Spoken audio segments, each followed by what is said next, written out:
Chapter 1137. The clash between the Song of Ice and Fire world and the Demon Hunter world was not the same as a high-level world crushing a low-level world.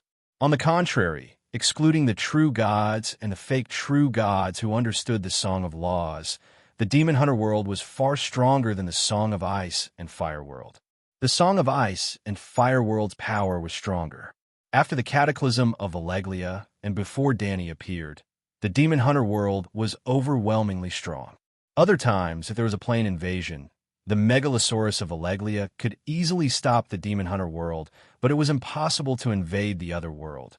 Generally speaking, other than Dani, the transcendence of the Song of Ice and Fire world, even the demigods, could not do anything in the Demon Hunter world. The top Demon Hunters and Warlock Council members were stronger than the demigods who did not understand the laws. Moreover, every world had a main character and a big boss. Their strength and potential stood at the top of the world. Unfortunately, Aunt May met the big boss of another world. Vilgefortz, you are a war hero who fought against Nilfgaardian. How could you betray the organization? The red-robed woman said in disbelief. As she expected, there was an undercurrent in Nanette Island. The arrival of Geralt and Ciri was like igniting a powder keg. A few days later, a coup d'état occurred. Vilgefortz and Ciri were both Source Warlocks. The Demon Hunter world did not have a regular sea of laws, and there was no strong person like Dragon Queen who could create the cauldron of the King of Gods. The chaos force in the universe was not filtered by the sea of laws and could not be used directly. Even if normal warlocks had magic talent, they had to pay a huge price to use magic. For example, their ovaries would shrink and they would lose the ability to reproduce. For this reason, the Warlock Academy specially turned students with poor grades into electric eels to extract the chaos force and transform it into docile magic, which was the Academy's magic engine. But Source Warlocks were different. Their bloodline was too strong, and their genes were even engraved with more complete laws, so their bodies were the best medium for the chaos force to flow through.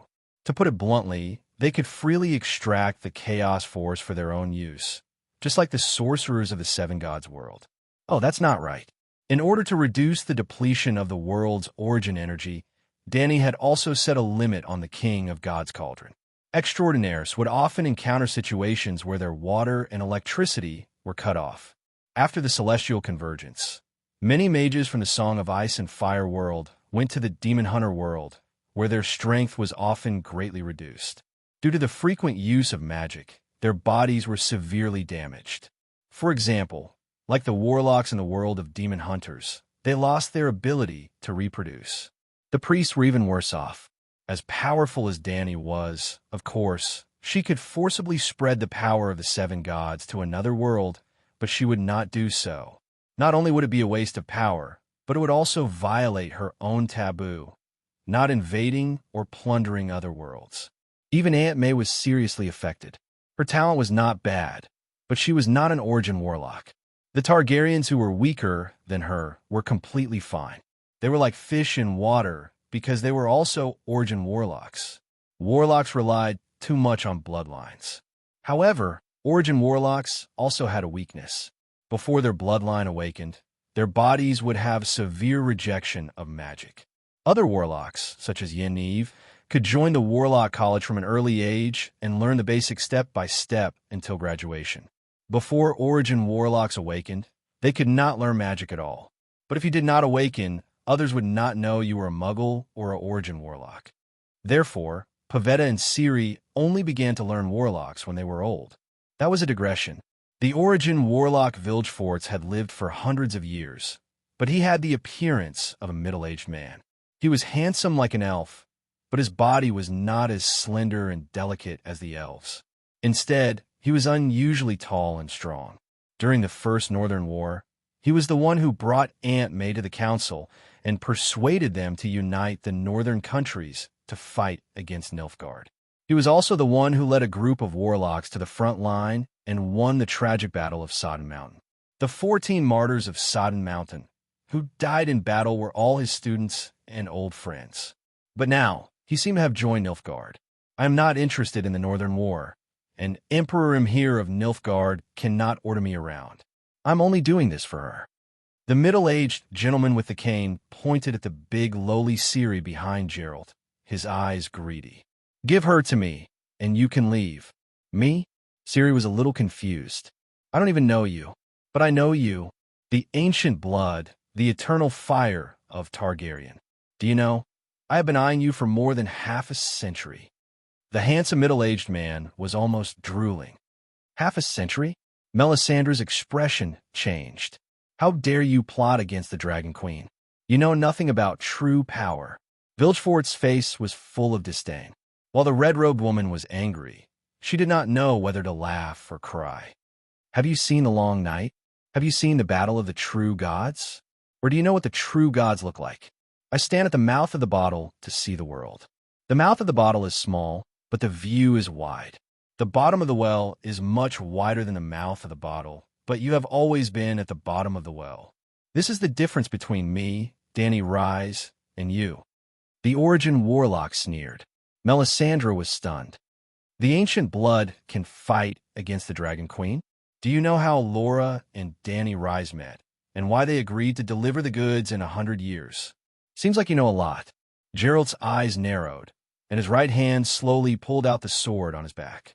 "I know far more than you. Laura and Dany Rhys met because Laura went to the world of the seven gods. Do you know what this means? The World Gate." Melisandre frowned. Laura was only a person from 100 years ago, and the extraordinary in this world had a lifespan of more than 100 years. For example, Geralt and Laura were actually the same age. Therefore, the secret of Laura and the ancient blood was not considered a secret among the powerful warlocks. After being in the demon hunter world for more than 10 years, Aunt May naturally found out the truth about the ancient blood. Then have you ever wondered why Dany Rhys knew that Laura could open the world gate at will, but still sent the fire sprite in advance? She was also sneering. "This is a rare opportunity." She had no choice but to gamble, the Source Warlock said in a deep voice. "Sigh, you're the real frog at the bottom of the well. Only ordinary people play with schemes. Existences like Dany Rhys play with rules and fate. I won't waste my saliva on you." The Source Warlock quickly took a step forward, and his staff stabbed towards the demon hunter like a sharp sword. As they spoke, the red-robed woman kept retreating, and the demon hunter took the initiative to act as a meat shield. Bang boom!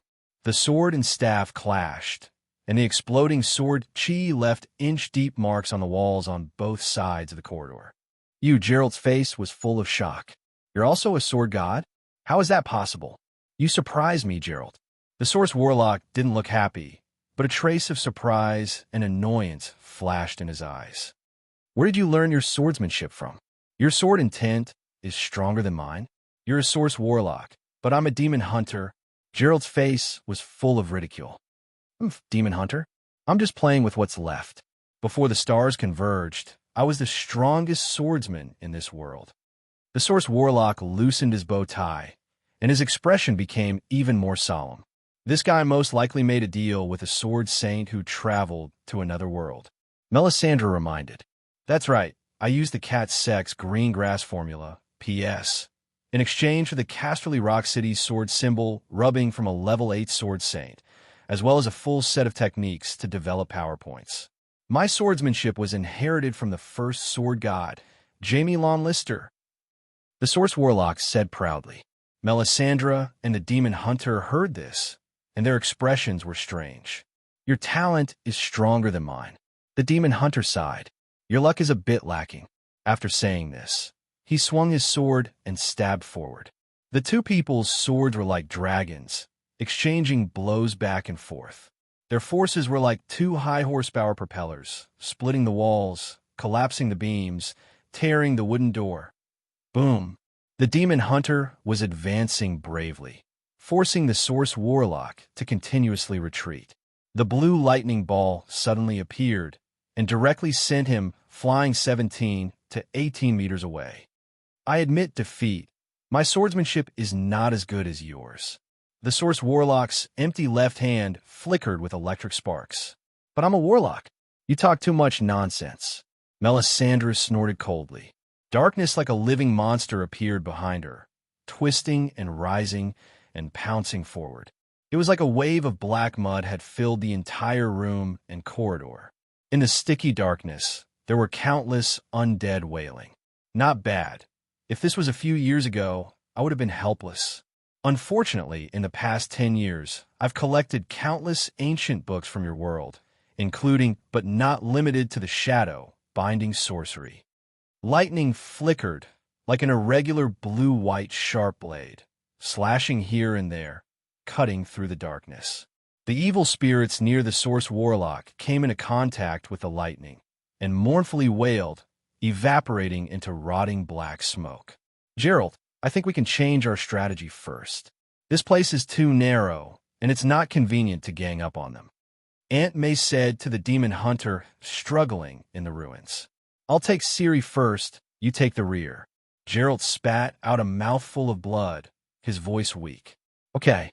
Aunt May did as she said, and forcefully blocked the source warlock for half an hour. The other party repeatedly tried to activate spatial teleportation, but was also interrupted by the experienced shadow binding sorcery. Half an hour later, the magic tower at the highest level of the fairy city exploded, and the two warlocks finally stopped fighting. That's the Seagull Tower. The source warlock's expression was ugly. You have accomplices? That's right. Of course you have accomplices. Aunt May was stunned and no longer bothered. She turned into a wisp of smoke and disappeared into the ruined palace. In the next few days, she could not find Geralt and Ciri. She only heard from the other female warlocks that Ciri escaped to the Seagull Tower under the pursuit of a few warlocks and helplessly activated a teleportation formation, disappearing with the demon hunters. She was not sure if they died in the explosion or if they were teleported to another area, another world, or even another space-time.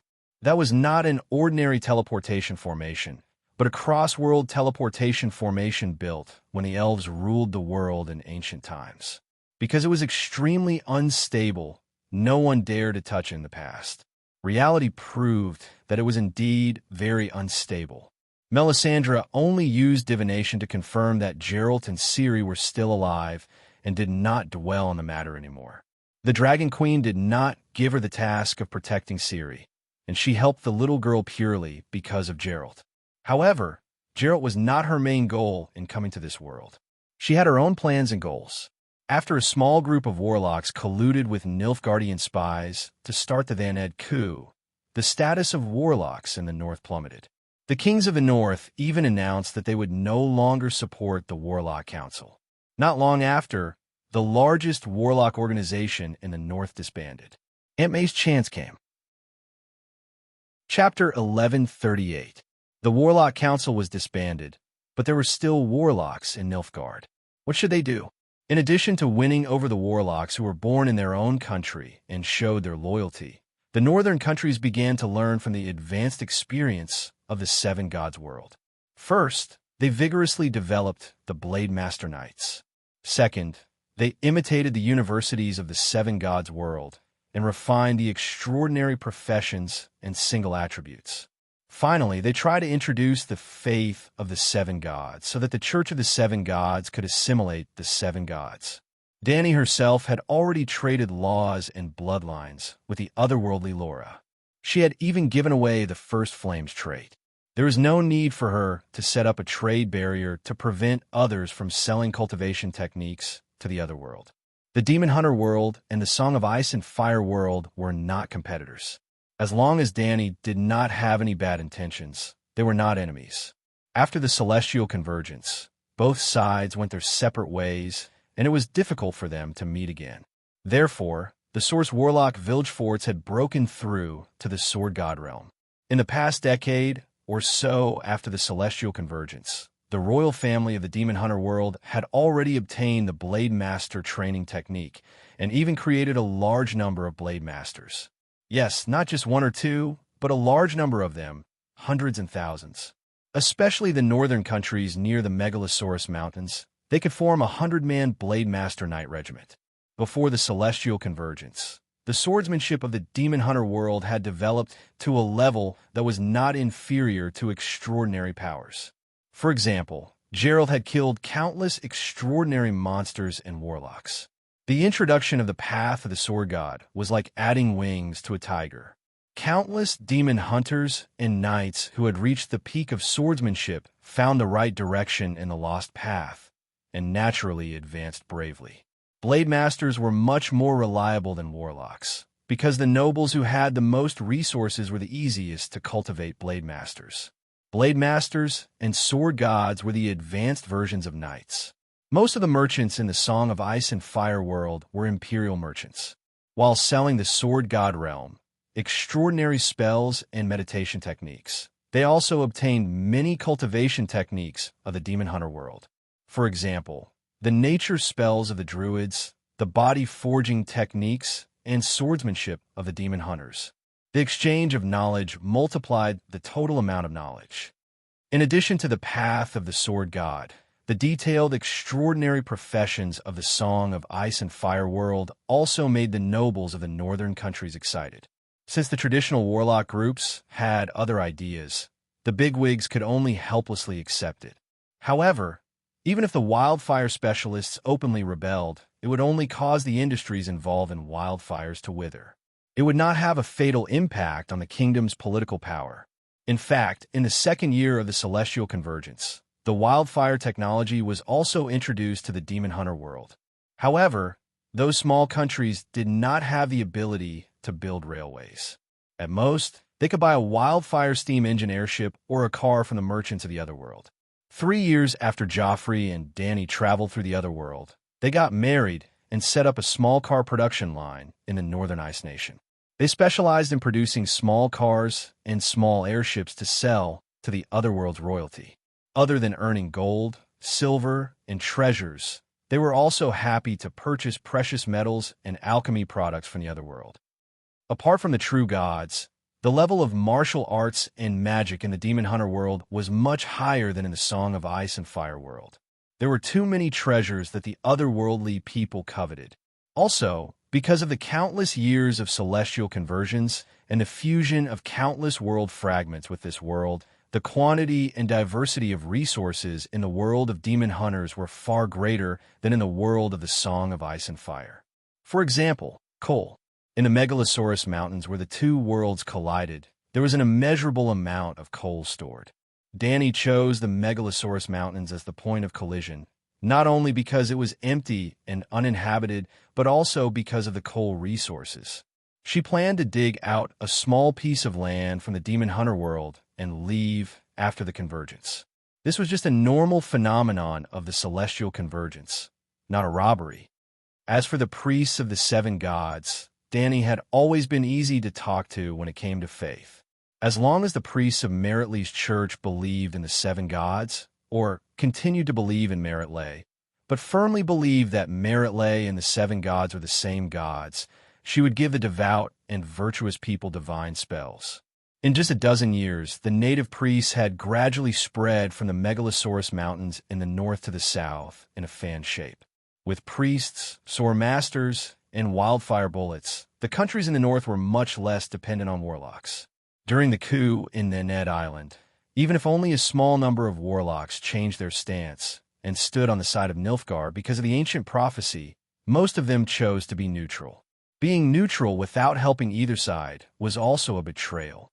While the rulers in the north were bitterly disappointed, they also began to suppress the living space of the warlocks. Some radical kingdoms even prepared to purge the spellcasters. The coup in Nened Island had hurt the warlocks too much. Not only did they lose the trust and support of the kingdom, but the split in the Warlock Council also made the secular authorities see the weakness of the spellcasters. Even if there was no betrayal, the warlocks' great power, their youthful looks, their constant interference in politics, and even their arrogant attitude as the uncrowned kings of the north made the nobles jealous. A united warlock organization was too powerful. No matter how much dissatisfaction they had, they could only keep it in their hearts. But once the warlocks split, just like Aunt May, she was not afraid of anyone in a one-on-one fight. But in the years since she came to this world, how many times had she been defeated? Warlocks who acted alone could not threaten the regime, but warlocks who banded together were terrifying.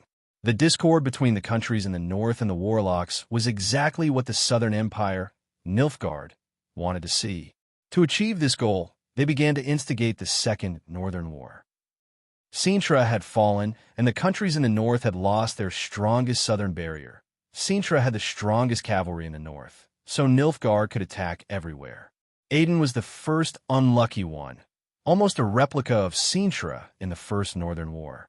No, their performance was far worse than Sintra's. Sintra was the last person to die in battle, and even if they lost with dignity and vigor, winning the respect of everyone. Even to this day, and even in the Third Northern War, when the armies of the northern countries fought, the most common battle cry was still "Remember Sintra." Well, they shouted, "Remember Sintra," to boost morale, but Calanthe could not find a country willing to support her no matter how hard she tried. She did not even allow her grandson-in-law to lead the roaring warriors south or cross the border. Aden had the strongest agriculture and industry in the north, but because it had been ravaged by peasant revolutions for years, the regime of the kingdom was very unstable. When faced with Nilfgaard's invasion, it did not put up much resistance and fell. Sigh. It seems that equality and freedom is not suitable for this world.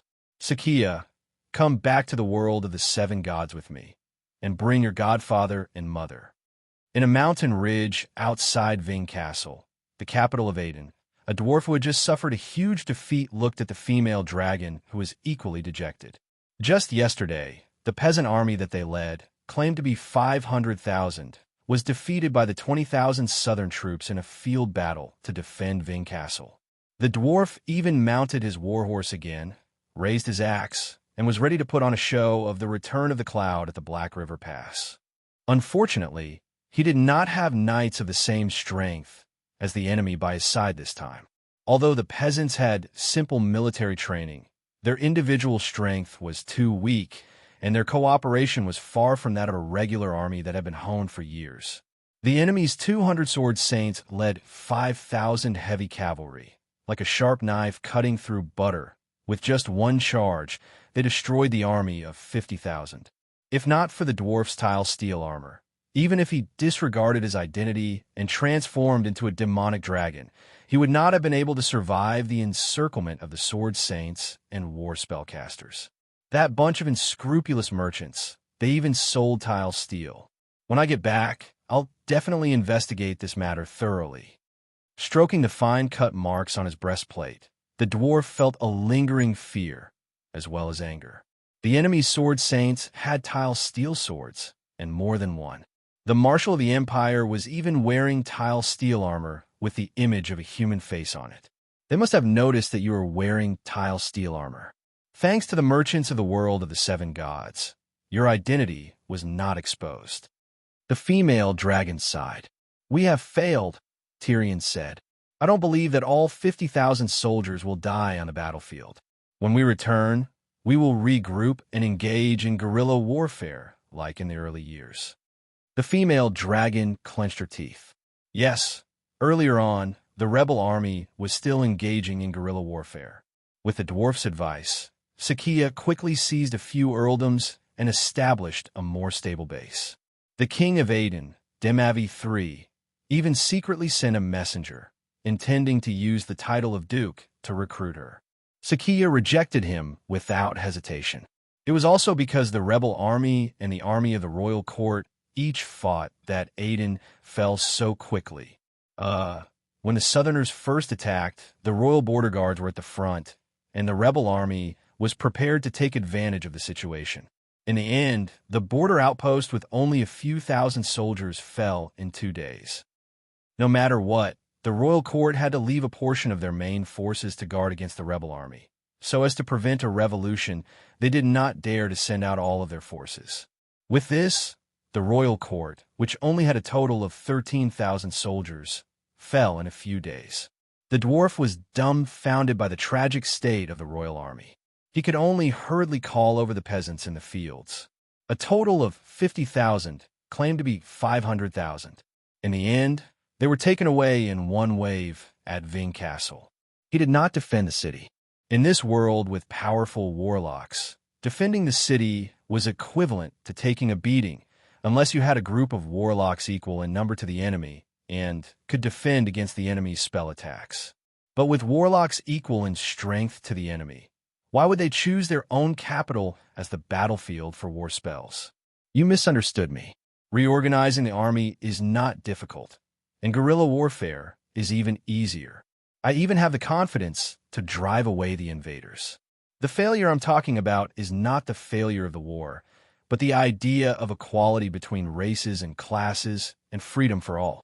It's beautiful, but it failed. The dwarf side. If we drive away the Nilfgaardians, won't we achieve our ideals? Sakia was puzzled.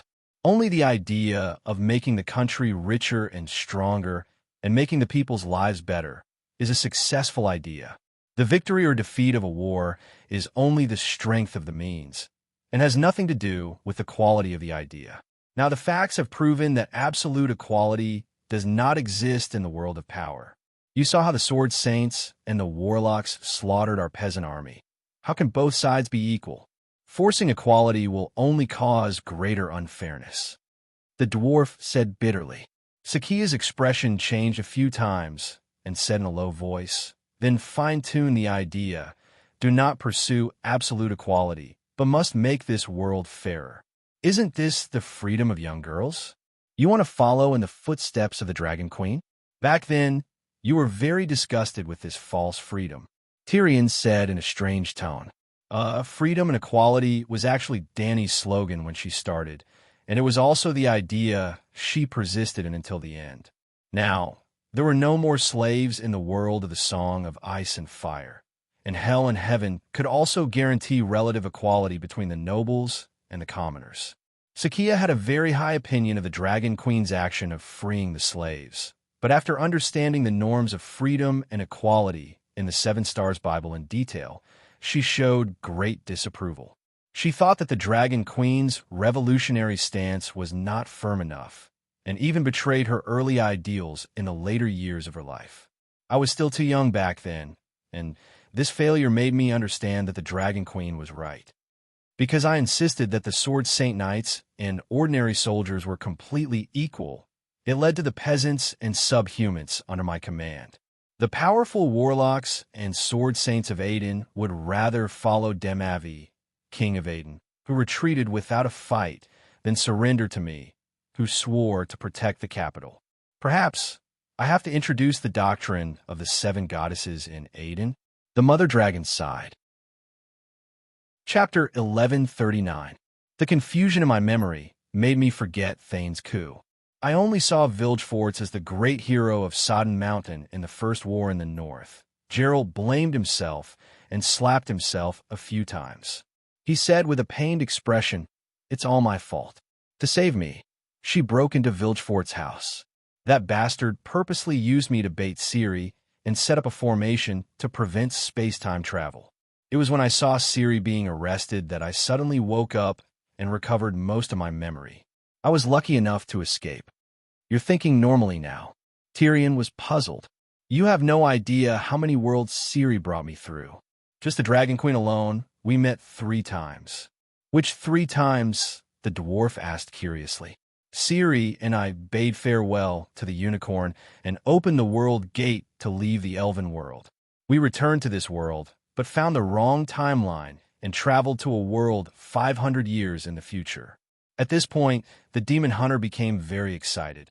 500 years later, we started to build railways. Every big city has a steam engine, a train powered by a mixture of wildfire and coal. Coal! The dwarf was shocked. That black, brittle lump of earth that can burn for a long time? Yes, Ciri and I traveled to Ardian. Wow! Outside Ving Castle were factories with tall chimneys. Even the sky was gray and the air was choking with smoke. I even saw the statues of you and Sakia in the central square of Ving Castle. I even read the history books about yesterday's battle. When he said the last sentence, Gerald's expression became very strange. The dwarf did not notice his tone and only said excitedly, "Is this true? Now that you're telling me the future, will it change history?" I remember there's an old grandmother paradox in space-time travel. Did you kill anyone? Not only did I kill, but I went on a killing spree. Because Ciri's skills were rusty, space-time fluctuations alerted the warlocks around the world. Yes, not only were there steam engines and trains, even magic and martial arts were greatly developed. There were more than a dozen magic towers guarded by demigod warlocks in the capital. They were constantly monitoring the sea of laws. Any abnormal fluctuations would attract their attention, let alone space-time fluctuations. However, you don't have to worry that history will change. The Dragon Queen said that the old grandmother's paradoxes and the rules of space-time imagined by mortals are all nonsense. Traversing space-time is equivalent to breaking the space-time laws of the entire universe. But if you break the space-time laws of the entire universe, what's the progress of a mere country's mortal society? Geralt said, "That seems to make sense." The dwarf muttered, "Hey, that's not right. Where did your world get the Sea of Law?" It said that Dragon Queen imparted her skills to Ciri and Yennev to forge a replica of the King of God's Cauldron. The demon hunter said uncertainly, "Did you see the other Ciri and yourself?" The dwarf asked. "We didn't stay for long, 500 years in the future. Ciri didn't appear, and when we did see the other me, that guy only gave me a puzzled look before running away in fear. With a whoosh, he disappeared without a trace, as if he had seen a ghost. With just that one glance, many things appeared in my mind. My original memories were also being modified. I knew that my memories from the future would definitely change history when they returned to the present. Then, my memories from the future would change as well. Because of that, my thoughts became chaotic, and I couldn't tell if my memories were real or fake. Until now, I don't even know if my knowledge was transmitted to me by the other Geralt, or if it was told to me by the Dragon Queen, or if it was something I heard from someone else. Most importantly, a lot of the other Geralt's knowledge also happened to come from the Dragon Queen. He knew that his knowledge came from the Dragon Queen. I have a part of his memories, and know that he knows. Geralt waved his hands around unconsciously, not even knowing what he was saying. Sigh. So you should know how chaotic my thoughts are, he sighed. I'm just listening to you, and it's all messed up, the dwarf complained. Geralt nodded and sighed. It's indeed very messed up. You should have noticed that I've emphasized the Dragon Queen many times. It's because everything is changing, and only she is eternal. I was drifting in the boundless space-time sea, and she was the only lighthouse in the sea. My chaotic thoughts gradually converged on a line with her as a coordinate. When I returned to this world, at this point in time, the converging process sped up, and I returned from an idiot to my original state, which is the current me. It seems that space-time travel is not something that ordinary people can play with, the dwarf exclaimed. If I could master the Song of Laws, it would be much better, Geralt said. That's what my sister said too. You said that you traveled to Ving Castle 500 years in the future and saw a history book about me, the dwarf asked again. We just happened to land in the library of the Holy Golden Dragon University. It's because I've read the history books that I know you fought with Colin's army at the foot of Ving Castle yesterday, Geralt said with a strange expression. Damn it, I lost so miserably yesterday, and it will affect my image in the future. The demonic dragon was embarrassed and a little flustered. No, after I chase away the invaders and rebuild the glory of Aiden, I must change the history and not let those scholars write nonsense. You've already written nonsense. Geralt sighed. According to the Chronicles of Aiden, the husband of the Virgin Sakia, Hugo, was one. 95 meters tall, handsome, with golden hair fluttering in the wind. He had sparkling blue eyes and a smile as sharp as a blade. At times, he was charming and witty, full of witty remarks, and at other times cold and arrogant, like a lonely wise man who is not understood. It's fine to fake your body and appearance, but that author even made up the result of the war. The Battle of Ving Castle was clearly a one-sided defeat, surrounded by sword saints and trampled by horse hooves.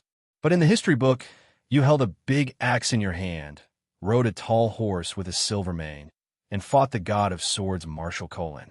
Lightning flashed and thunder roared, and the sword aura pierced through the 9 heavens. In the end, you also broke through to the god of swords and with a swing of your axe, you sent Colin flying 100 meters away. If he wasn't wearing the tile steel armor, he would have died on the battlefield.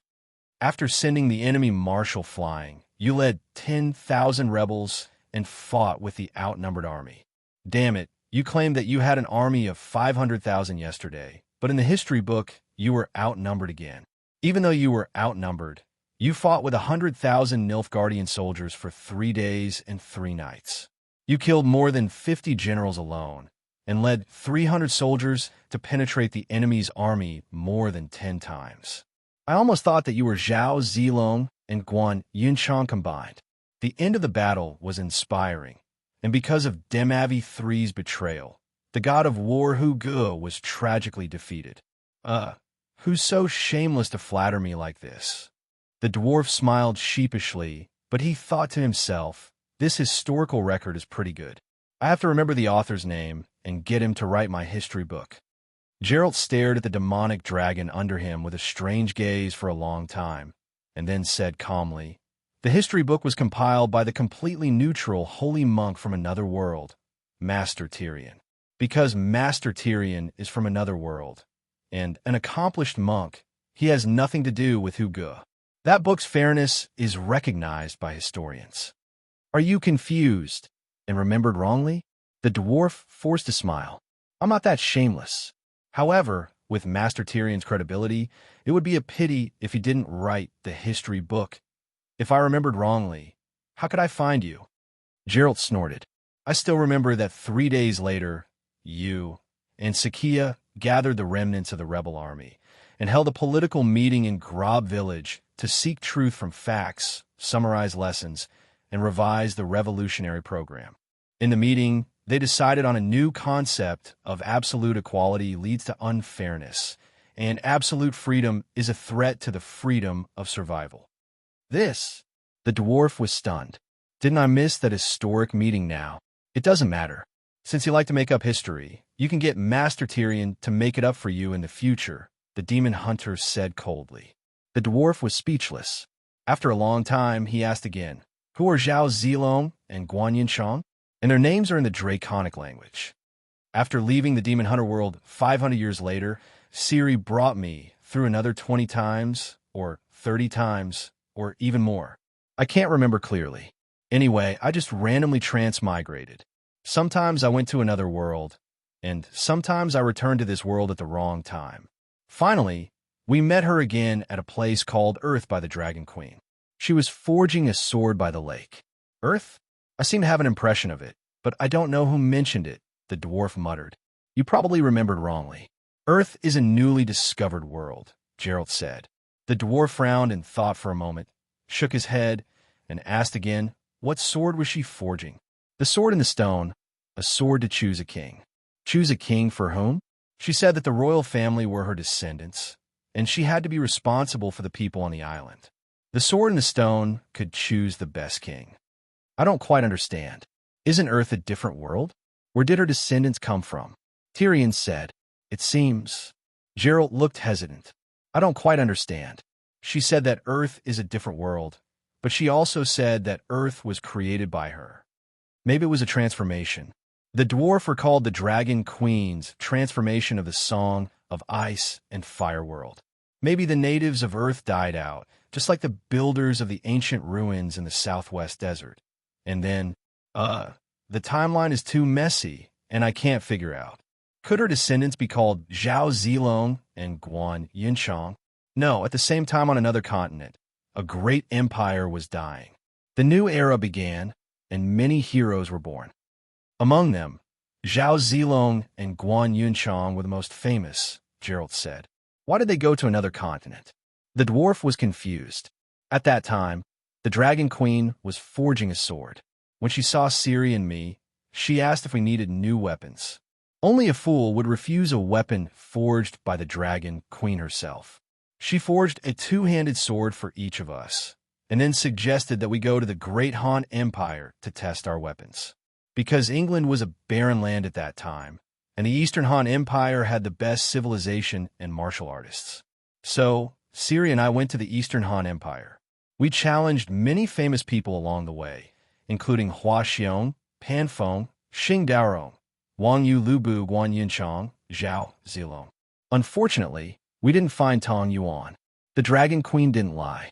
The Central Plains were full of heroes. Ciri didn't even want to leave immediately. She wanted to take Lu Bu as her master. Didn't you say that Zhao Zilong and Guan Yunchang were the strongest? The dwarf asked curiously. Lu Bu is lecherous and immoral. He has the most beautiful wife in the world, and he wants Ciri to be his concubine. I don't like him, Geralt said in disgust. Lecherous? He's our kindred spirit. The dwarf was confused. Lu Bu killed his father for a woman.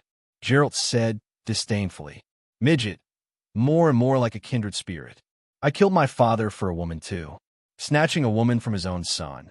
Father Lu isn't a good person either. He couldn't help but defend Lu Lion. He's not his biological father. He's my adoptive father. The dwarf suddenly wanted to meet Lu Bu with his own eyes. Is Lu Bu strong? He asked. Very strong. If it wasn't for the fact that the Earth's chaos force is too thin, he would have broken through to Sword God long ago. In terms of combat power, he's invincible. The dwarf was so excited that his whole body was trembling. Is he handsome? He's rather good-looking, majestic, and dignified. How is he Lu Bu? He's obviously the Eastern Han Tyrion. I'm sure that Lu Bu is a hero that my sister created using me as a template. The dwarf shouted excitedly. Chapter 1140. Not only was the dwarf not happy about his lover's sudden repentance, he was also very depressed. He had accompanied the mother dragon for more than 10 years to verify a path that was different from the Dragon Queen. Now that he had to walk the same path and repeatedly prove the Dragon Queen's path, it would not help his cultivation at all. Don't be disappointed. The dwarf's face was full of disappointment. He put his hand on the mother dragon's hand and comforted her. There will be countless celestial convergences in the future. Or, when my sister masters the power of the ancient blood, find a world without magic for us. At that time, we can re-verify the ideals of equality and freedom. Sakia's expression was strange. What am I disappointed about? I revolted in hopes that the suffering people can live the best life. The ideals of freedom are just a means to make them happy, not an end. Just as the dwarf was feeling awkward, he suddenly heard the faint sound of twigs snapping from the trees to his left. Who's there? He gave a mother dragon a look. The two of them got into their stances, preparing to transform into Megalosaurus at the same time. Tyrion, I finally found you. A familiar white-haired man emerged from the hawthorn bushes. The newcomer was not an enemy, nor was he a remnant of the rebel army fleeing. It was Geralt with an anxious expression. The Seven Hells. How did you find this place? The dwarf was stunned. When you were being trampled by the Nilfgaardian army, I was on the hill. I even saw with my own eyes that you were knocked off the saddle by Marshal Cochrane's hammer and trampled by dozens of cavalry. Tyrion's expression was twisted. Geralt sized him up carefully. You seem to be fine? You didn't lose an arm or a leg. Since you were nearby, why didn't you come to help when I was surrounded by dozens of sword saints? The dwarf asked with a wooden face. I'm a demon hunter from the School of the Wolf, who strictly maintains neutrality. Directly participating in the kingdom's war would bring trouble to the organization. Also, the enemy had tens of thousands of people and a warlock group. What could I do if I went? Even the sword god is not invincible. The dwarf glared at him and asked again, Why are you looking for me? To save Ciri. Ciri? After Thane's coup, where did you go? Tyrion asked curiously. Let's talk while we walk. The demon hunter quickly pulled the dwarf's arm. I'm busy here. Tyrion struggled to break free. As you can see, the Revolutionary Army has suffered a great defeat. I can't leave. It's an emergency. A warlock wants to steal Ciri's bloodline, Geralt said anxiously. Haha, there's no need to worry. The dwarf waved his hand with a smile. His expression relaxed. I've actually been wondering why no warlock has seized Ciri's bloodline despite knowing that she has the ancient blood and the fire spirit. Now, I'm just proving that my guess is correct. But you don't have to worry. If even I can think of it, how can my sister not think of it? That guy is destined to meet a miserable end. That's easy for you to say, but you, me, and Ciri haven't escaped fate. Leaving it up to fate will only lead to a tragic fate, Geralt said. Tyrion, just let him be. I'll be able to gather the remaining soldiers and organize the guerrilla army, the mother dragon said. Are you sure? If I can't even do such a small thing, how can I be the leader of the revolutionary army? Sakia rolled her eyes. The dwarf held her large hand and reminded her for a while before transforming into a megalosaurus and carrying the demon hunter away from mountains. You might not believe it, but we've gone to another world. Thane's teleportation portal is connected to another world. The dwarf was shocked. No, at that time, we landed in the great eastern desert.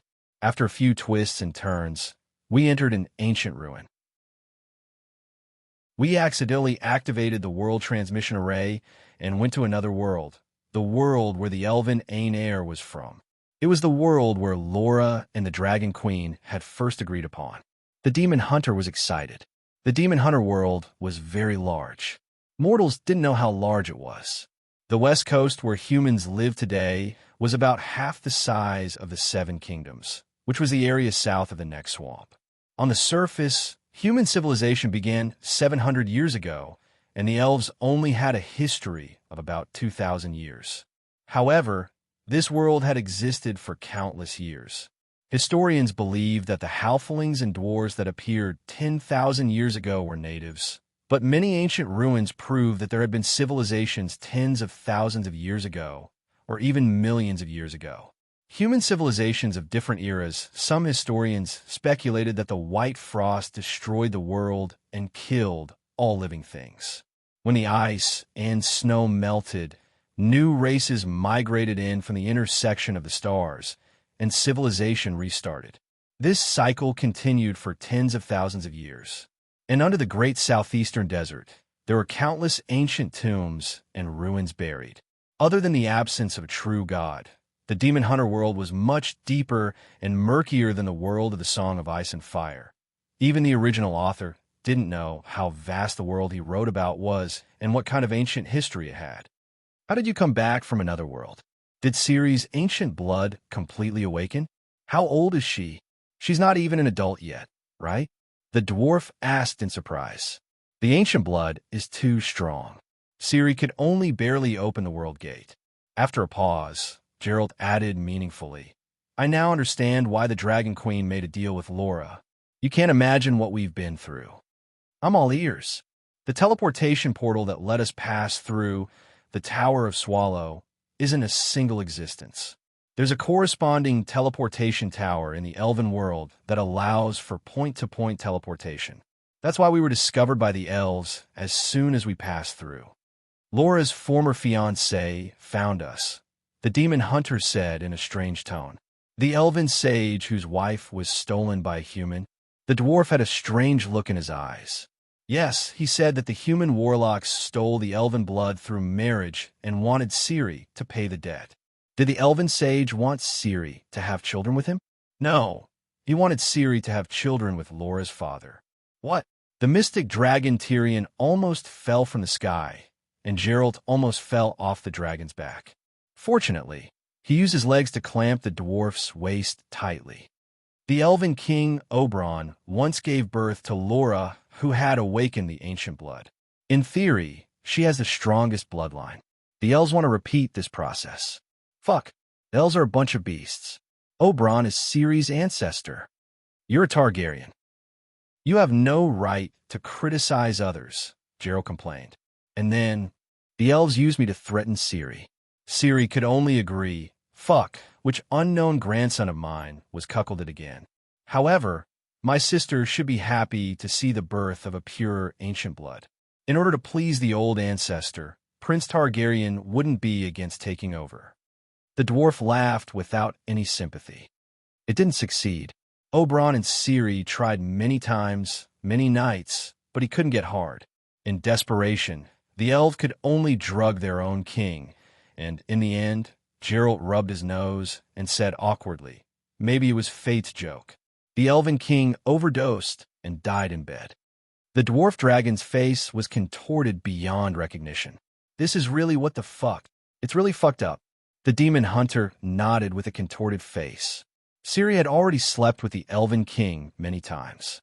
Although it didn't succeed once, the elves saw her attitude and released me from prison early on. On the night of the Elven King's death, the elves weren't on guard, and she could easily find me. Of course, her teleportation ability was sealed by the elves, and it would have been difficult for us to escape. Fortunately, the unicorn brought us out and unlocked Ciri's seal and taught her how to open the world door. Even a unicorn has come out? Do they know space-time magic? The dwarf was puzzled. Gerald said, "The unicorns in your world are magical beasts with a single horn. The ones Ciri and I encountered were gods in the form of unicorns. They can speak and can grasp the language of any living being through telepathy. Traveling through space-time is an instinct. Fuck, the world door technology is a bug-like existence. It's so common in your world?" The dwarf said in disbelief. Gerald said uncertainly, "I suspect that the unicorn has some kind of connection with the elves, just like the fire elves and the dragon queen." The unicorn is a pet of the elves? Didn't you just say that the unicorn saved you and Ciri? The unicorn isn't a pet of the elves. In fact, the two of them are currently engaged in a cross-world racial war. The Aenair elves of the elven world are especially cruel and warlike. They once controlled the unicorn to open countless world doors, plundering resources, occupying land, exterminating the native races, and committing countless murders. I've been to the ruins of a human city in the elven world. There are mountains of bones there. The previous masters of the elven world were all slaughtered by the elves. Gerald's voice was trembling. This is how a racial war should be fought. The dwarf sighed. I thought that the elves were naturally cowardly. I didn't think that the cowardly ones were the Aenair elves of the demon hunter world. In the early years, Aenair still kept some human slaves. It was only after the Aenair's experience in our world spread to the elven world that the humans were exterminated. The demon hunter said in a depressed tone, decisive, ruthless, and capable. This Aenair elf is not bad. He has a bright future. The dwarf praised. You're a human. Can't you empathize? Gerald said unhappily. Pretentious. The humans of this world slaughtered the huge elven empire. Why can't I empathize? We're all humans. The mystic dragon rolled his eyes. Gerald sighed and skipped the topic. Unicorns are naturally kind and hate evil. They hate the Aenair elves who coerce them into exterminating their race. The fire elves treat my sister as their mother goddess. Tyrion said, yes, the fire elves call the dragon queen mother and lord goddess. But what about Targaryen? Tyrion was deep in thought. The fire elves' personality was largely set by the dragon queen. In a way, it was a part of her personality that was selectively strengthened. She was not pure and kind, but she liked kind creatures. Hence, the little elves were pure and kind. But what about Targaryen? Brandon was not the first Targaryen who deserved to go to hell. If the Dragon Queen was no longer around in the future, what was the relationship between Targaryen and the Fire Elves? Your guess is very reasonable, he said. It may not be my guess. The demon hunter looked hesitant. Perhaps this secret was told to me by the Dragon Queen. Perhaps the unicorn only taught Ciri the basics of opening the world gate. But it was Ciri's first time, and she was not familiar with it. She sent us 500 years into the future. What the fuck? The dwarf shouted again. Are you sure you did not fall into the elf's illusion? I met the Dragon Queen a total of 3 times in different worlds. She even reminded me that I was only immortal. You're immortal? The dwarf shouted again. Then what am I? Sigh. Small demigods like you and me are no different from mortals in her eyes, Gerald said helplessly. The dwarf dragon's face contorted. All right, what you said makes sense. She said that mortals are unable to withstand the distortion of thought and existence brought about by time travel. It's probably like how 2-dimensional creatures on paper cannot exist in the real world. Sigh. I don't really understand. I only feel that I'm missing a part of my memory. Or perhaps a part of my memory has become uncertain, as if it has merged with another person's memory. This messed up my thoughts, and I even forgot my own identity for a period of time. Chapter 1141.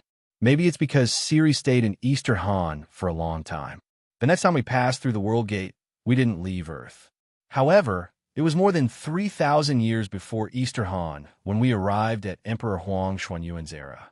When Ciri and I met the Dragon Queen for the third time, she was forging the Xianyuan sword for Emperor Huang Xianyuan at the foot of Mount Shou. Only 3 people could see her: Ciri, I, and a warlock called Guang Chengzi. She told us to take things as they come and help Emperor Huang Xianyuan conquer the south of the river before leaving. Hence, Ciri and I became the Yellow Emperor's generals. Gerald spoke excitedly, but the dwarf listened with a blank expression. Emperor Huang, Guang Chengzi, who are they? Legendary figures. If I hadn't transmigrated to Eastern Han, I wouldn't know how lucky I am, Gerald said excitedly. What's lucky? Tyrion couldn't understand. Sigh, you don't understand. That was the beginning of the legendary era. The dwarf didn't understand the demon hunter's feelings, and only said perfunctorily, after transmigrating through so many worlds and timelines, it's no wonder your mind is in a mess. 2 days later, they entered Ibeen, one of the 4 major countries of the Nilfgaardian Empire in the south. It was a coastal kingdom with rivers and lakes. At the edge of a large lake called Stone Lake, Tyrion saw Melisandre and Gerald's 3 teammates. Unexpectedly, he saw his obedient grandson, Brandon, again. You're Brandon. Why are you here? The dwarf asked curiously. I was just passing by. Brandon had matured a lot. He looked like a handsome middle-aged man in his 30s. He was dressed like a demon hunter and carried a demon slayer sword on his back. His eyes had experienced the vicissitudes of life.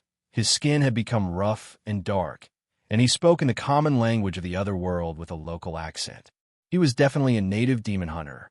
Well, demon hunters would mutate after consuming the green grass potion. Silver hair was not uncommon. In fact, Gerald and Ciri both had white hair. One was milky white, while the other was grayish white. Brandon's silver hair didn't stand out. You become a demon hunter? I thought you went back to the Westeros. The dwarf looked at him with a puzzled expression. Demon hunters did not need to be castrated, but they would also lose their fertility. Sigh, I did go back, but my little brother king was too stingy. He didn't even want to give me an earldom. I didn't want to be bullied, so I came to the demon hunter world again, Brandon said angrily. It's been more than 100 years since the founding of the 7 kingdoms. The territories of the 7 kingdoms have long been scattered all over the place. How can there still be a count for you? The dwarf rolled his eyes at him. The throne should have been mine. Back then, I was the Grand Duke of the Wind Rest Fort. At least return the Wind Rest Fort to me, Bran said. Windstop Castle is similar to Dragonstone Island during Aegon's time. It belongs to the Crown Prince. If I give it to you, where will the Crown Prince go to train in the future? The dwarf glanced at the few people who were looking at him curiously and said impatiently, All right, let's not talk about the 7 countries' royal families here. What level are you at now? A level 7 sword, saint at the pinnacle of level 7. My wizard level is close to that of a demigod. Coupled with the demon hunter's body modification and unique curses, most sword gods are no match for me, Bran said proudly. You even participated in the Trial of Grass. P.S. You really don't want children? The dwarf was shocked. I don't even have a fief. What I need an heir to? Moreover, I left behind a few illegitimate children in my early years. Now, even my grandson is preparing to get married, Bran said proudly. Fuck. Gerald frowned and said, Where did you come from? Why did you happen to pass by? He wasn't invited by you? The dwarf said in surprise. I was the one who invited Bran. Melisandre walked over and pointed at the few swordsmen in old armor behind Bran. She said, I heard that Oxenford Academy is developing a perpetual motion machine. I was very curious and wanted to take a look. However, I was surprised to see these unlucky scoundrels stripped naked and lying on a wooden stake at the Academy's entrance. It wasn't convenient for me to make a move, so I found Bran, who was slaying demons nearby. You guys. The dwarf carefully sized up the 4 armored swordsmen and felt that there was a familiar aura on them. Suddenly, his expression changed, and he said in surprise, You guys are scholars? Are you stealing other people's technology again? The swordsman had an awkward expression. How can an exchange of knowledge between scholars be considered stealing? The dwarf was speechless. In the past 10 years, he had seen countless scholars who had their hands chopped off, sold to brothels, whipped, and all kinds of suffering. They were all discovered, tortured, humiliated, and killed for stealing things, books, and technology. In the beginning, he had saved a few of them and even advised them to try to exchange for something of equivalent value. We are poor. Without the kingdom's financial support, the precious books collected by our ancestors were taken away by the Dragon Queen 100 years ago. Moreover, for the sake of truth and knowledge, we scholars are not afraid of death, the scholars said. After that, he no longer cared about them. After all, they were not afraid of death. What technology is it for this time? The dwarf asked casually. A perpetual motion machine. Oxenford Academy is researching a perpetual motion machine and is about to succeed, the bearded swordsman said excitedly. You are a scholar, but you don't even know the law of conservation of energy? Tyrion snorted. In the age of magic, nothing is impossible. Scholars should base their knowledge on facts and not distort false delusions with their own will, the scholars said unhappily. Fuck, these words should be heard by your elders from 100 years ago, the dwarf complained. Stop arguing, Ciri is still waiting for us. Geralt said, let's formulate a battle strategy first. The dwarf looked around at everyone. Tell me your abilities and weaknesses. The opponent is in the fortress. It's impossible to fight them alone. I'm a demon hunter at the level of a sword god. I can be an assaulter. Geralt turned to Bran, his gaze lingering on the iron griffin badge on his chest for a moment. You're a demon hunter from the Griffin sect? Yes, I'm proficient in swordsmanship, fire witchcraft, and healing spells. I'm also very good at demon hunter curses. I can be your second assaulter and assist you, Bran said. The demon hunters in this world were divided into 3 factions. The neutral wolf faction only hunted demons and did not participate in any politics. Geralt was the representative of the wolf faction. The Griffin sect, which advocated chivalry, paid attention to personal morality and cultivation, and did all noble things. Not only did they slay demons, but they also fought for justice and justice. The Griffin sect had a reserve of magical knowledge that even mages would drool over, and their magic seal techniques were far superior to the other 2 factions. It was also for this reason that Bran chose to join the Griffin sect. Not only him, but many knights and sons of warriors who traveled to the other world chose to join the Griffin sect, which had the strongest educational resources and was in line with the teachings of the 7 gods. To the demon hunters of this world, the biggest weakness of the Griffin sect was that they charged little for missions and even worked for free. But to the knights of the other world, they did not care about gold. Finally, there was the radical cat faction. They were notorious for accepting any job as long as they were paid. Also, because of the unique grass potion, when their bodies mutated, it was easy for them to develop extreme mental illnesses. Ciri was imprisoned in the Boulder Fortress on the cliff beside the Stone Lake. The Source Warlock Vilgefortz had set up a perfect defense system in the castle, and outside, there were archers and iron shield soldiers led by the Sword Saint. Once they entered the castle, they encountered a large number of assassins and magic traps. The battle was extremely tragic. 2 of the 4 swordsmen were burned to ashes and could not be saved. The other one was accidentally sent to an unknown place by a teleportation spell. The helpers that Geralt brought were even more miserable. If not for the dwarf's healing spell, they would have been completely wiped out. But in the end, they won, because of Aunt May's prophecy. In her habitual prophecy at 5 o'clock in the morning, she predicted the Source Warlock's killer move, a fatal magic formation that was enough to threaten everyone.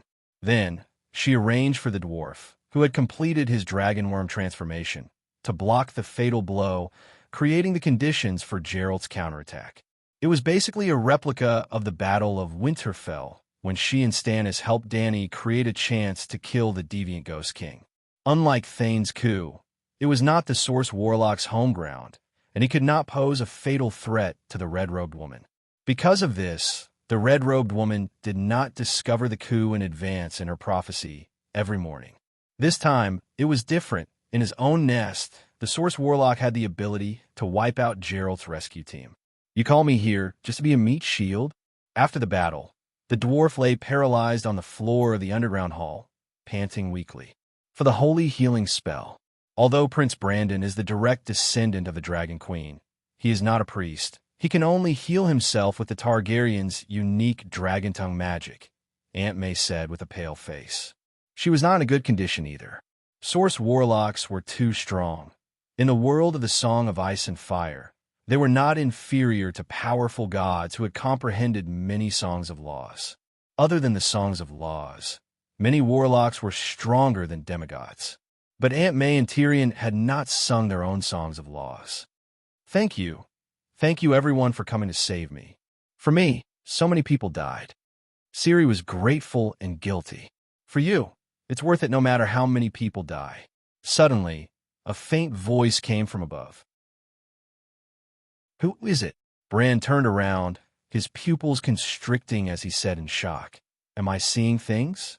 The underground hall was a huge circular laboratory built in the mountain, about 200 square meters. The highest point of the dome was 12 meters, and there was a circular platform between the floor and the ceiling. One could stand on the platform and observe the progress of the experiment below. When the rescue team arrived, Ciri was tied to a chair that looked like it came from a magical science fiction. The chair was connected to strange tubes and glass bottles, the surface of the bottles and tubes flashing with runes. This was a bloodline conversion device, invented by the Source Warlock, which could extract Ciri's ancient blood and fuse it into one's own body.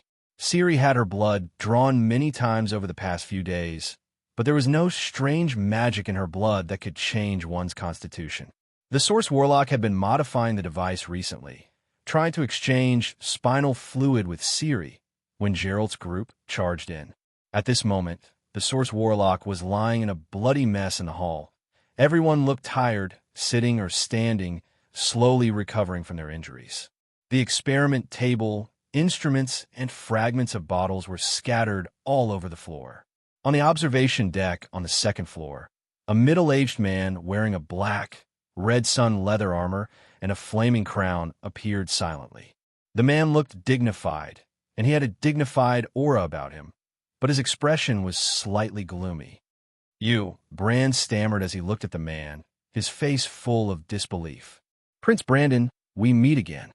The middle-aged man smiled faintly, his eyes flashing with murderous intent.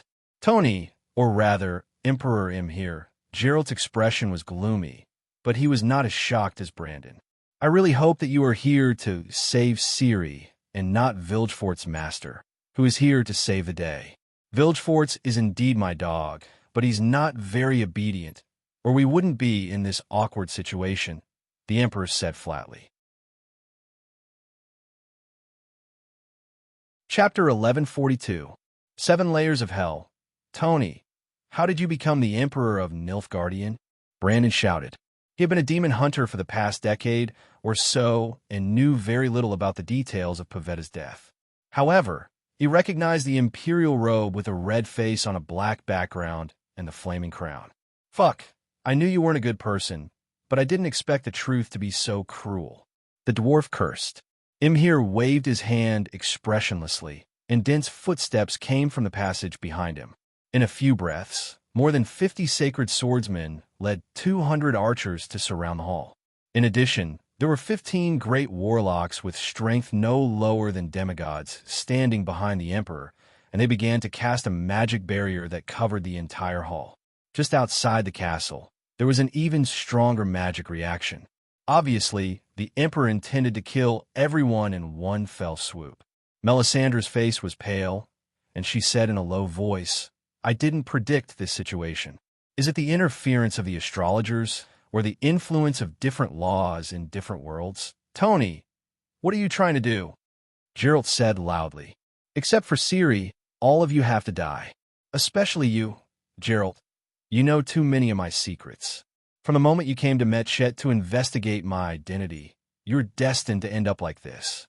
Imherse's tone and expression were very calm, as if this decision would not cause him any trouble. Do you want to die? You even want to kill me and Brandon? It seems that my sister is still too low-key. The stars have converged for more than a decade, but no one knows about her deeds of slaughtering gods like chickens and chasing demon gods beyond the universe." The dwarf sneered, wishing that he could bring Tony to his face and tell him the terrifying story of Dragon Queen seeking revenge for the smallest grievance for 3 days and 3 nights. "I'm about to seize her flame of creation. Why should I care about offending her?" Imher's face was expressionless. "Are you really not afraid of death?" The dwarf was a little scared. "I believe that fate won't let me die easily, because I'm the one who saved the world in the ancient prophecy. Of course, if death really comes unexpectedly, I can accept it calmly." The Emperor was very calm and unperturbed. "Fuck, he seems to be serious. I hate lunatics who aren't afraid of death the most," the dwarf said to Gerald. "If it's possible, I also hope not to become enemies with Danny Rise." The great Emperor, who loved to dance on his enemies' graves, pointed at the old warlock in a blue starry robe beside him and said, "This is Master Shashius. He's my court warlock, and also the Empire's chief astrologer. He was the one who suggested that I go to Sintra to find a way to break the curse. As it turned out, his prophetic abilities were trustworthy. I believe that I can trust him one more time. I believe that he can help me cover up what happened in Stega Fortress. Your Majesty, we only need a big explosion that can pierce through time and space, boom." The old warlock spoke vaguely, but he was obviously excited. He opened his arms wildly and imitated the sound of a big explosion. "Blow up this mountain into a big lake and connect it with the stone lake on the side. I guarantee that no one can detect what happens here through prophecy." Then we announced to the world that the explosion was caused by Vilgefort's crazy experiments. Even the king of gods from another world won't have much doubt. Seeing your self-satisfied clown face, I really want to laugh. But now, Tony, seeing that I saved your life, let's talk in private. Gerald sighed. "You saved me, but I've repaid you with the law of surprise." Imher said lightly, "I want to save you again." The demon hunter said, "No need. No matter what you say, you won't change my mind." The great Emperor's face was as cold as steel. "Tony, you're a beast. Pavetta loved the wrong person. She should have chosen me." Bran shouted. The great Emperor's face slowly turned gloomy. "Take them down." "Yes, your Majesty." The Blade Master and the Warlock attacked at the same time. With their delicate coordination, they took down the exhausted and injured demon hunters in just a few moves. The dwarves turned into a swarm of dragon worms and escaped through the cracks in the ground. Well, the other half of the dragon worms were destroyed by the Warlock spell. Aunt May's performance was the most outstanding. The moment Imher appeared, she left behind the shadowed doppelganger with the ruby as the magic source and disappeared from the lab. The Blade Master swung his sword, leaving behind 2 pieces of ruby. "Don't worry, your Majesty. The entire Stega Castle is surrounded by a barrier. Even teleportation can't be used. They can escape this room, but they can't leave the castle. Anyway, we're going to trigger the explosion here.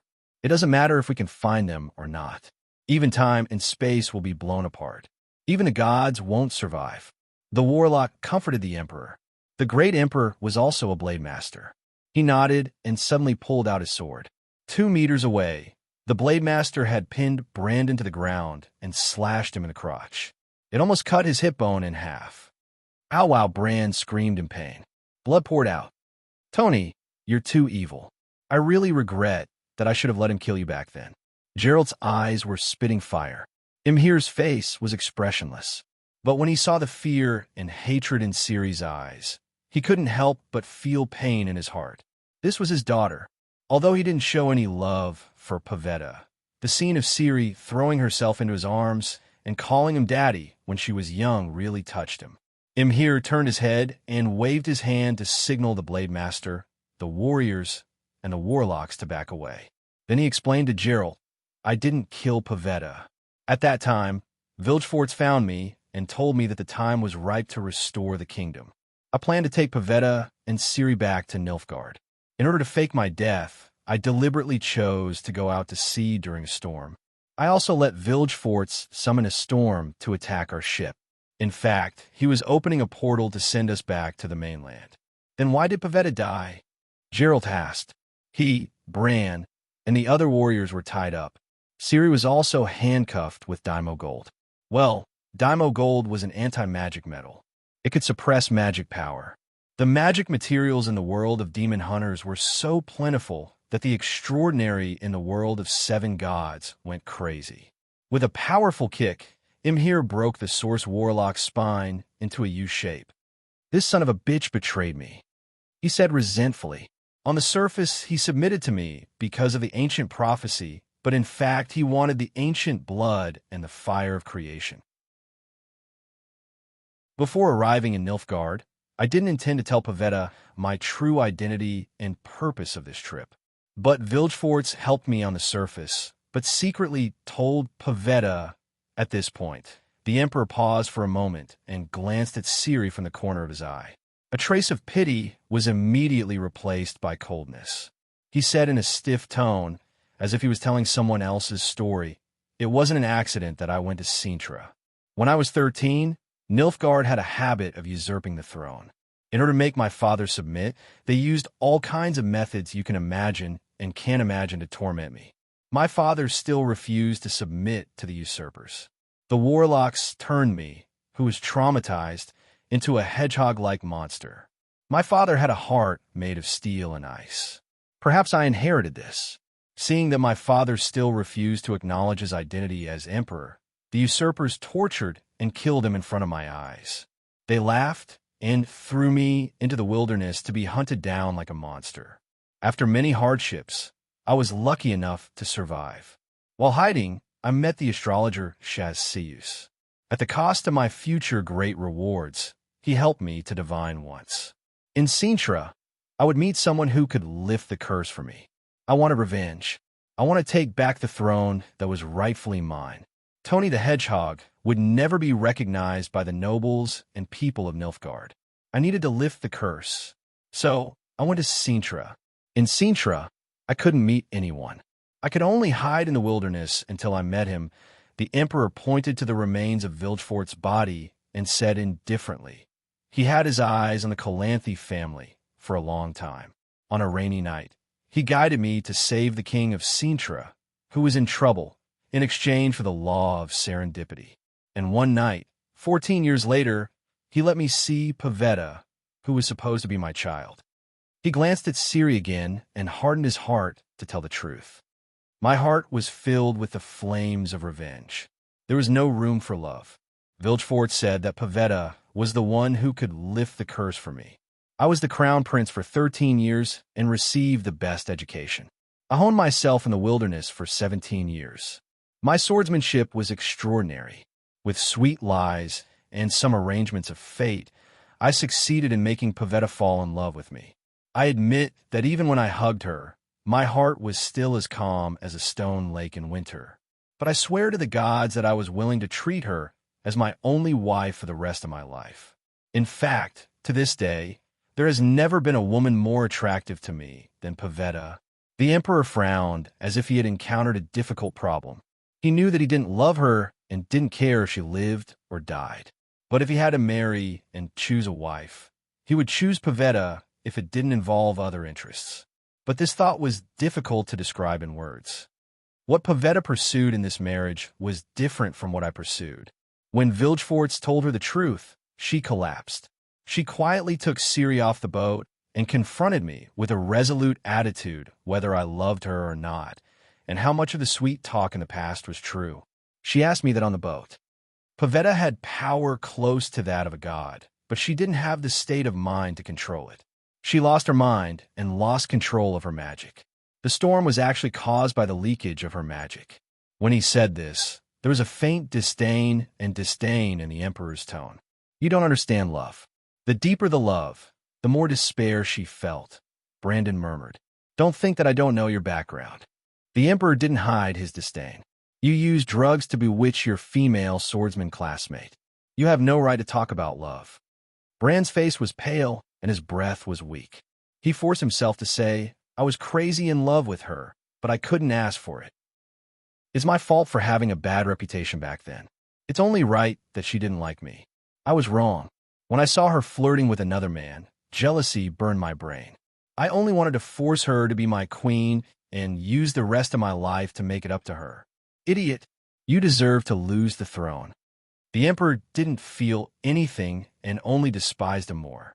Geralt saw a faint holy light flickering under Bran's crotch and relaxed. He asked in confusion, since it was for the ancient blood, why did Vilgefortz want to kill Pavetta? Kill? No, fake death. I told Pavetta the truth. Under normal circumstances, I don't like to lie. Her magic was completely out of control. The storm, rain, lightning, and fire shattered the boat. She disappeared into the sea, and I was teleported ashore by Vilgefortz. He told me that Pavetta died in the sea. In fact, he used the same trick as me to help Pavetta escape by faking her death. But Pavetta didn't want to fake her death.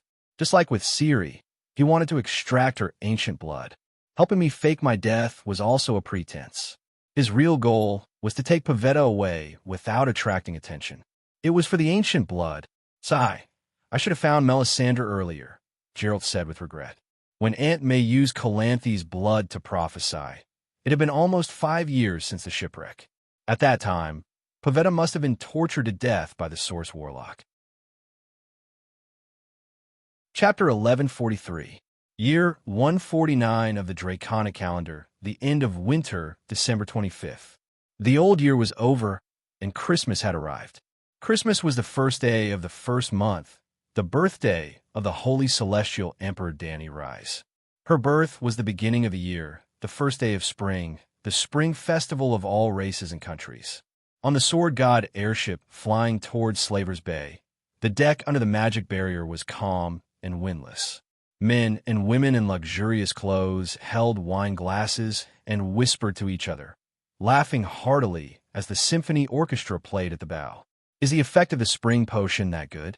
Caitlin, you haven't changed at all, but I've become a haggard old woman. No. Dany, you must give me a bottle. On the port side, Asha, in a brown velvet coat, held the face of Mrs. Stark and pinched it left and right, and then pulled the mistress of Casterly Rock City to yell at her. Joffrey has formed a 200-person alchemy research team. When the formula is cracked, I'll give each of you a bottle, Dany said with a smile. The Magic Academy of Old Town University is also researching this potion. It's been 15 years, and they still haven't succeeded. I have to admit that the alchemy of the other world is several generations ahead of us, Jenny Tully said with emotion. She was now the deputy dean of the Knight Academy of Old Town University. Didn't the scholars steal? Asha asked. Scholars stealing technology is not stealing. The deputy dean explained out of habit, then shook her head and smiled bitterly. It's easier to borrow technology from ordinary people, but the warlocks have powerful detection and defense magic. It's difficult to get close. Don't worry.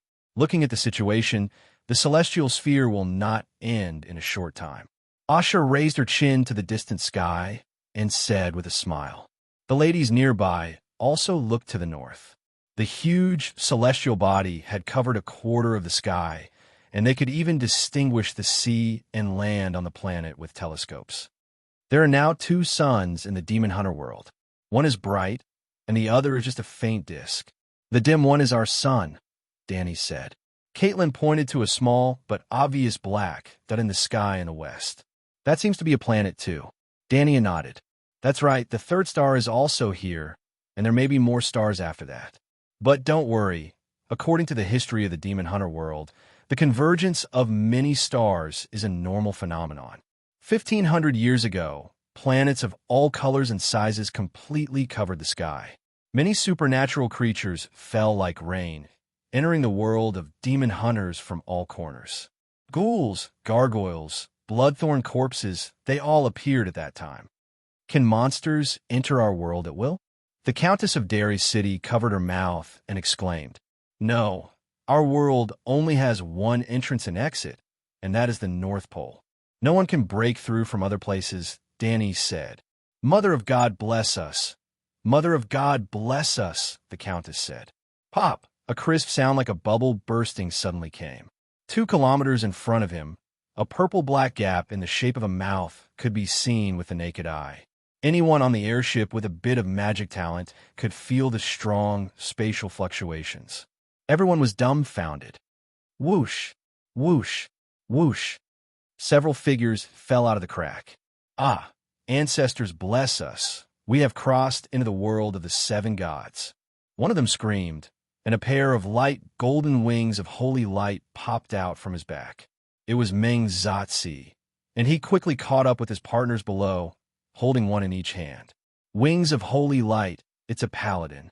Asha put down her wine glass and walked quickly to the bow of the ship. The other party also saw the airship in the sky, carrying 2 people and another man with bat wings to the deck. The crazy Prince Brandon? A few hundred meters away, a dozen people exclaimed. And Gerald, Joffrey, Danny, Jenny, it's you. Sure enough, the middle-aged man with a sword on his back was Brandon. He was also carrying Gerald, the demon hunter, and another female demon hunter with short gray hair. Are you having a cocktail party in the sky? Gerald looked a little embarrassed when he met his old friends again. Danny turned sideways and said a few words to the captain. Immediately, a group of waiters came over and whispered to the guests that were gathered together. You finally brought them here. She carefully looked at the female demon hunter and said meaningfully, this was an accident. Brandon glanced at Ciri, who was looking around curiously, and sighed. We were being chased by the wild hunters, and in a panic, we opened a random portal and didn't expect to return to our hometown. Maybe this is fate. Ciri said something that even she found strange. After saying that, she was stunned. Danny glanced at Astapor in the southeast and could already see the vague shadow of the pyramid. Who are the wild hunters? She changed the topic. Gerald looked serious and said, a group of demons that can't be killed. Ein Hill is the spiritual projection of the elves. As long as Ciri opens the world gate, even if it's a few worlds away, the elves can sense the waves of the ancient blood, then locate the coordinates and cross worlds to find us. We have been fighting with the wild hunters for the past few years, and I don't know if they will find us here. Now that you are here, you don't have to worry about the wild hunters anymore. Let me introduce you to this friend. Regis greets your majesty. I am a vampire.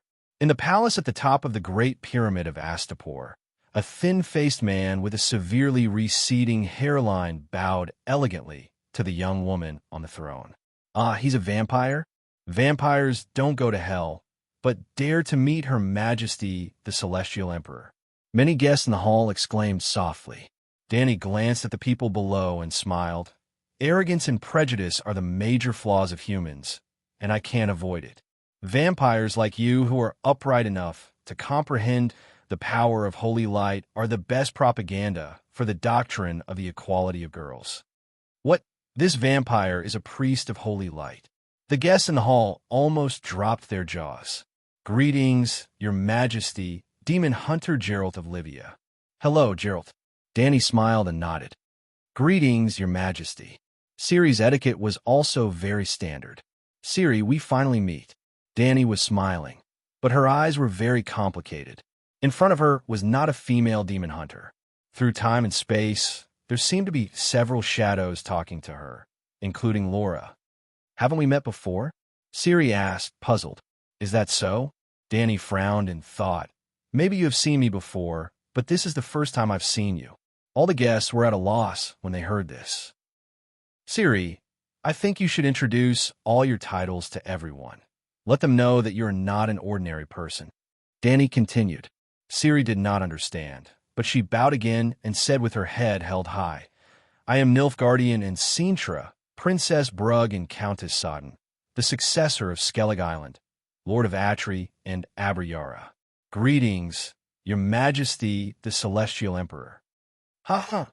Danny could not help but laugh. She turned to the white-bearded, silver-armored knight and said, How is it, Sir Barristan? What do you think? The white-bearded old knight also could not help but laugh. He said to the confused demon hunter, Don't mind, the Empress is just joking with you. Your experience is actually very similar to hers. She also carried a long list of titles, but seemed to have nothing. Ciri could only laugh awkwardly. As for the other guests, those who understood smiled and clapped, while those who did not clapped awkwardly.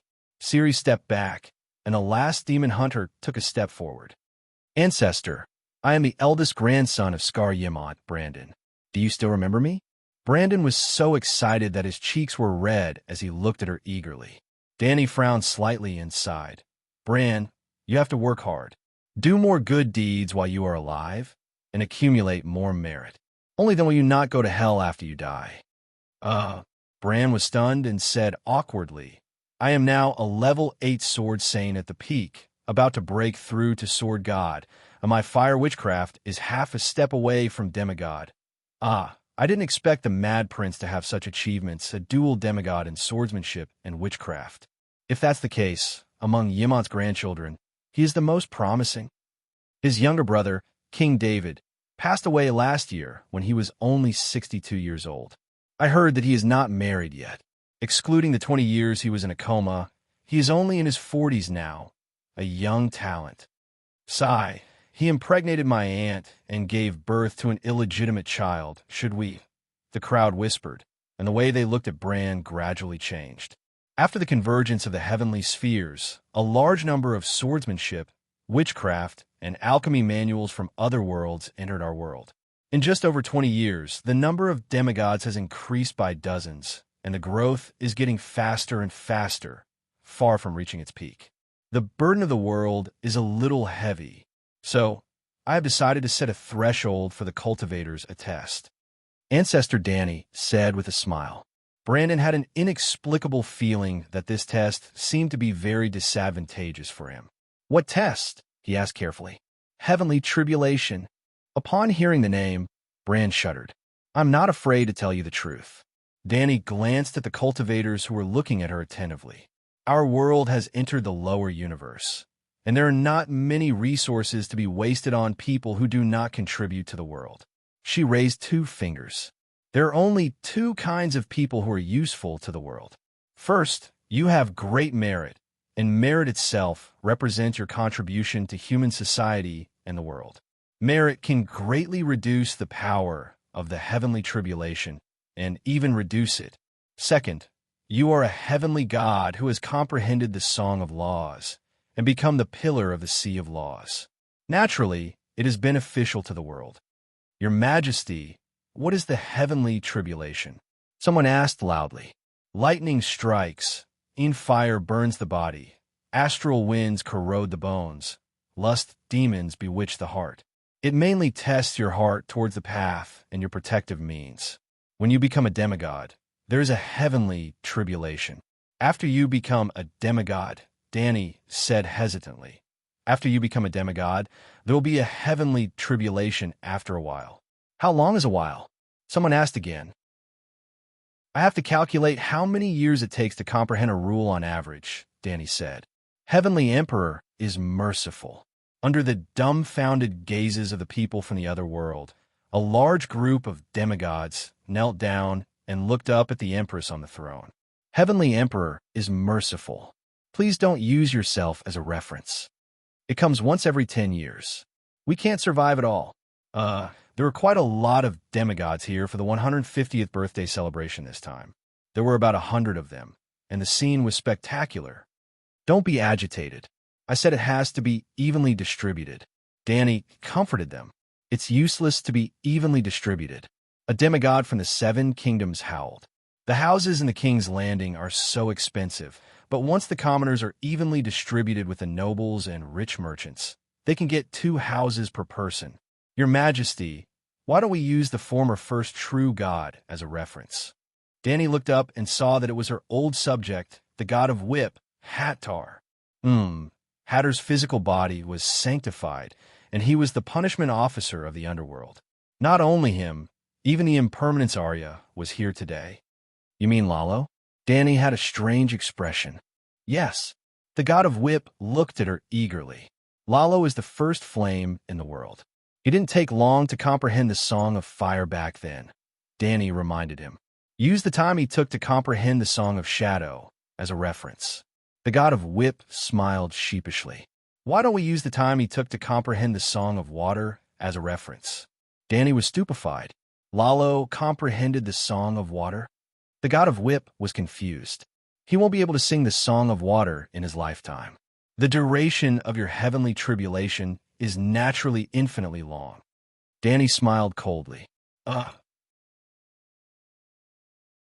Chapter 1144. Are you going to fulfill the ancient sacred oath with me this time? After the banquet, Danny brought Ciri and Geralt to the Five-Dragon Cave, a towering cliff south of Astapor. The jade platform under the moon was clean, with a stone table and a few stone stools. It was simple, and the three of them sat around it and drank tea. Can we wait a little longer? Geralt looked worried, and his eyes were uneasy. Ciri has not fully grasped the power of the ancient blood, and she knows about your fire of creation, but not why. Danny looked at him from head to toe and smiled. Geralt, have you noticed the changes in yourself? In the early years, you rushed back to the demon hunter world and couldn't wait to bring Ciri to me. Now, you've been dragging your feet and even subconsciously avoiding seeing me again. The demon hunter said awkwardly, maybe our identities are different, and now I really see Ciri as my daughter. In front of you, I can't hide my selfishness. You'll take away her ancient blood, and you will take back the fire spirit, which will be disadvantageous to Ciri. I'm not avoiding the oath, but I hope that Ciri can transform the law in her blood into her own song of law. Just like you, without the fire spirit, you still control the fire of creation. No one can take away the law you've comprehended. That's what you said to me. Ciri looked worried, afraid that her foster father would tell the truth and offend the powerful queen before her. Your world is very stupid and greedy. Danny said something that puzzled the two. Of course, my world is not very smart, but seeing the confusion on their faces, Danny sighed and skipped the topic. She said, Geralt, you have failed to live up to my expectations. Even now, you still haven't broken free from the world's will's distortion of your mind. What expectations? What distortion of thinking? Geralt was puzzled. Back then, you received a sword will from Jaime and were the first sword god in the demon hunter world. But later, as the sword god technique spread, more swordsmen broke through, and more than 10 sword gods were born, but you're not the strongest one. She stared into his eyes and said word by word, you should have been the strongest one. Not only were you strong, but you were also able to break free from the shackles of fate. Because the sword intent that still exists in your mind isn't Jaime's. It's mine, the sword of destiny that I gave you. Ciri was dumbfounded. Geralt's pupils contracted as he muttered, my teacher once taught me that everyone has their own style of swordsmanship, and that one's own style is the best. So, after becoming the sword god, I didn't choose to fuse with that sword intent. Why? Why did you give me that sword intent? Do you know my story? Danny asked. I've read history books and countless plays about you. About my relationship with Lalo. Can you tell from the storybook? Danny asked again. The demon hunter's heart skipped a beat. You seem to have broken free from the fate he has arranged for you. Danny nodded. Only by breaking free from fate can one control fate. I gave you that sword intent for a very simple purpose, to help you break free from the fate that the demon hunter world has arranged for you. Not only do I have a deal with Laura, but I also have a deal with your world's will. I will recomprehend the laws that I have mastered in the demon hunter world. However much I get, I will get back to you and Yennev. Yennev will at least comprehend the Song of Law, and what you get will not lose to the Song of Law. My personal understanding is that the value of jumping out of fate far surpasses the Song of Law, she added. Thank you. I'll absorb it later, Geralt said solemnly. You don't want Ciri to fulfill the agreement with me immediately because of the influence of the world's will. It instinctively refuses to let high-quality blood flow out. This is the nature of the world's will, and our world's will is the same. But your world's will is too stupid. How is it stupid? Geralt was puzzled. Let me ask you, can Ciri escape the sacred oath with me forever? Danny asked. She can't. Geralt sighed. Danny smiled and asked, if Ciri transformed the laws and the ancient blood into her own song of law, then the ancient blood that she gave me, does it contain all the secrets of her understanding of the laws? This Geralt was horrified. Danny looked meaningfully at the stunned Siri. Your coming to Slaver's Bay this time was not an accident. It is very likely that your future self asked you to do so. She did not want me to continue taking advantage of you. By the way, I heard that you have been to the future. You really don't know? We have also met in the future several times, Siri murmured. Danny shook her head. My future self will not interfere with my past and present self. I can't even physically pass through the timeline at this time. So confusing, Gerald groaned as he held his head. Danny smiled faintly. In order to not be confused, my timeline has been compressed into a line that does not interfere with each other. Then, she turned to Siri and advised, try to travel through time less in the future. Today's cause will be the result of another day's cause. I don't quite understand. Siri said, if you understand, then there is no need for me to advise you. Just remember what I said. What should I do now? Siri asked blankly. Danny stopped smiling and said solemnly, let me ask you, are you willing to fulfill the sacred oath between me and Laura at this time? Siri thought for a moment and said doubtfully, I thought you wanted to fulfill the agreement as soon as possible. But now, I think you would rather I refuse. Danny smiled again. Do you think I'm kind?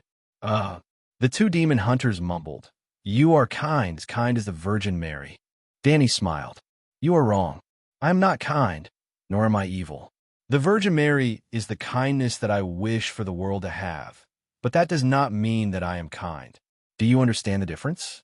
The two nodded silently, their faces pale. I am not the Virgin Mary. I am not lacking in cunning and ruthlessness. Otherwise, why would I be the God King? When I made the sacred oath with Laura, I had already guessed that the elves would break their oath. But I'm looking forward to it more. Why? Is there a trap in the oath? Siri asked in a trembling voice. That's because Laura's ancient blood isn't complete at all. Danny let out a shocking revelation. Siri and Gerald were dumbfounded. Isn't Laura the source of all this? She is far from it. Danny sighed. Have you seen Ymont of Neverwinter? The son-in-law of the Arctic King John, your grandson, Scar Ymont? Gerald asked. That's him. He is my eldest direct grandson. His blood is purer than Danny's children. Laura is Ymont, but I want the pure blood of the elves, Danny Lissa. Danny stared at Siri and said in a faint voice. Me? Siri was like a little lamb, her body curled into a ball. You're stronger than Laura, but you're still lacking by a bit. However, if I gather you, your mother, your great-grandmother, your great-grandmother's mother, all the way to Laura, all of you awakened bloodlines, the ancient blood I obtain will definitely be more complete. My greed has been praying that you will never come to me, your children, your children's children. It would be best if I waited until the destruction of the Demon Hunter world. Then I would complete the transaction with the last descendant of Laura. Countless generations of awakened ones would almost be able to restore the ancient blood. You are so ruthless, so greedy. Siri was so shocked that she blurted out her inner thoughts. After that, she lowered her head and covered her mouth like a child who had been caught doing something wrong. She looked apprehensive. Greed is one of the original sins of mankind. My greed is enough to turn me into a peerless demon. How can the word ruthless describe it? But I also have kindness. Kindness has made me keep hinting to your family, hinting that you should complete the oath as soon as possible. That is why Brandon proposed and why Tyrion and Calanthe were engaged. To be honest, I have seen the results on the timeline. But doing it or not, the meaning is completely different. Danny smiled. Looking at the smiling celestial emperor, Siri felt a chill run down her spine. Why, do you think I'm crazy and scary? Danny smiled even more gently and charmingly. This is the free will of the Divine King. There is no longer an existence in the world that binds me. Everything I do is born of my heart. Now that you have opened the window and spoken frankly, you are also free will. Siri asked. Danny shook her head and smiled bitterly. I am about to meet an old friend. For her sake, today's words will teach you the way of thinking of a truly powerful person. Old friend, Laura? Gerald was shocked. Siri, are you willing to complete the sacred oath between Laura and me? Danny asked again. Ciri looked solemn. I am willing to end the sacred oath here and now. Dani nodded and gestured with her hand. Specks of red flames floated out from Ciri's forehead and condensed into a fire spirit, little mist, above the stone table. Ciri felt a sense of loss, as if something precious had completely left her. She also felt inexplicably relaxed, as if the chains that had been tied to her body had been released. Mother Goddess, Little Mist opened her eyes, the blankness in them disappearing little by little. She was unusually excited, jumping and jumping around Dani as she chattered about the pain of missing her. But in the past 130 years, she did not have many memories. She could only keep repeating, Mother Goddess, I miss you so much. Ciri looked at her with envy. She liked Little Mist so much, as if she was a part of her. But the oath had been completed. Dani patted Little Mist's head and smiled. I'll let you meet an old friend later. Now open your mouth. Little Mist looked up and opened her mouth wide. Dani hooked her finger, and with a whoosh, golden balls of light were spat out from Little Mist's mouth. The balls of light expanded into illusory souls in midair. There were 6 of them, 1 man and 5 women. Mother. Ciri's eyes filled with tears when she saw one of the young women. Pavetta. Geralt was stunned. Ciri, my child. Pavetta also looked at Ciri with tears in her eyes. Dani. The beautiful female elf with pointed ears looked at Dani and Little Mist with a complicated expression. Meeting you under these circumstances, I feel really bad. If I tell you now that I want to drink tea under the osmanthus tree with you in the elf kingdom, that would be a lie. As soon as we arrived at the 5-Dragon Cave, I quietly undid the seal on Little Mist's soul core. You should have heard what I said to Ciri before. Laura, I sincerely treat you as a friend, and I really want your ancient blood. There shouldn't be any contradiction, right? Dani smiled bitterly. Chapter 1145. I thought we were the same back then, but now it seems I was too naive. However, Dani, I don't hate you at all, and I can't hate you. You didn't lie to me, you just hid some things from me, Laura said. Just don't hate me? Dani was a bit insatiable. Now that I and my descendants appear in front of you in this state, do you expect me to be grateful? Laura's expression dimmed. In front of all these juniors, I have to defend myself. Dani looked around at the undead who were staring blankly at her, as well as Ciri and Geralt who were staring blankly at her. At first, I advised you not to be too naive, not to think of using love to resolve the hatred between humans and elves. Laura, do you remember the racial competition theory I told you? Laura was stunned. Now that you mention it, I remember. So, why did you betray your fiancé and marry a human warlock? You and the elven sage had a sacred marriage contract, and the elves had placed all their hopes on you. At that time, humans and elves were doing everything possible to exterminate each other's race. What were you thinking to do such an outrageous thing? Even without our sacred oath, do you think you will have a good ending after doing something like that? Dani sighed. I don't have any feelings for Avarak. Our marriage was forced on me by my father and the elders. Originally, I didn't think of running away. Love came too quickly, too suddenly. Craignan was destined to be my other half, and I couldn't control my feelings at all, Laura said sadly. I can understand. The only male undead murmured. He was Laura's grandson, and he couldn't control his feelings with the Countess, even giving birth to an illegitimate child, who was killed by the Countess in anger. I can understand, Pavetta murmured. The other undead nodded in agreement. Able-bodied criminals can't control their desires. Murderers can't control their murderous hearts, but uncontrollable feelings don't mean their actions are legitimate, Dani said.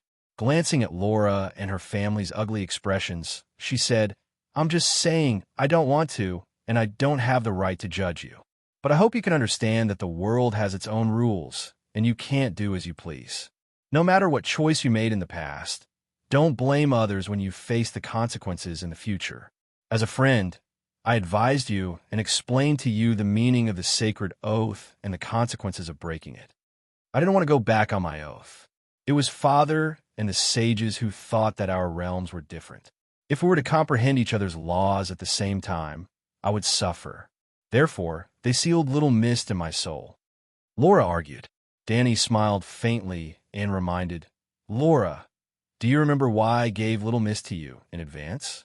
Because you said that you couldn't represent the elves and wanted to go back and ask the Elven King and the other sages. Understood? You're not the only one who has made a holy pact with me, but also the entire elf race. What the elves have done is a breach of their oath. Sigh. Laura sighed helplessly. Do you have a backup plan? Why are our souls sealed in Xiao Wu's body? According to the vow, Little Fog is only a pet companion. You can use her power to control the holy light while comprehending the flame of creation that I gave her during your daily cultivation.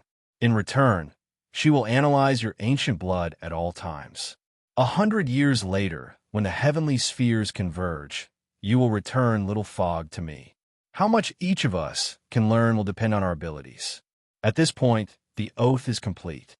Laura nodded gently. Danny sighed.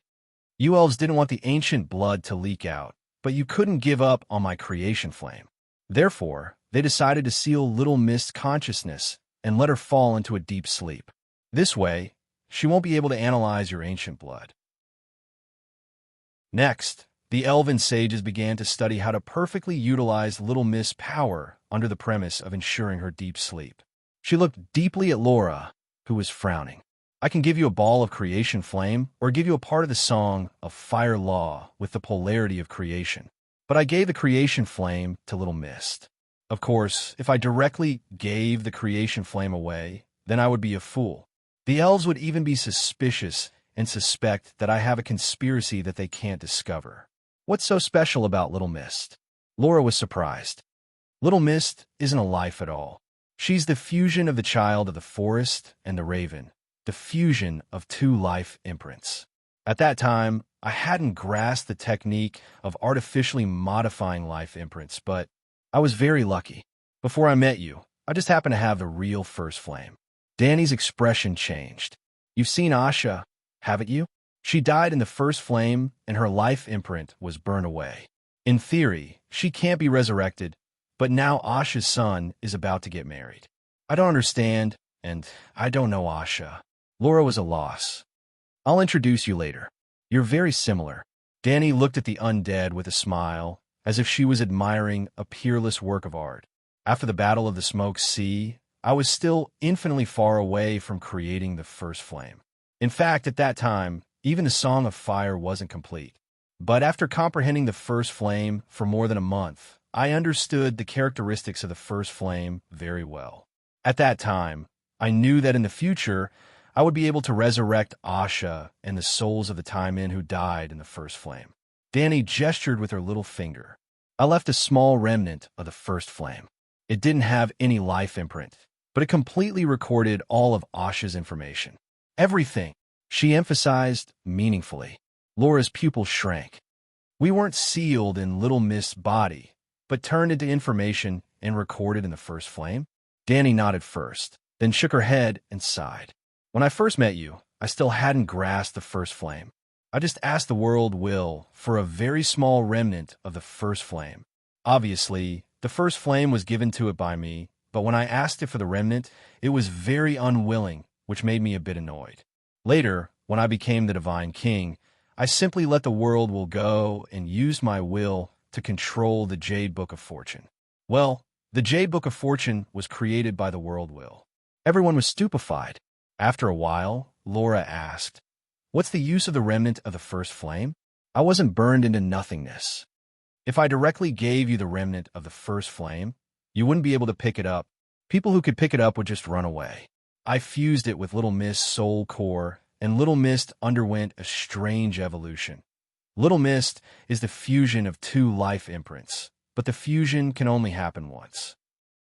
Although the remnant of the first flame didn't have the omnipotence of the first flame, it still allowed her to evolve two innate abilities. Danny stretched out two fingers. First, when the elven sage studied how to extract Little Mist's power, he was surprised to find that she could perfectly integrate with the souls of other creatures. This is the simplified version of the second life of Shapeshifter. To be honest, I was afraid that the elves would seal Little Mist in a container and use it as a weapon. That way, I wouldn't be able to obtain anything valuable. However, with the strength and knowledge of the elves, it's impossible for them to waste such a treasure. Seeing your insignificant spiritual projection being able to cross the world and even cross half of the universe, I was 80 to 90% sure that the elves were very proficient in the way of the soul. They would certainly be able to discover the uniqueness of Little Mist's soul. Sigh. Gerald covered his face and sighed. Not only were they proficient in it, the wild hunt was the pinnacle of soul witchcraft. Laura's face was pale. We did discover it, and then sealed Little Mist into my soul. We did what you wanted us to do. Danny nodded lightly. She wanted to laugh out loud, but the female elf was still her friend. She held it in. Other than the passive fusion of the soul, the remnant of the first flame also allowed Little Mist's soul core to have the perfect record ability of the first flame. The first flame can even record the entire world. No matter how powerful the ancient blood is, it can't surpass the world in terms of energy level. Therefore, Little Mist can perfectly record the bloodline and soul information of the person who fused with her soul. When the person fused with her dies, even their life imprint will be recorded. At this point, Danny's nose wrinkled, and her face revealed a look of disdain. The source warlock of your world, Vilgefortz, actually intended to steal Ciri's ancient blood through blood exchange. It's too crude, too unskilled, and too whimsical. If Pavetta's ancient blood inheritance is equivalent to Sansa's, Laura is equivalent to the unfilial son Yemont, and Ciri is my son Simba. From a purely genetic point of view, the ancient blood should have become thinner and thinner with each generation of humans. But the truth is that Ciri far surpasses Laura, and my bloodline surpasses any previous generation of Targaryens. Bloodline isn't just about material genes. Ciri, Pavetta looked at her daughter in a daze, and tears appeared in her eyes. A warlock stole the ancient blood? Laura's expression was ugly. Not just a warlock. Danny looked at Ciri. The Warlock Society also forced Ciri to marry the prince they appointed, right? You know all about it? Ciri was surprised.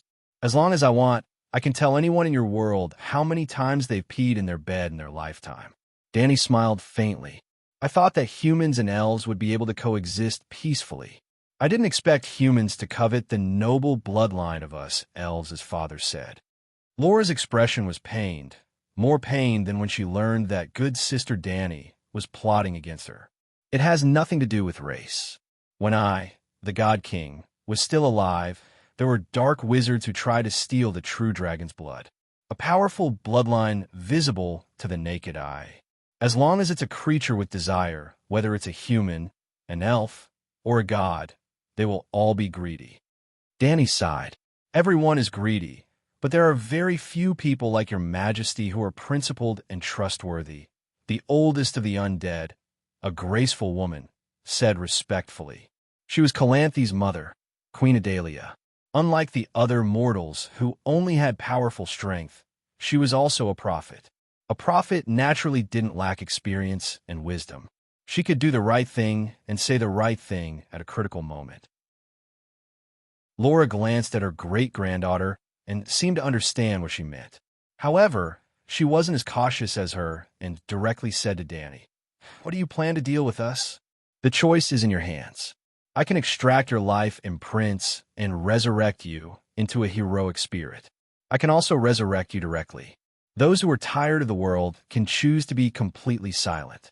Heaven on my side, the world of death in your world, you can choose. Or, I can help you build another heaven in your world. Those who are reluctant to part with the mortal world can also be resurrected, perfectly resurrected, just like Asha. If you want to live but don't like your previous way of living, I can also send you into reincarnation. Or, like Little Mist, become an elemental spirit." Everyone was stunned. Chapter 1146. Can we really be resurrected? Laura asked blankly. That's great, Mom. I missed you so much. Ciri looked at Pavetta with tears in her eyes. Gerald hesitated. Asha was indeed resurrected without any after effects. But what's the problem? Pavetta quickly asked. I heard from Brandon that the priests of the seven gods had resurrection. but it was canceled due to a flaw. Gerald frowned. When was Asha resurrected? Danny asked with a smile. 20 years ago. When I met Laura, even the Song of Fire wasn't complete. Times have changed, and my realm has been rising. Of course, if you don't feel at ease, you can choose to remain silent, Danny said. Mom, you must resurrect, Ciri said anxiously. Pavetta looked at her ancestors and nodded gently. Your Majesty, please resurrect me. Let me say this first. After resurrection, you will no longer have the ancient blood, but the blood of the true dragon will still exist, Danny reminded. Didn't you say perfect resurrection? Laura frowned. Laws have their own uniqueness. The complete ancient blood is the main law, and you are the chorus of the main law. Seeing their blank faces, Danny sighed and explained, using the Song of Fire as an example, I sang the Song of Fire with the characteristics of fire creation. Before me, there were Balerion and Lalo with their own unique songs of fire. A world only has one Song of Fire. Balerion's Song of Fire was stronger than Lalo's, so he replaced it. However, the position of Fire God changed, but that didn't mean that the previous Fire God songs of fire disappeared. They were always recorded in the Sea of Laws. The more types of songs of fire there are, the more prosperous the world will be. The sum of all the songs of fire is the first flame. In other words, me, Lalo, and Balerion songs of fire are only a part of the first flame. The above statement isn't accurate. I'm just making it easier for you to understand. In fact, the songs of fire are only the best medium to control the first flame. The first flame isn't the sum of all the songs of fire. The first flame is the sum of everything. If the complete ancient blood is the first flame, each of you is equivalent to a song of fire. Laura was slightly stronger, her ancient blood equivalent to Balerion. Ciri was the strongest, equivalent to my early creation fire. So do you understand? Our Song of Fire was taken by you? Laura said bitterly. Danny nodded lightly, but she was still defending herself. It's a waste not to take it. Anyway, if you die, they'll disappear into the world. But Ciri isn't dead yet, Pavetta said excitedly. Mother, don't worry, Ciri said uncertainly. I haven't lost my ancient blood. I'm just a little weak. Danny said, Ciri is not dead, but she has to fulfill her sacred oath. I only made a copy of her ancient blood. Her weakness wasn't because her body was weak, but because the transmigration laws contained in her bloodline were unstable, causing her to become illusory. However, there was no need to panic. It was difficult for the same tree to bear two identical fruits. In the future, Ciri and I will definitely walk different space-time paths. When that time comes, her bloodline will slowly stabilize. There were only so many paths, and there might only be one that led to the elven race's original transmigration laws. With her as a competitor, Ciri's achievements would definitely be severely affected. But she wouldn't say this. There were some secrets that wouldn't affect her if they were made public, so she didn't mind saying them in public. If it involved the struggle of the Great Path, even if it was her closest kin or the slightest disadvantage, she would keep it a secret. On the path of cultivation, loneliness and hardship were eternal friends. I thought our bloodline was the price of the oath, Laura said, staring at Danny. The good sister didn't look ashamed as she shook her head. Those who break the oath have to pay the price, just like borrowing money and paying interest. If Ciri never comes to me to fulfill her promise, the oath will continue, and she and her descendants will repeat your old path. At that time, it won't just be a copy of the bloodline. You said we were friends, Laura said softly. Even blood brothers have clear accounts. The female elf's face turned ashen. Seeing this, the good sister comforted. The sacred oath can't be violated. This is the rule. The original agreement was fair and just, so you didn't get nothing. Whether you can comprehend the flame of creation depends on your talent and luck. But the true dragon's blood that is engraved in your veins is real. After resurrection, you can continue to control the flames and the healing saint technique. This power has formed a new ancient blood that will be passed down in your descendants forever. Laura was still silent, but her expression looked better. Danny first resurrected Paveda and Idalia. Their daughters were still alive, and now 4 generations were living under the same roof. The resurrection process seemed very simple. Dragon Queen summoned a fist-sized red fireball, sucked in their souls with a whoosh, and then spat them out with a whoosh. They were 2 living people. They even had clothes, and they were real. Miracle. This is a power that only the gods can control. Geralt was stunned. Mom, Ciri. The mother and daughter hugged each other, crying tears of joy. The prophet, Idalia, was also wiping her tears. Seeing their daughter resurrected, Laura's great-grandson also chose to resurrect. Idalia and her mother hugged each other and cried. Seeing their daughter resurrected, Laura's grandson also chose to resurrect. Seeing their son resurrected, in the blink of an eye, only Laura was left as an undead. Danny turned me into a fire elf. I only owe 3 people my life. My father and my clansmen violated the sacred oath, and I was helpless, unable to resist. I let you down, but you've already been repaid. I died right after Leonluin, her daughter, was born, and I didn't fulfill my responsibility as a mother. But before I died, I combined my magic with. Laura gently stroked her daughter's cheek and said bitterly, I left everything to you, and I did my best. Only the elves. She turned to Danny. After hearing your words today and thinking about my life, I understand how cruel the world is, how willful and childish I was. I owe the elves too much, and I only hope that the fire elves can help them get a chance to comprehend the Song of Fire. Turning into a fire elf is equivalent to being reincarnated, and you will lose your memories, Danny reminded her. Forgetting the past isn't necessarily a bad thing, Laura said. Sigh. I was going to help you resurrect Craignan. Danny stretched out her hand, ready to burn the female elf. Wait. Laura took a few steps back and said nervously, Did you say resurrect Craignan? Yes. His soul is with you too, Laura asked excitedly.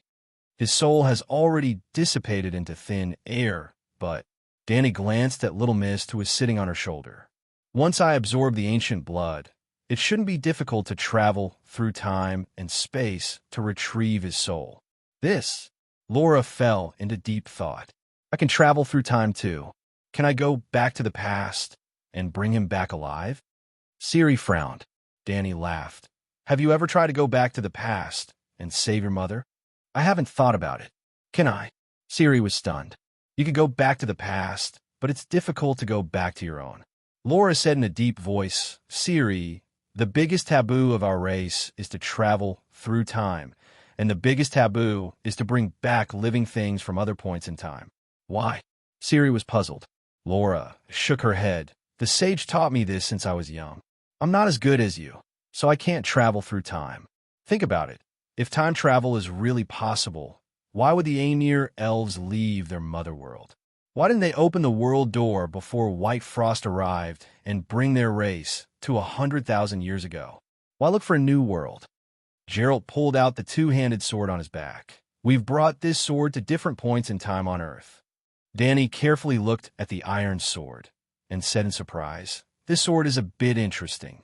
It looks like iron, but it's actually made from time and space fragments. What ability does it have? This sword was forged by you, Geralt said strangely. Is that so? Danny smiled casually. I haven't experienced it yet. Laura, let me turn you into Fire Elf. She extended her right hand to the female elf. No need. If you can revive Craig, Laura blushed, her expression awkward. Danny's mouth twitched a few times, and she slowly put down her right hand. It's almost Christmas, and Slaves Bay is lively. You all go around first. Give me a few days to familiarize myself with the ancient blood. Then, she called her second apprentice and sent the group back to the Great Pyramid. Well, the second apprentice was the female warlock Yennefer with big breasts, and the first apprentice was the black girl Larissa with no breasts. In the past 100 years, she had taught hundreds of students, and the 2 girls only had the title of apprentice compared to the others. Bullneck Marvin went to heaven. The magic tower on Dragonstone Island was still managed by the black girl, and Yennefer helped to manage the cave in the Five-Dragon Cave. After the guests from another world had left, Dany picked Little Mist up. Two of her fingers seemed to pass through the illusory smoke as she reached between the fire elf's eyebrows. She gently pulled out a glass orb that was radiating a bright red light from the fire elf's soul core. This is the essence of the bloodline of 7 generations of Laura. Dany's calm heart began to ripple. She clenched her fist, and silently, the red glass bead shattered into specks of colorful light. The specks of light vaguely formed 7 figures, Laura and her 6 descendants. Ciri's figure was the most illusory, but her image was the clearest. Ciri's bloodline is too strong if she doesn't come to me for the rest of her life. Shaking her head, Dany threw away all distracting thoughts. Her nose flapped, and the specks of light turned into a stream of light that entered her nostrils. Boom! Her purple pupils turned into 2 balls of flames, and the flames spread from her eye sockets to the rest of her face. It was as if her jade-like skin cracked open, and the golden-red magma inside leaked out. Boom! When the flames spread to her whole body, Dany directly exploded, and the golden-red light dissipated, leaving behind a bean-sized flame. The flame was very small, and the light was weak. The temperature did not seem high, and it was extremely ordinary. But this was a first flame that had a completion rate of 85%. Dany still had not been able to raise the flame of creation to 100% first flame. The speed of improvement of the flame of creation had 2 peaks. The first was when she had just finished singing the complete Song of Fire. The second was when she had started singing the songs of other elemental laws, and when she had integrated the Song of Law's Life Mastery into the Flame of Creation. The speed of improvement was faster than the first time. But there were only 4 elemental songs: earth, water, wind, and fire, and she had sung them all. After that, the miscellaneous songs of law such as death, mercy, and moonlight had little to no effect on the flame of creation. Even if the first flame was only at 85% completion, it was enough to perfectly integrate the information of the ancient blood into Dany's bloodline. At this moment, the first flame was herself. This technique was derived from the theory of the first flame's evolution of the world was born from the first flame, and the complete world was equal to the first flame. Then, using the human body as an analogy for the world, could the small world of the human body be equal to a small first flame? Dany proved that it could. She traced herself back to the first flame. The information of the ancient blood was completely absorbed by the first flame, which meant that it was absorbed by Dany. When the first flame was transformed into a human body again, the ancient blood had completely become Dany's blood. Huff, huff, huff. Half an hour later, the bean-sized flame began to expand, and the flames retracted, and a brand new Dany appeared on the spot. It's done. Chapter 1147. Ugh. Dany clutched her forehead and groaned. The first flame traced back to its origin and recreated itself. Before she could celebrate, an infinitely large, invisible spider web fell from the void. The web of time and space was also a web of information. The sudden massive flow of information made her feel as if she had been hit by a soul attack. Endless images flashed through her mind. Many times, she would even take the perspective of the elves or unicorns in the images. It was as if she had become an elf and had completed an elf's life. It was as if she had become a unicorn, born from the chaos of the universe, and finally turned into energy to feed the universe. This is bloodline tracing. Dany was not immortal. She was only caught off guard at the beginning. Gradually, she calmed her mind and was even able to distinguish the details of the images in her mind. She also understood why such a phenomenon would occur. The ancient blood was too powerful. Her ability was also powerful enough to instinctively trace the origin of her bloodline. The law of transmigration was contained in her bloodline. It was not something she had just comprehended. And as long as it was a bloodline, there would definitely be a source, just like the source of the Targaryen flame of creation was her. 1,000 years, 2,000 years, 5,000 years, 10,000 years, 20,000 years, 50,000 years, she was like a skilled boatman, going against the strong winds and waves, steering the boat towards the final source. Along the way, she even encountered countless tributaries. She even accidentally fell into a great whirlpool. After passing through the whirlpool, she instantly returned to the original river channel. If it had been Ciri or any other elf who had awakened the ancient blood, they would have been lost in the massive flow of information and the extremely complicated river of time and space. 100 years ago, Dani would not have been able to hold on for long. But now, she had mastered the first flame. Even if it was only 85%, the first flame's energy level was higher than time and space. The first flame could contain the entire world's information, not to mention the story of a race's origin and decline.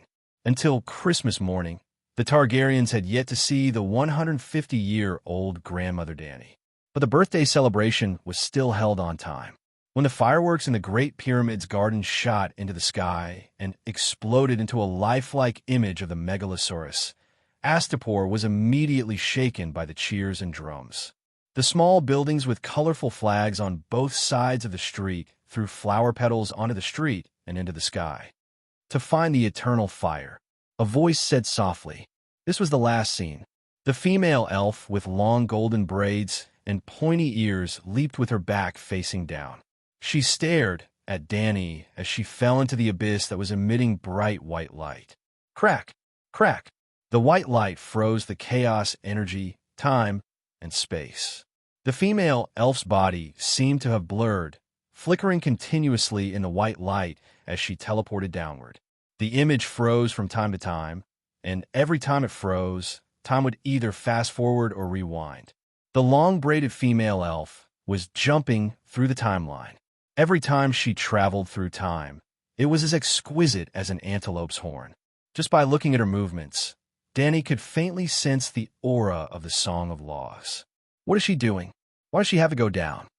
Dani was very puzzled as she watched the long-braided elf continue to dive into the abyss.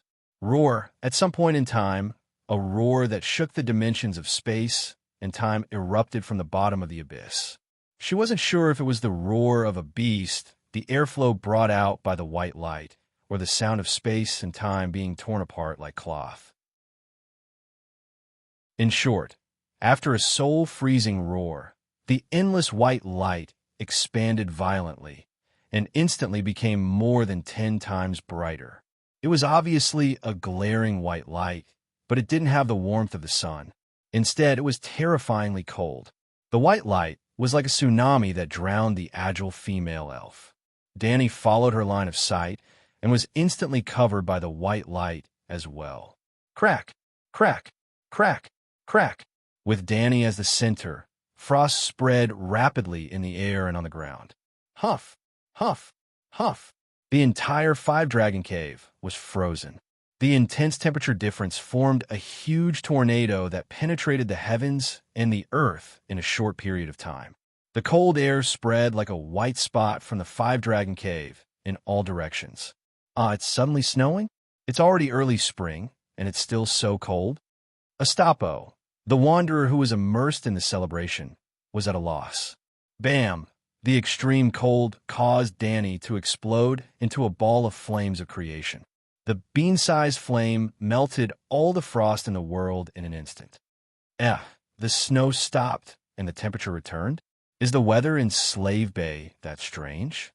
The guests who attended the Dragon Queen's birthday were puzzled. Five-Dragon Cave. To search for the eternal fire.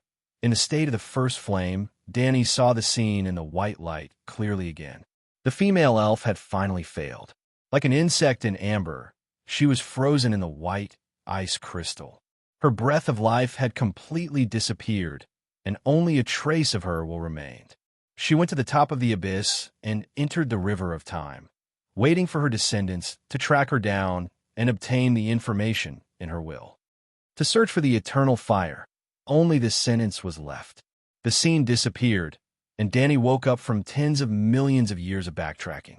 The eternal fire is what the elves call the first flame. Searching for the eternal fire should be to deal with the white light in the abyss. Danny was deep in thought. Why must she go to the bottom of the abyss? What does she want? Also, what do the abyss and the white light represent? Danny looked at the jade ground beneath her feet. Her gaze seemed to pass through the planet and look at the bottom of the universe. What was below the bottom of the universe? What was there? What was the relationship between the white light and the white frost that destroyed the world? Danny's heart was filled with questions, but she was also faintly looking forward to it. The elf Danny risked her life to go down. There must be benefits, and she had the first flame. When the flame of creation had completely evolved into the first flame, she must go down and take a look. With a decision in her heart, Danny's figure suddenly disappeared. 1,000,000 years ago, the land of the setting sun and the wild forest. The hills that would be named Noble Heart in the future. The timeline has been touched. The tall weirwood that reached the clouds woke up from its deep sleep. Door God. The next moment, a surprised cry came into its mind. Door God, are you calling me? The weirwood's leaves rustled. The person who jumped out of the river of time just now was you? Are you from the past, the future, or other worlds? In an instant, thousands of thoughts flashed through Danny's mind. In the end, she suppressed her excitement and said, Hello, Wind God. I am Stranger, the god of mystery and the unknown. I came from the future 1,000,000 years later. You are very sharp, and the complete you is also very strong. When I just came here, I was still in Slave Bay, but you found me. Also, only you found me. My vision can only see the end of the era. 1,000,000 years, that's a few eras. How did you pass through the era gap covered in fog? You came here too? Could it be that you can physically pass through time? How is that possible?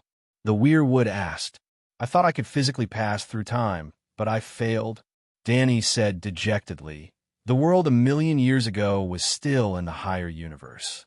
1,000,000 years later, the world has fallen into the lower universe. I directly hit the wall of the universe and my body bounced back. Even my consciousness couldn't enter. Luckily, I still have the megalosaurus in the upper universe's energy dimension.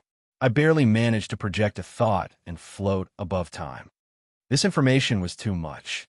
The weirwood thought for a long time before saying in fear, Our world has completely fallen. I can't say much, but don't worry, everything will be fine. Danny comforted. It has already fallen into the lower universe. How can it be fine? The old weirwood shouted. Don't worry, I'm here. The old weirwood couldn't be at ease. Why can't you tell me the ending? In the era, we often talked on the river of time. You said it yourself. That's in the era. Danny sighed.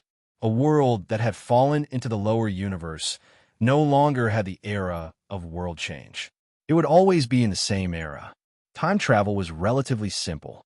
However, the Song of Ice and Fire world had just fallen into the lower universe not long ago. It was easy to cross eras by traveling to the past. Without crossing eras, traveling through time would change individuals and society. It would have little impact on the world itself. To the world, human society wasn't worth mentioning. It might be able to spontaneously correct time and space. Crossing eras could change the outcome of an era.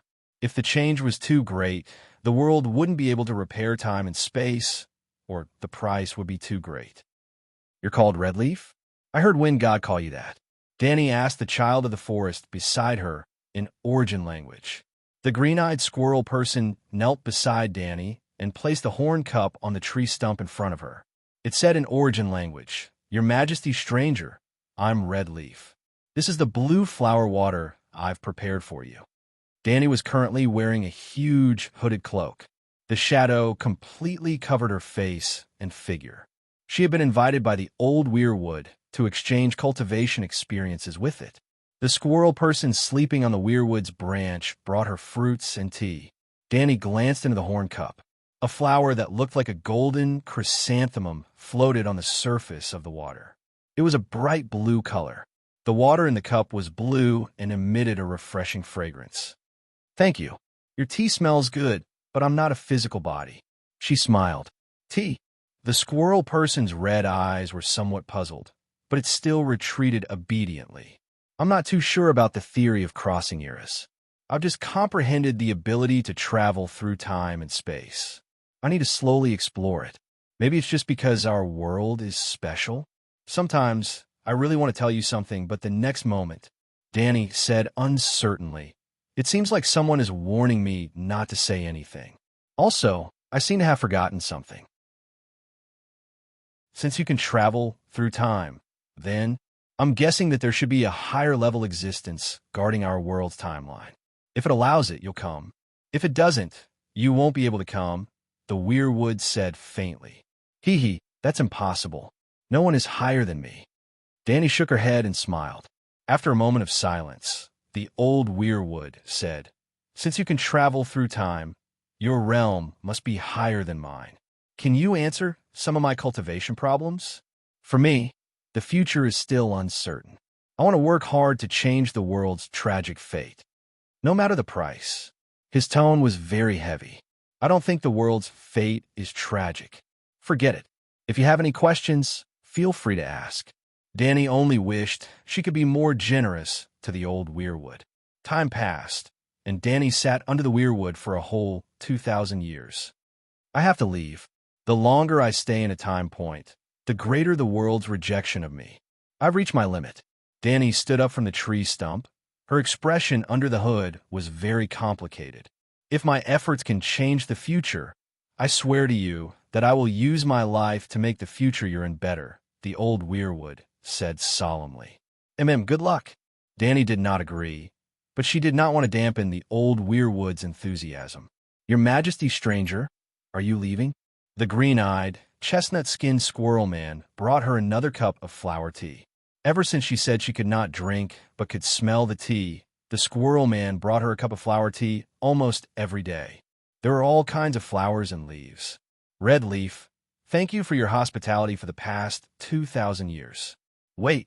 After a pause, Danny smiled and said, why don't you come to the Church of the Seven Gods and be my subordinate god? Thank you for your kindness, but I'm the child of the Mother God. I'll follow the Mother God until the end. Red Leaf shook her head and refused. I'll always leave a place for you here. In the next instant, Danny jumped out of the river of time. Chapter 1148. Damn it, there's something wrong with my memory. After spending 2,000 years, a million years in the past, it only took a moment to return to the original time and space. Then, Danny suddenly realized that what she had boasted about back then seemed to have become a reality. But in the time and space a million years ago, she had forgotten about it. Why is this happening? Slavery Bay, Christmas Day. When the parade team came to the front of the pyramid, the square was already crowded. The dwarf pulled Gerald, who was squeezing forward, and said, you're an adult, and you're still watching the circus like a child? Let's find a place to drink. I've been running around for the past few years, and I haven't had many peaceful days. Now that it's so peaceful, what's wrong with me having some fun? Besides, I was originally with Yaniv, but when you found me, we were separated, Gerald complained. He had taken off his demon hunter leather armor and put on a purple woolen coat and a colorful canvas hat with the words, Long live the Celestial Emperor on it. He was submerged in the crowd and could not be distinguished from the guests and people of Slavery Bay. I haven't seen you for a few years, and I miss you. Yaniv, you can see me anytime. I have to go back to Aiden in 2 days. The dwarf pulled the demon hunter in the direction of the Divine Grace Temple. Gerald said helplessly, it's Christmas Day, and it's her 150th birthday. Everyone is out celebrating. The Red Saintess will definitely not receive guests. I'm not looking for a woman. I just want the peace. Forget it. Let's go back to the Great Pyramid. I don't want to waste my time explaining to Yaniv. The demon hunter struggled to walk to the pyramid. How have you been these years? The dwarf did not insist and asked as he walked. Last time in Stega, you didn't even say goodbye to Melisandre and ran away. After that, you didn't contact us. Now you still have the face to ask? Gerald said disdainfully. I lost half of my body, and my vitality was greatly damaged. It took me 2 years just to recuperate. What else do you want me to do? The dwarf sighed. You didn't have to run away. Ciri's crying had moved him here. He understood that forcing it would only lead to a repeat of Pavetta's tragedy. Then he let us go, Geralt said. That's a crazy monster, the Mad King. Tyrion shouted. I know the Mad King better than you do. They often have the same thought one moment, but in the next moment, they give up on the decision they've made for a long time and do the opposite. Imher's repeated actions proved that he was the Mad King. If Melisandre and I don't run away immediately, but instead reveal our tracks and gather together with you, his killing intent may be aroused, and he may think that he can kill us to silence us. What should we do? The red-robed woman and I immediately fled, which made him not dare to harm you again. Even if you're right, why didn't you look for us afterward? Gerald asked. After all, it's not nice to run away. I'm embarrassed to see you guys again. Secondly, you guys are the source of trouble and disaster. I don't want to provoke you, Tyrion said righteously. Hey, Brandon, you guys are. At the entrance of the pyramid, they saw Brandon and Pavetta pulling each other. Brandon's face was full of enthusiasm, while Pavetta's reaction was cold. I invited Pavetta to the square to watch the play. Bran pulled back his right hand from Pavetta's sleeve with an awkward expression. Master, I'm going to find Ciri. Pavetta bowed to the old monk and turned to disappear into the crowd. Hey, Brandon reached out to pull her back, his expression dim. Kid, don't tell me you've really fallen in love with her? The dwarf asked in surprise. I'm not sure, but she's definitely obsessed. But she still can't let go of Tony. Bran sighed. What? The dwarf was shocked. Didn't you tell her what that monster did? Ah, that bastard Imher pulled back at the last moment and let Ciri go. Later, he even announced that Ciri was his only successor. Brandon sighed. As they talked, they came to the big stone steps on the third floor. The servants brought out tables and chairs, as well as wine and food. They sat under the sunlight on the third floor and looked at the bustling scene below. This is a good spot. We can even hear the music on the stage. Geralt smiled. Even if Tony didn't marry Ciri, how many bad things did he do before? For example, the Sintra massacre. What about that? Also, Tony said himself that he didn't love her. Even the law of accidents could be a conspiracy, Tyrion said in confusion. No matter how many bad things Tony did, he's been single for more than 10 years. Geralt sighed. What's wrong with being single? The dwarf didn't understand. It's true that Tony doesn't have much love for Pavetta, but Pavetta is the only one he's ever loved. Most importantly, he's the great emperor who conquered the world. I don't understand. What's the connection? The dwarf asked in confusion. Ah, I didn't understand at first. Geralt sighed.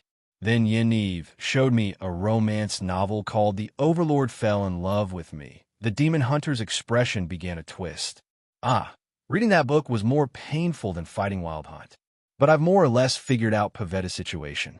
She's like the female lead in romance novels. She cares about love the most. She married Hedgehog Man because of love. She fell out with Tony because she realized that he didn't love her as much as she thought. Now that she saw that he only had her in his heart, she couldn't let go of him. I don't understand, the dwarf muttered. Bran glanced at him with a sense of superiority. Uncle, although you're famous and experienced, your level is still too low. What, you want to challenge me? Tyrion glanced at him from the corner of his eyes. You're not as good as me when it comes to women. Bran looked up at the sky and sighed. Tell me about it. Bran said emotionally. I like women like Pavetta who are full of love.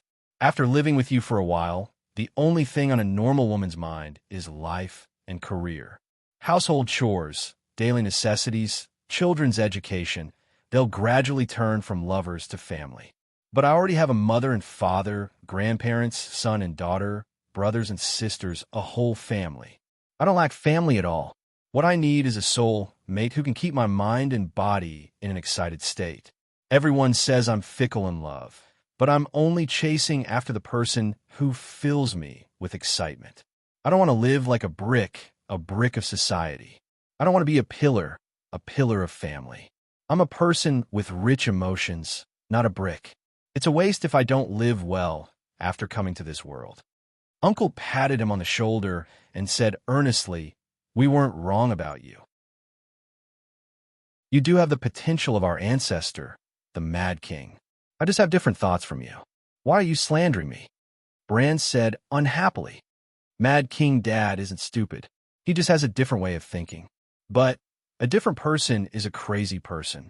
Your thoughts seem beautiful, but you forget that you're a member of society, a member of family. You can't escape your family's responsibility and social morality, Tyrion said. If reality is the same as ideals, then what's the use of ideals? Bran retorted. Bran, I think you could pursue other people. Geralt looked at his little brother with concern. Laura's family. Well, they all advocate love above all. Maybe you can choose Calanthe's mother or grandmother. After all, they'll be 16 years old after being resurrected by the Dragon Queen. Bran's eyes lit up, as if he had discovered a new world. Tyrion, come here quickly. I have something to talk to you about. Dany's voice suddenly appeared in the dwarf's ears. The dwarf looked around. Today is your birthday. Everyone is waiting to present their gifts to you. Let Sir Barristan handle this, Dany said. The dwarf was puzzled. Where are you? Where do you want me to go? Stand up and take 3 steps forward. Tyrion did as he was told, but after taking 2 steps, he stopped at the edge of the big stone steps. You can't take 3 steps. If you take another step, you'll miss, he said. You won't die from the fall. Hearing the impatience in her voice, the dwarf braced himself and took another step. Sure enough, with 1 step in the air, Tyrion fell involuntarily. He screamed in panic and kept screaming. Hey, why haven't I landed? He composed himself and looked around. He was shocked to find that he was surrounded by clouds, and below him was a continuous mountain range. I'm falling from a high altitude. The dwarf went from being shocked to being at a loss. Then, Dany's voice appeared in his ears. Why aren't you transforming? Do you want to fall to your death? Oh, the dwarf's body melted at a speed visible to the naked eye, and finally squirmed into a 10-meter-long shit-green little megalosaurus. Where am I? This, after adjusting his vision, the mystic dragon Tyrion's vertical pupils contracted. This seems to be the Andis Mountains? It's a little different. The old monk Tyrion had once traveled the world barefoot, and was very familiar with the scenery of the world. However, the Andis Mountains at this moment was a little different from the one in his memory. Come here. Dany's voice came from the southwest direction. The mystic dragon flapped his wings and followed the voice to a small valley full of purple bamboo. Landing in the open space in the middle of the valley, Tyrion saw the dragon queen sitting cross-legged on a large green rock. You sent me to the Goose Down Mountains? Tyrion turned into his human form and took a few steps forward. He was surprised to find that under the large green rock, there was a white-haired girl prostrating herself on all 4s. What's going on? He asked, puzzled. Tyrion, you once swore a sacred oath that you owe me 500 lives, right? Dany smiled. Tyrion's hair stood on end, and he took a few steps back in fear. What are you doing? Did you know about Laura's family's experience from Geralt? Dany's smile became even gentler. Plop. The dwarf knelt and begged. Don't torture me like that. I want to help you. If I don't fulfill the oath, the debt won't disappear, and the interest will only accumulate. I'm willing to repay the debt. Tell me, what do you want me to do? The dwarf said dejectedly. I have something good to give you. Dany pointed at the girl who was peeking at the dwarf with her dark blue eyes. She's the wife the girl gave you. White dove, you will be crowned king by the Heavenly Father. Saying that, she waved her hand towards the sky. The clear blue sky suddenly lit up with 7 stars. The starlight flowed like water, turning into 7 pillars of light, and fell into Dany's palm. When the silver light disappeared, the 7 stars in the sky hid, and a 7-star crown appeared in her hand. She tossed it casually, and the crown landed on the dwarf's head. From today onwards, I crown you as king. Her expression became solemn and dignified. What king? The dwarf asked blankly. The king of Andis. The Heavenly Father, Dany announced majestically. Who are you going to abolish? The dwarf thought hard, but he couldn't remember which Targaryen was this generation's king of Andis. That person hasn't been born yet. You'll be the first king of the Undulls, the king of the hills. Hooga! Dany laughed. What? The dwarf was horrified, and then he suddenly woke up. He shouted in disbelief. This is 6,000 years ago. The purple bamboo forest cut their flesh to feed the eagles. She's the white dove, the pigeon spirit. According to fate, the harpy has been slapped to death by me, but, sigh, it's fun to pretend for a while, but it's hard to fill a hole for 10,000 years. Dani supported her forehead with her right hand and said in distress, "The king of gods can't lie, and there's no way to lie. My mouth contains the heavenly law, and every word I say determines the direction of fate. The fate of the past, the fate of the present, and the fate of the future are all distorted by my words, no matter when I say them." Chapter 1149. No matter what I say, it will become reality. This is the first law of the world. Even I can't go against it, Dani said helplessly.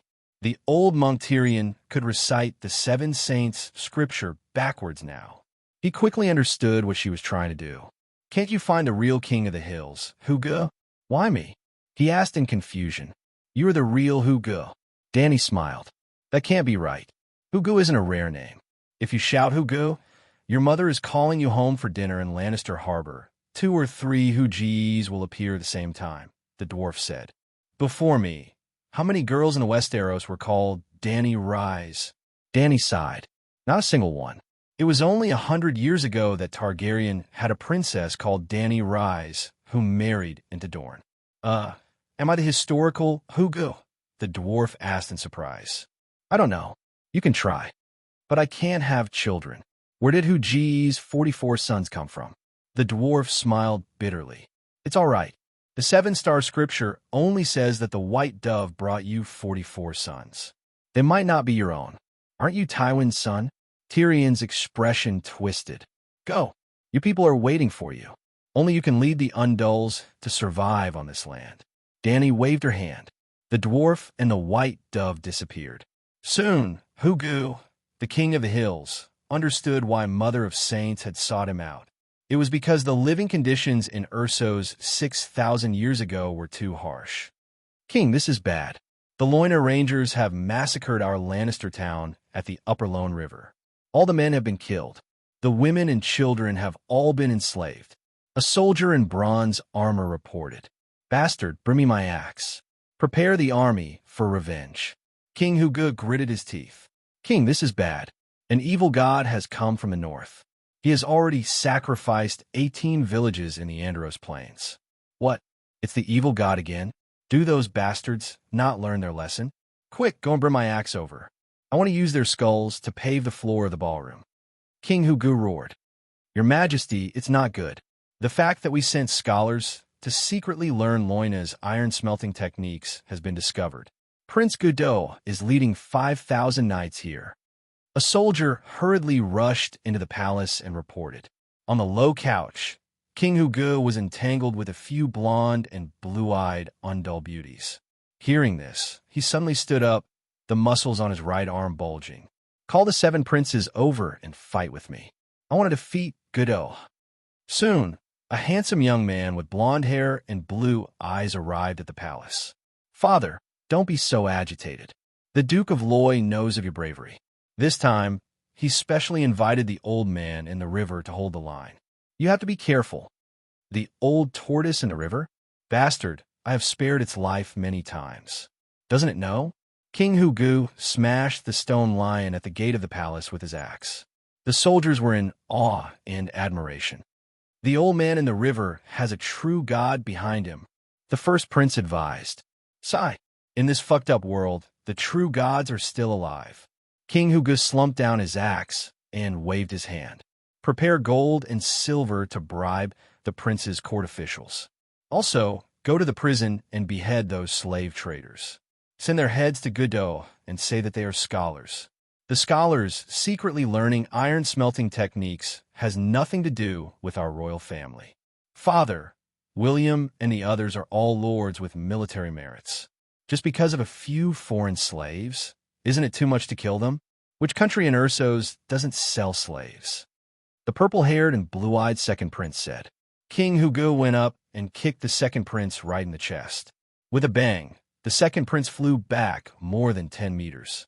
The soldiers were shocked. The princes were shocked. King Hugo was still angry. He walked over and scolded, "Second prince, I'll say it again. We Undulls are believers of the seven gods and children of the Holy Mother. We don't sell slaves or worship evil gods. We can't do anything that goes against the teachings of the seven gods. Do you understand?" Yes, yes.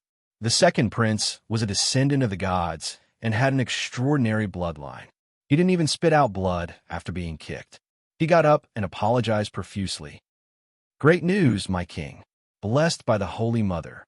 The queen has given birth to another prince for you," the palace nanny said excitedly. "Good, very good. It's already the 18th. Soon, it'll be the 44th soon." King Hugo cried tears of joy. That night, he held a banquet for his officials. "Bad news, my king. Winter is here.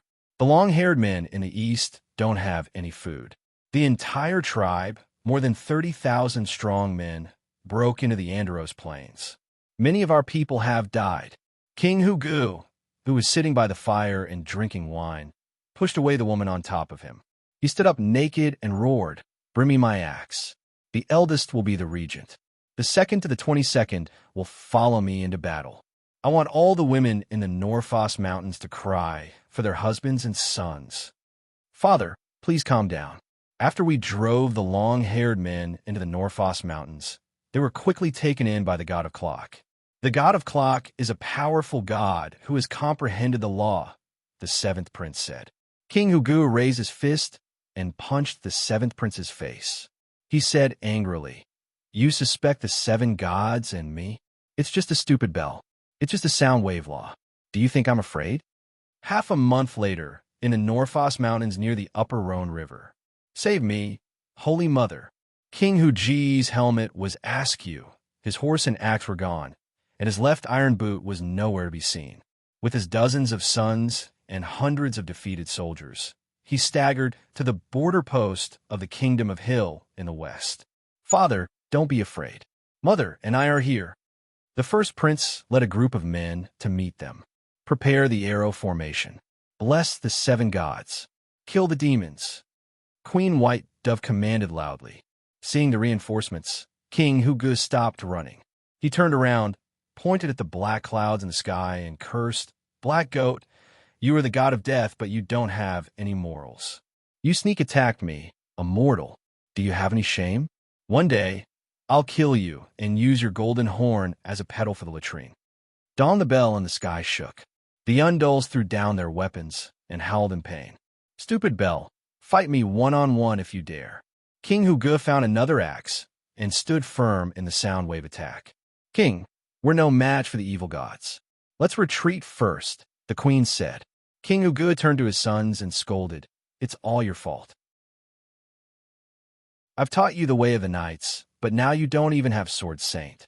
Father, you've always said that you can control the sword with your heart, but you've only killed with brute force."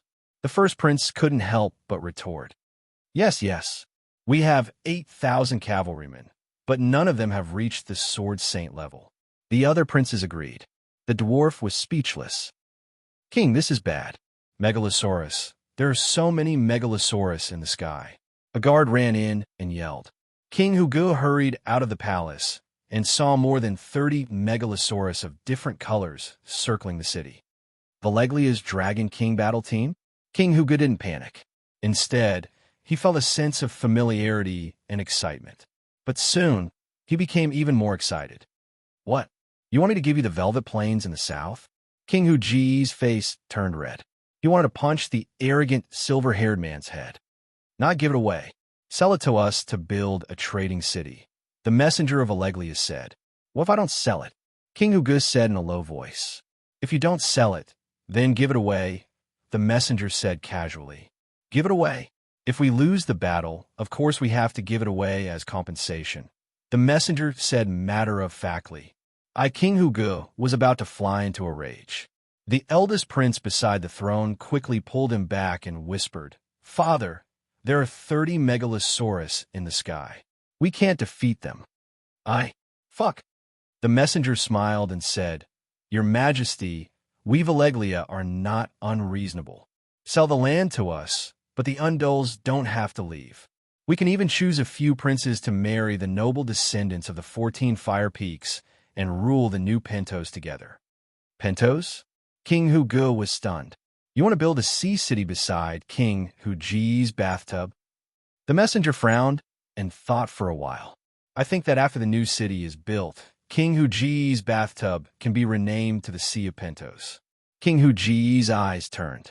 His voice slowed down, and he asked, Messenger, are you also from the 14 Fire Peak families? I heard that there's a family called Targaryen in Valeglia. I wonder if they are here today? The silver-haired messenger was stunned. He asked doubtfully, Your Majesty, you know about Targaryen? I am the current patriarch of the Targaryen family, Igor Targaryen. What a coincidence! The dwarf looked at the other party carefully, but did not see any familiar features. You are the patriarch. Why are you here as a messenger? To be honest, if there are not 30 dragons in the sky, I am prepared to chop off your head and form an alliance with the Loiner people to kill you Valeglia people, he said strangely. Igor's handsome face darkened. He said, The reputation of the Mad King, Hugo, has already spread to the Summer Sea. We will not give you the chance to go crazy. I am the Mad King? Hugo pointed at his own nose, his face filled with disbelief. Father, you have gone against the heavens, the earth, the gods and demons. Other than the 7 gods, you have not submitted to anyone. You have scolded the true gods, slashed the gods, slaughtered the long-haired barbarians, massacred the Loiner villages and towns, and even repeatedly attacked the powerful Loiner city. You have used the heads of the gods to pave the floor of the ballroom. Everyone has some misunderstandings about you. The first prince said carefully. Slap. King Hugo slapped the first prince in front of all the ministers, making him dizzy. Also, you like to hit your sons. We are so brave, smart, and obedient, the first prince said, feeling wronged. You still dare to talk back? Seeing the messenger's dumbfounded expression, as if he was looking at a monster, King Hugo awkwardly retracted his hand and forced a smile. Mortals think I am crazy, but they do not know that I am fighting for survival for the Undulls. The living environment in Ursos is too difficult. When I pass away, these bastards may still be able to protect their family business, but after a few generations, I am afraid. With such a deep conversation, the messenger could not hide the awkwardness on his face. He returned to the previous topic and said, I am the coachman of the Balerian family, the head of the 14 Fire Peaks. To be the messenger of the 3rd young master is a great honor for the entire Targaryen family. King Hugo sighed and said, Messenger Igor, opposite Pentos, I have Dragonstone Island. I admire your courage and honesty. Dragonstone Island is yours. This, Igor was at a loss. As expected of the Mad King, he did not do things in any order. Thank you for your kindness, your majesty, but Igor hesitated. The great wizard has forbidden Dragon King to go near the land of the setting sun. I appreciate your kindness. There is a volcano on Dragonstone Island. King Hugo smiled. Volcano? Igor was shocked. He was surprised and hesitant. This matter must be decided by the 3rd young master. Seeing the cowardly look of his honest servant, King Hugo waved his hand dispiritedly. Enough. Choose a few noble ladies from the 14 Fire Peaks to go on a blind date with my son. Pentos will be the betrothal gift. King Hugo had lived for 150 years. After his wife gave birth to his 44th son, he closed his eyes in satisfaction. His children and grandchildren were not as crazy as him. The size of the country decreased with each generation. In the end, the country was destroyed, and the nobles could only escape to the Westeros by ship. Chapter 1150. Above the river of time and space, a transparent bubble floated. Tyrion was in it, looking down at the changes in the mortal world. After a long while, he asked in doubt, Transmigrating to the past really won't affect the present? Dany said, Of course there will be an effect. There are no 2 leaves that are exactly the same in the world, but there are similar leaves on the same tree and the same branch. In the time and space when I became a god king, the world was a plump willow leaf, In the time and space when I didn't become a god king, the world was a withered willow leaf. Our world is always a willow leaf, different leaves on the same willow tree. When I choose one of them, it will replace the real world. The changes in the world are negligible. Just like in the eyes of ordinary people, all willow leaves are the same. They can't notice the fine details. Only I, who chose the willow leaf, and those who cultivate time and space arts, can feel the difference. Are there many parallel worlds in the universe? Tyrion frowned. Dany shook her head and said, "The nature of the world is different from what mortals feel and think of as the world." What do you mean? Do you think the world is a stable entity? Dany asked. Isn't it? The flame is a solid entity. The flame is stable in one form without changing. The dwarf was stunned. After pondering for a moment, he asked in doubt, "Can the past be changed just by mastering the first flame?" Dany continued to shake her head. At first, I thought the mystery of time and space was too profound. It couldn't be summed up by a law. When I first transmigrated to 1,000,000 years ago, I thought it was impossible to transmigrate across eras. But now I can even bring you to 6,000 years ago. I guess that we were born in the previous era, lived to the next era, and the era just passed not long ago. That's a little far-fetched, Tyrion said. Dany smiled. The more complicated a theory is, the less likely it is to be the truth. All the laws of physics are very simple. A sentence, a formula, can represent a law of physics. So, I suddenly realized that I might be wrong. The laws of time and space transmigration might be complicated, but the laws of time and space transmigration should be simple C if it allows you to transmigrate. Who is it? Tyrion was shocked. Dany replied.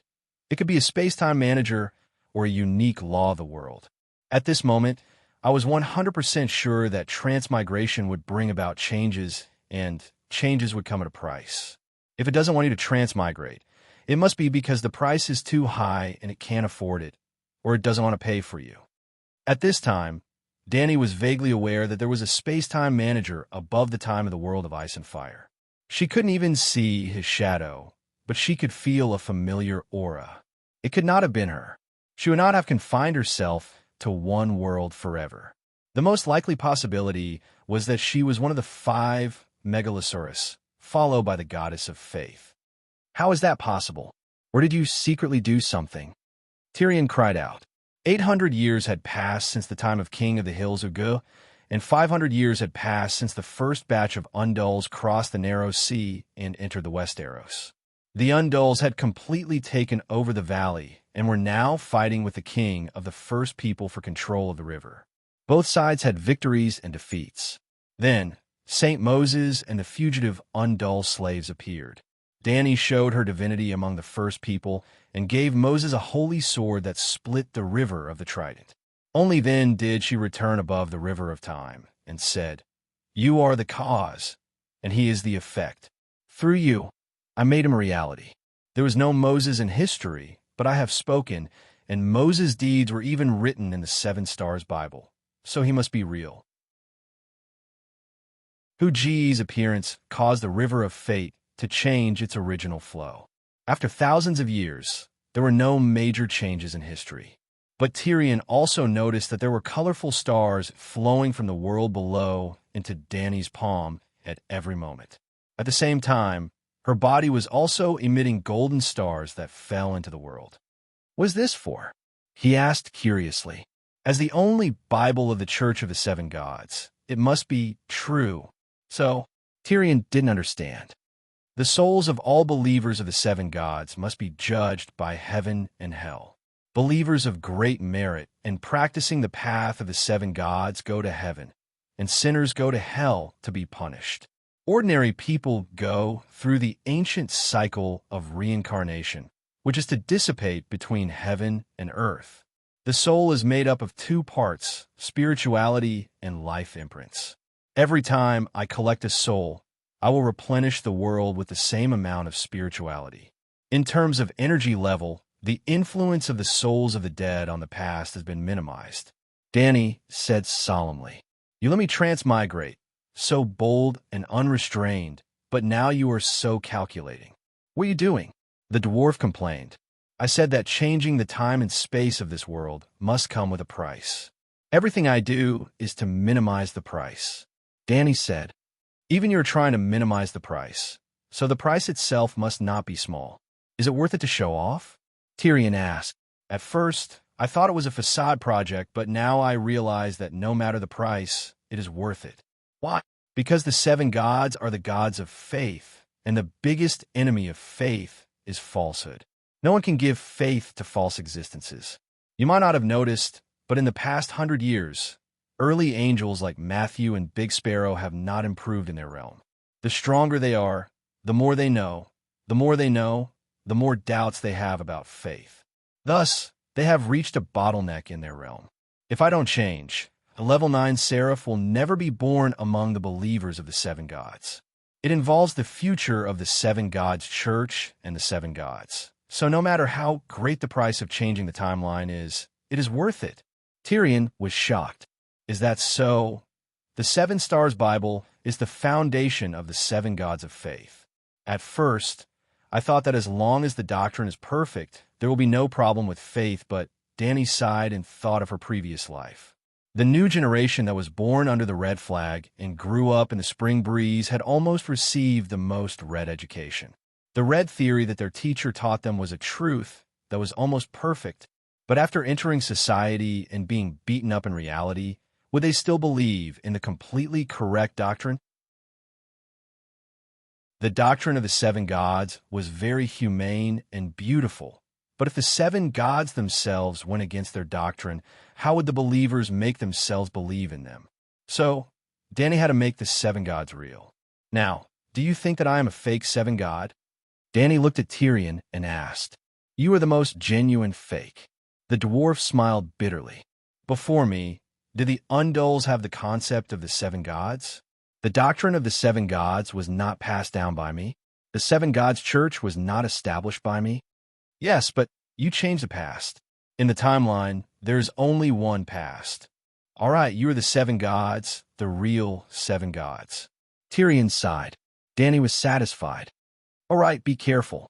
As the ancient king of the hills, Hugo, returning to the present is equivalent to crossing the timeline, and there may be strong side effects. She reminded, What? I am a modern person. The dwarf shouted, Are you the king of the hills? Danny asked, Yes. Is the king of the hills an ancient from 6,000 years ago? Yes, but no buts. You are an ancient person. I don't want to argue with you. There is no harm in being straightforward. The dwarf said. Danny looked away. Your cultivation realm can no longer be improved. Just like the wood cut down in ancient times, it can only slowly decay, but can no longer grow. As an ancient person, you have already sealed the coffin. The dwarf's face was pale, and his eyes were dazed. Isn't that too cruel? There is a price to pay for changing the past. You owe me 500 lives, and this time, you have paid one back. The dwarf muttered, Can you take me to 130 years ago and shut my mouth, so that I won't make such a stupid oath? Sorry, I don't want to be stupid. Don't worry, you can go to other worlds to cultivate. I have the ancient blood of the elves, and will definitely choose the most suitable cultivation world for you. The space-time curse of this world cannot affect other worlds. Danny comforted him again. 150 years ago, when Danny and Rise stormborn on Dragonstone Island, Danny encountered an accident. The space-time in front of her was incomparably solid, countless times more solid than 1,000,000 years ago. That was to say, from this point in time, she could not change any history. Although she could only watch movies, she was still collecting the life imprints of the dead. In fact, not only did the soul dissipate, even the life imprints dissipated. However, she controlled the fire of creation and could read the information of life memories. Once she read it, it would exist. Slavery Bay, Christmas Day, the Great Pyramid, the third step of the big stone steps. Bran and Geralt saw Tyrion walk to the edge of the steps as if he had drunk fake wine. Then he missed a step and smashed the big stone steps of the second step. Awoo! The pyramid had been recast by Dragon Queen, and the first step was about 7 to 8 meters high. The dwarf's bones were not broken, but he still cried out in pain.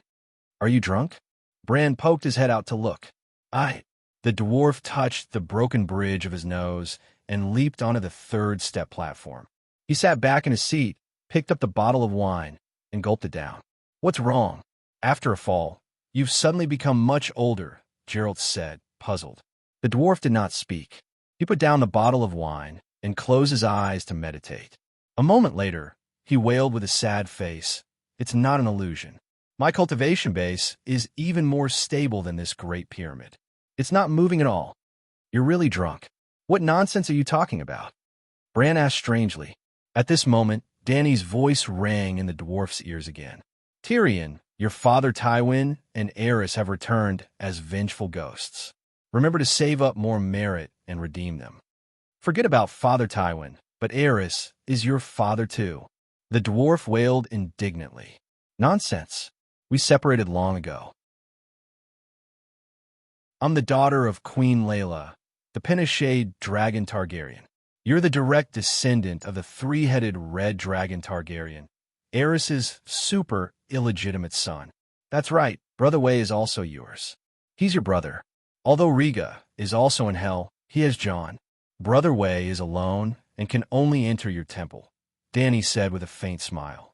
The dwarf hugged his head and wailed, "7 levels of hell. I'm just a monk. I don't even have a kingdom. How can I be considered a direct descendant of the three-headed red dragon? Nonsense. How many countries have I given you? First it was Jean Island, then it was Deer Cauldron Kingdom. Now, there's still Aerys's memorial tablet in Deer Cauldron Kingdom's temple. In my slave-based temple, there's only Layla's memorial tablet," Dany said. "Did you plan this long ago?" The dwarf said angrily. "When I announced that you were Aerys's super illegitimate son, weren't you smiling so widely?" Dany said lightly. The dwarf recalled that when the Dragon Queen announced that he was Aerys's only successor, he was indeed very proud. Sansa was also very afraid of him because of this, until she lured him into her bed and swore that he would not fight for the Iron Throne with her.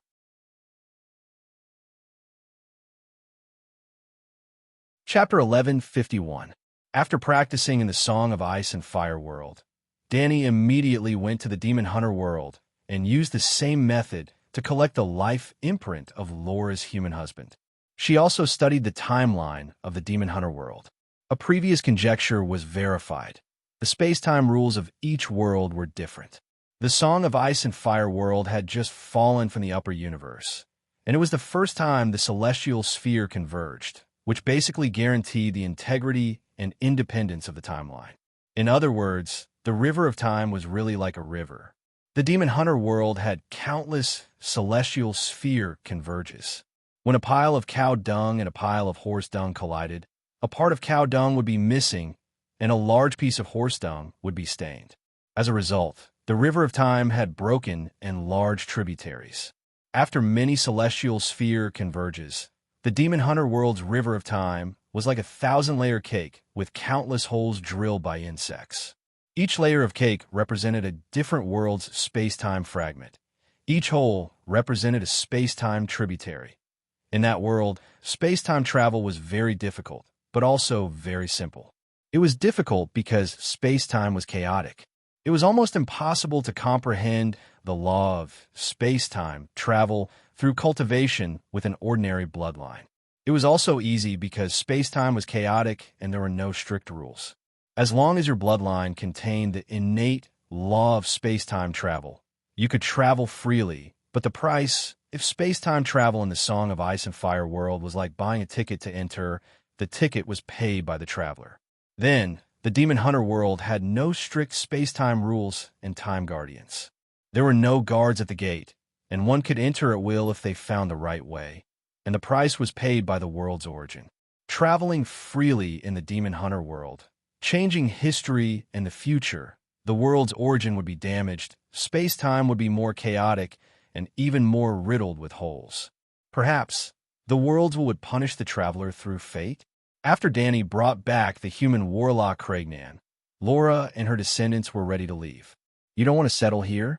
Your world is so chaotic. In recent decades, the North and the South have been fighting a lot. Because of the destruction the warlocks have caused to the cities and the huge casualties to the people, organizations such as witch hunters have begun to appear among the people. Danny said, "No, I've been away from home for too long. I want to go back to the elf kingdom." Laura shook her head. "If you go back, what about me? The elves won't allow a human to be with the elf princess openly." Craignan frowned. Laura hesitantly said, "Perhaps we can ask the Sage Parliament for forgiveness? Now that I don't have the ancient blood, I'm no longer that important to them. They should. I will stay in the demon hunter world," the male sorcerer said in a deep voice. Craignan. The female elf looked at her lover, her heart at a loss. Danny sighed. "The convergence of the celestial spheres will continue for another 30 years. You're always welcome here." Also, she looked at the sky. The spring sun was shining brightly, and the blue sky was filled with white clouds. Everything was peaceful. "I'll help you deal with the elves." As soon as he finished speaking, a crack sounded as if a hole had been torn open in the sky. Large chunks of black smoke spread out in all directions from a single point. In a few breaths of time, the sunlight and the blue sky disappeared. Through the dark clouds, one could vaguely see the dim halo of the sun. The atmosphere of fear spread from the sky to the ground. The inexplicable uneasiness triggered the most primitive fear in the citizens of the city. The livestock in the animal pens were restless, stomping their hooves, raising their heads, and neighing. The wind is blowing. Everyone felt as if they had fallen into a nightmare. They could faintly hear the screams of the undead in the wind. This is the wild hunt. Laura's pupils contracted, and her whole body trembled. "They chased us to this world?" Gerald was shocked. Danny laughed. "When you guys first arrived, they chased us to the outside of the world. They should have returned in defeat at the gate of the world. I felt that the matter of the elves had to be dealt with, so I threw them into a space-time bubble. The flow of time in the bubble is different. They thought that they had followed you guys through time." Whoosh! A thin ribbon flashed across the sky. It seemed to come from the distant abyss of hell. The atmosphere of darkness and fear became more intense. Thud, thud, thud, thud. This was the sound of the horse hooves of the knights. At first, the distance was too far. It was almost impossible to distinguish the figures of the knights. As they got closer and closer, the thin ribbon gradually enlarged into a group of knights galloping in the sky. "This appearance is too flashy," Danny murmured. Thud, thud, thud. The knights were getting closer. With the naked eye of mortals, they could see the horns on their helmets. They could see the protrusions in the middle of the horned helmets. They could see the hollow visors. They could even see the terrifying, skeleton-like faces of the knights through the gaps in the visors. Even the war horses of the knights were skeleton horses. The sides of their bodies were bare like rotting wounds. Danny's interest grew. "I'm really a frog at the bottom of a well. I actually thought that I had reached the peak." Roar-ga! The skeleton knights galloped in circles above the Great Pyramid, bringing with them a bone-chilling wind. Perhaps this was not the wind, but the singing of ghosts or a curse. "Your Majesty, they're just a bunch of good-for-nothings. Do you want me to go and cut them down?" Arya showed disdain and asked the Dragon Queen for instructions. "The Wild Hunt is a group of demons. They're the spiritual projections of the Elven Knights. They can't be killed," Geralt said. "Use soul attacks. At least their minds will be damaged," Arya said. "It's the new year. It's not good to fight and kill." Danny shook her head. The skeleton knights galloped a few times, stirring up a funnel-shaped black cloud storm in the sky. Suddenly, the Wild Hunt King at the front of the skeleton knights turned his horse around and charged towards the sky garden below. "Ga ga ga!" The Wild Hunt King let out a terrifying laugh. Behind the rusty visor, the hollow eye sockets burned with light blue flames. The tattered cape behind him rustled. The knights behind him turned their horses around and pulled out their lightning-shaped swords. The blades of the swords shone with silver light, like stars twinkling in the night sky. The hooves of the skeleton horses burned with blue will-o'-the-wisps. Black smoke, ghost howls, strong winds, and the ghost knights in rotten armor formed a huge vortex that fell directly on top of everyone's heads. That scene was abnormally terrifying. Fuck, this is too impressive. It's even more arrogant than the appearance of the Heaven Saint Seiya, Tyrion cursed softly. It's a pity that they're not strong enough. Dany extended her right hand and spread her fingers, making a grabbing motion. Bang! In the center of the vortex formed by the ghost knights, a ball of golden light suddenly exploded and disappeared in an instant. The blue sky reappeared, and golden sunlight shone on the ground. The terrifying atmosphere and the annoying ghost howls all disappeared. There were only about 1,200 knights left above. They were like insects that fell into amber. Their expressions and movements froze. Faint seven-colored smoke spread out from between the knights' eyebrows. The smoke vaguely formed a distorted person. No, it wasn't the seven-colored smoke from between the eyebrows. It was the seven-colored smoke that came from the void and merged into the bodies of the ghost knights. Their translucent bodies slowly solidified. Skeletons began to cover their flesh and organs, turning into handsome elven knights. The red rusty iron armor became shiny and solid. The tattered cape was bright in color and looked as good as new. My physical body transmigrated. The Wild Hunt King screamed in horror. His voice was no longer as terrifying as the ghost howls. It was the deep voice of a middle-aged man. After regaining their physical bodies, the Wild Hunt Kings could no longer float in the sky. The horses neighed, and the elven knights kicked their limbs and screamed in shock. They are falling. They're going to fall on our heads. Run. Some guests fled in panic. No, they're becoming smaller. Someone shouted.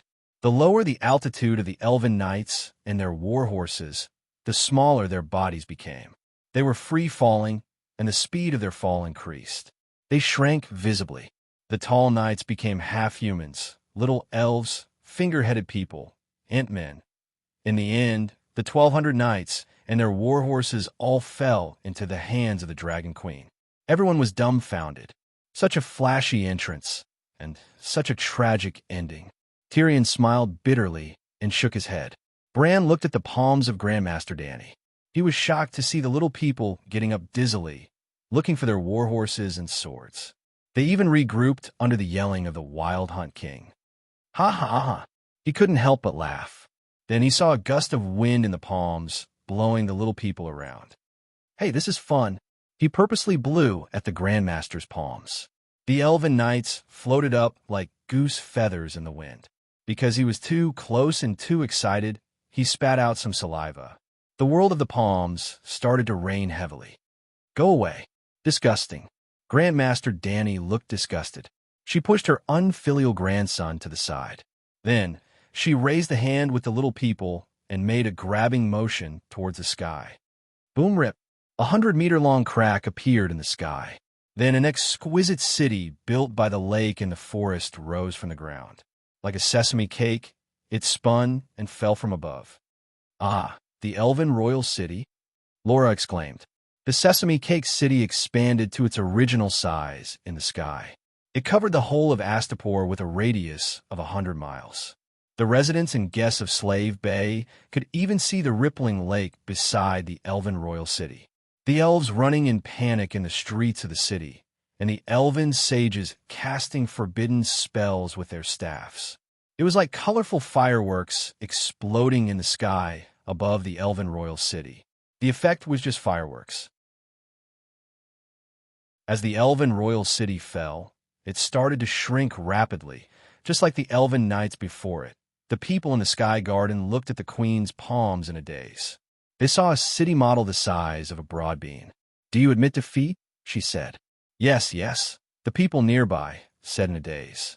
I'm not asking you. She pointed at the palm of her right hand with her left hand. I'm asking them. They admit defeat. Dany smiled at the people beside her.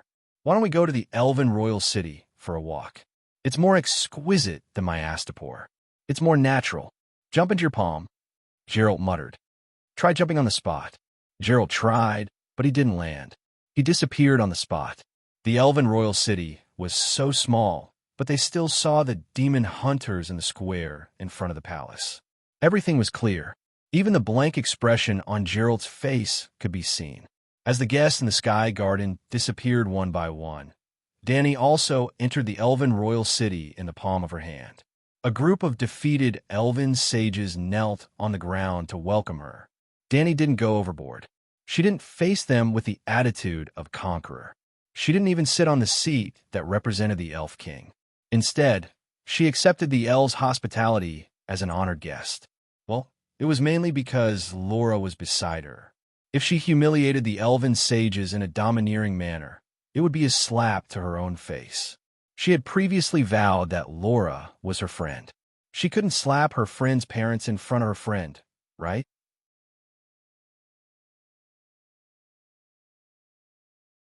Chapter 1152. In the back garden of the Elven Palace. Elf Sage Avarak said bitterly, "What kind of witchcraft is this? Why can't we break it even with our combined efforts?" He was Laura's fiancé. Dany smiled faintly. "Forbidden spells are just child's tricks. I stopped playing after I turned 25. Looking at his fiancée, who had been dead for over 100 years, Avarak sighed. "You really have a lot of tricks up your sleeves. We failed. We couldn't fight back, Dragon Queen. How you plan to deal with the elves?" The Wild Hunt King in the blood-red armor said bitterly. The Wild Hunt King, that was the nightmare of many worlds, was just the leader of an elven cavalry team. Before the ancient blood was lost, the elves used their physical bodies to travel through worlds, enslaving and robbing the natives. They weren't afraid of the white frost. Even if they couldn't stop the Ice Aeon, they could open the gate of worlds and migrate to a comfortable and safe new world. With the loss of the ancient blood, the elves couldn't travel through time and space with their physical bodies. They could only use the form of demon spirits to project their minds to various worlds. They could kill people, rob people and rare resources, but they couldn't directly colonize for long periods of time. Dany thought for a moment and said, "Ciri and I have already completed the sacred vow. In theory, the elves should have paid the price for breaking the vow. However, the ones who decided to break the vow are you, and the price is paid by my good friend Laura and her descendants. This isn't fair." Laura's good friend's face twisted slightly. The dwarf sighed softly, looking at the elves with pity in his eyes. Pity for fellow sufferers. "Completed the vow? You obtained the ancient blood?" The elf sage's face turned ugly. "Why do you think you can break the vow?" Dany sneered. "I'm not afraid to tell you. I was able to find the elven world and easily grasp the elven capital in the palm of my hand. The ancient blood played a huge role." The old elves' faces turned ashen. Avarak raised his spirits and said, "Since the oath has been fulfilled and Laura has been resurrected by you, the price of breaking the oath will be paid by her. How about letting her inherit the position of the Elf King?" He could see that the Dragon Queen had obtained a lot of benefits from Laura's sacred oath. Even if the elves were to break their oath, she would still be too lazy to haggle with the elves. Perhaps because she was too strong, the elves didn't have any treasures that she could think of. Once their interests were satisfied and they couldn't squeeze out any new benefits, they would start to talk about relationships and satisfy the needs of friendship. Or was it purely for the sake of face? The elven sage didn't know, but he was sure that as long as Laura was properly arranged, the elven race's catastrophe would be easily resolved. Thinking of this, he quickly added, "I swear on behalf of the Sage Parliament that I will no longer harass Ciri and her friends. I will even allow Ciri to become Laura's successor and the next Elven King. The Wild Hunter has offended your dignity. In order to express our apologies, the Elf Tribe is willing to compensate you with rare treasures, wizard scrolls, alchemy potions, and other items. The treasury will be open for you to choose. Compensation is just a token. The key is Laura." Dany waved her hand indifferently and looked at her good friend. "Laura, what do you think?" Laura looked at her elf fiancé and then at her human husband. "I am willing to serve the elven race, but Craignan, well, Laura has paid a huge price for the elven race. I think you should be able to accept a human royal husband." Dany looked at Avarak. Laura's former fiancé forcefully swallowed the feces in his mouth and nodded. "We have already accepted Ciri as the next Elven King. Craignan becoming the Elven Queen's royal husband is a matter of course." Well, Happy ending. Today is Christmas. Everyone come to Astapor to participate in the Christmas banquet. Danny clapped her hands and said excitedly, I have something to say. The Wild Hunter King stood up with a worried expression and complained to Danny. Your Majesty, the reason I hunted Ciri wasn't for a personal grudge. As you can see, the Wild Hunter can travel between worlds, so I know a lot of terrible news that you don't know. What news? Danny asked curiously. The White Frost is coming. His eyes were filled with fear and his voice was trembling. It's not the usual White Frost. It's like the universe has entered winter and a cold wave has arrived. I have seen with my own eyes that one world after another has fallen into complete silence in the White Frost. Not only the Elven world, but the Demon Hunter world, your Seven Gods world, and all the nearby worlds have been invaded by the White Frost. If the White Frost is coming, what's the point of hunting Ciri? As the inheritor of the ancient blood, she has her own destiny. She won't escape the responsibility of saving the world. Danny's expression was indifferent and didn't show much emotion. The Wild Hunter King's cold face behind his helmet turned red. He felt that Ciri wasn't qualified and didn't have the ability to be the savior. He felt that he was the one destined. Therefore, he wanted to seize Ciri's bloodline and control the future for himself. If my ability can stop the White Frost, even if I have to pay the price of my life, I will do it. The gray-haired demon hunter woman said in a deep voice. If you ask me, you guys are worrying for nothing. If the sky falls, the tall ones will hold it up. It goes without saying who's the tallest, the dwarf complained. The elven sages glanced at the dragon queen and looked at each other. Their expressions were much more relaxed. The dwarf was right. The White Frost would come when the celestial spheres converged. Even if the dragon queen only swept the snow in front of her door, they could still hide behind the Seven Gods world. The only question was, could she stop the White Frost? Time passed. In the blink of an eye, another 10 years had passed. In the past 10 years, the celestial spheres converged more frequently. At first, it was only the Seven Gods world and the Demon Hunter world that collided. Now, there were 7 more great stars in the sky. The world had its own rules. Just like cars on the highway, as long as there were no accidents, there wouldn't be collisions. However, once an accident happened, there would be a long line of cars involved in car accidents. One world's trajectory was abnormal, and it would collide with another world, causing the worlds to derail one after another. Therefore, the convergence of celestial bodies was like the scene of a large-scale car accident. Multi-star collisions were common, but the 8th great star that appeared in the sky above the Song of Ice and Fire world terrified the living people of every world. It was an ice-blue dead star, a world that was withering in the White Frost. Everyone knew that the White Frost had come. The Demon Hunter world and the nearby worlds had longer winters. Only the Song of Ice and Fire world was unaffected. Where's the Dragon Queen? In recent years, more and more people from other worlds have applied to relocate our world. What's she thinking? John found Bran, who was cultivating in seclusion at the North Pole. Yes, Danny's White Knight, Bran. After his wife, Mara, passed away, he came to the North Pole to guard the World Gate for the Dragon Queen. Guarding the World Gate had the highest salary, but he still had his mother suffering in hell. He could not enjoy life by the Queen's side like Barristan. After obtaining the ancient blood, Her Majesty began to travel to other worlds. She might be testing her Tao in one of the worlds now. When Bran opened his eyes, John, who met his gaze, felt dizzy for a moment. Your eyes. He saw endless images flash past his eyes. The huge amount of information and the distortion of time and space made his head swell. I'm the Green Prophet, a natural time traveler, Bran said. At this moment, he was no longer as young as he was 100 years ago. His weed-like white hair fell to his shoulders. His eyebrows grew to his temples, and his silver beard reached his chest. His cheeks were thin and handsome. He was tall but shriveled. His eyes were full of wisdom. You're also cultivating the law of time and space. John was shocked. I'm not just the White Knight. Like Arya, I'm Her Majesty's vassal god. Vassal gods can borrow the Lord God's power. I think, Bran looked hesitant. Do you know that the world has changed?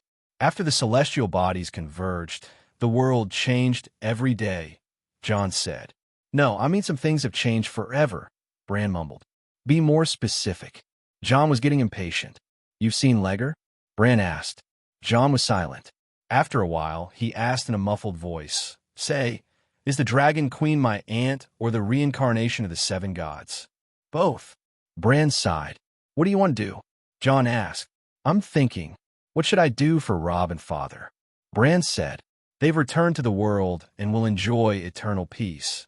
Jon said, the past can be changed, Bran said faintly. Jon looked down and said, I'm only concerned about the current migration problem. As for the rest, I can't do anything. Let in all the other worlders with excellent bloodlines, Bran said. Many of the migration problems aren't people. Even demons can be brought in to fill up hell. The species are too complicated. There might be political turmoil in the future, or even racial wars, Jon said worriedly. Then let's fight. Pointless fighting will only deplete the world's vitality. Furthermore, the power of our families will be greatly impacted. Jon said. Bran looked up at the sky. Say, how many stars do you think are real? One true god represents one star. That's not accurate. Bran shook his head. One small plane also represents one star. The world we're in right now is actually the main world. Jon's expression changed. I remember that all the small planes have fallen into the Sosros continent. Our world will definitely level up. Bran didn't have a trace of doubt on his face. Her Majesty doesn't just travel the worlds to verify the laws. She's also looking for worlds with potential. Using otherworlders as small planes? Jon was shocked. Bran nodded. In the future, there will be many more stars in the sky above our heads. Real stars. With enough resources, there won't be racial wars in the near future. What kind of worlds are considered to have potential? Jon asked again. For example, the ancient blood in the elf world can provide us, especially Her Majesty, with new high-level laws. For example, the demon hunter world has a strong origin and has survived countless world-destroying white frost. It can provide us with a large amount of chaos force. So, the demon hunter world and the elf world will become our stars, and we can open our doors to immigrants? No, the Queen will look for the empty shell world that has been destroyed by white frost. Bran's expression was complicated. The human mind is unpredictable. If we move the demon hunter world to the astral world, the people in that world will think that we're colonizing them. There's no way to explain. We're indeed extracting the force of their world. Nothing forcibly done is sweet. Jon nodded, then asked doubtfully, where will the ancient blood come from in the empty shell world? Past and present. It makes no difference to Her Majesty. The ancient blood of the elf race and Her Majesty's fire of creation are a perfect match. Bran sighed. I wonder how many stars she's found in the past 10 years, Jon said leisurely. I don't know how many, but I'm sure that there'll be a world called Earth among them, Bran said with certainty. Why? Jon was puzzled. Big Sparrow has been to the Paradise Island of the Earthlings.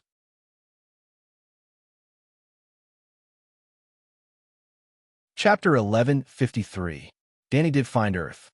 She accidentally entered the solar system while searching for the source of the white frost. The white frost was not a point explosion, as she had guessed before, which meant that the white frost suddenly appeared at a certain point in the universe. It had its own source. Just like the roots of a tree, from the deepest, undetectable, and indescribable source, white light in the shape of tree roots erupted. The white light was like lightning, twisting and scattering, and the aftermath was the white frost. The forked lightning-like white light had the ability to track civilized worlds. Like an embroidery needle thrown by Dongfang Booby, it accurately pierced through the lotus seeds that Yang Lianting threw into the sky. With a flash of white light, countless worlds were pierced by the white frost. What was more terrifying was that the worlds destroyed by the white frost would break away from their original orbits and have a chance of colliding with other worlds, which was the intersection of the celestial spheres. The white frost was like a virus. When the celestial spheres intersected, The worlds that had been destroyed by the white frost would attract the white frost, destroying the worlds that had come into contact with it, but had not yet encountered the white frost. The eighth world that intersected with the world of the Song of Ice and Fire was supposed to be the virus spreader. Danny predicted the direction of the white frost in advance and turned into a flame, moving against the light and eating the white frost that destroyed the world. She became a savior in silence, the savior of many worlds, and no one even knew at this time. The price she paid was that half of the flame on her body was extinguished. When she turned into the fire of creation, the size of the flame represented the thickness of her origin. The price of losing half of her origin was too great. The white frost was more terrifying than she had imagined before she met it. It was not something that Frost God's white frost forbidden spell could compare to. Frost God's white frost was the ice power of the frost world. It was essentially an elemental power, no different from the fire and earth elements. The white frost in the lower universe was the power of the end that destroyed civilizations and worlds. The white frost was an energy that could not be absorbed. It represented the complete end, death, decay. It was the end of all matter and life. Although she had lost a part of her origin power, Danny was very excited. Even if her fire of creation was still 15% away from the real first flame, its energy level was not comparable to any other energy. In terms of fire energy levels, ordinary flames were level 1, wildfire level 2, ordinary dragon flames level 3, earth flames level 4, sun flames level 5, first flames level 6, and first flames level 7. True gods fluctuated between level 4 and level 5 according to the laws they grasped. Inferior songs of laws were only at level 4, while the extremely powerful songs of the elements could reach or even surpass level 5. Danny was not a true god, but she had far surpassed it. Her energy rank was around 6. 5. Frost God Song of Ice was higher than LV4, but lower than LV4. 5. It was not worthy of Danny's Song of Ice and Fire. That was why Danny had given the Song of Ice to John. She hoped that he could sing an even stronger Song of Ice, and then use him as a cauldron to cultivate a Song of Ice that could match the first flame. John's talent was not bad. In just 100 years, he had almost completed 10% of the Song of Ice. Even if he took into account that it would get slower and slower in the later stages, he would be able to complete the Song of Ice in about 30 to 50,000 years. Not to mention Lalo, even geniuses like Night Lion and Neodymium God of Lust would not be able to do so. After all, the Song of Ice's energy rank was naturally higher than their inferior laws. Danny had originally planned to wait 30 to 50,000 years, but now, power below LV6. 5 could not hurt her at all. Not only could the white light hurt her, but it could also reduce half of her origin. What did this mean? It meant that the white light's energy rank was higher than 6. 5, which meant that the white light was the other half of the Song of Ice and Fire that she had been searching for. Perhaps she had found her purpose in coming to the lower universe. One day in the future, when she completely grasped the first flame and could sing the ancient blood space-time law, she would definitely walk the same path as the long-braided female elf ancestor, and explore the secret of the white light in the lower universe. Now, she was on Earth, the Death Star of the civilization that had been frozen by the white frost. If it were not for the fact that she was very familiar with the solar system's planets and the moon, Danny would not have recognized that this was Earth. Not only was the land and sea frozen, but the strange ruins of the superior civilization on the land were also unfamiliar to her. Even the continental plates were not what she remembered. Bran was right. While she was practicing her transmigration skill, she was studying the white frost and also looking for the high-level world that had been destroyed by the white frost. When she arrived on Earth, the white frost had just destroyed the world not long ago, and the people of the previous civilization had not died out yet. Before the white frost descended, the prophets among the people of Earth had predicted the arrival of the disaster. They had thought of 2 ways to preserve their civilization. The first was to build a deep-sea city in the trenches and use the huge amount of seawater to offset the extreme cold of the white frost. The second was to find a volcanic crater and dig out an underground world near the magma. The prehistoric civilization had more than one human race. According to their forms, Danny named them long-legged giants, slender people, crypt people, and normal people. The long-legged giants were also called TikTok beauty-legged giants. They were giants with long legs and beautiful faces. They were about 5 meters tall, and their legs were 3 meters long. They were disproportionate to their bodies. Danny even wondered how their legs could be so deformed under the gravitational environment of Earth. The slender people's limbs, waists, and cheeks were very slender, but they were very tall. The average height was more than 8 meters, and they were slender. The crypt people had a triangular face, big turbid eyes, rough brown skin, thick palms, a height of 5 meters, and a slightly hunchback. These three races had a very high level of civilization. It was not simply technology or magic.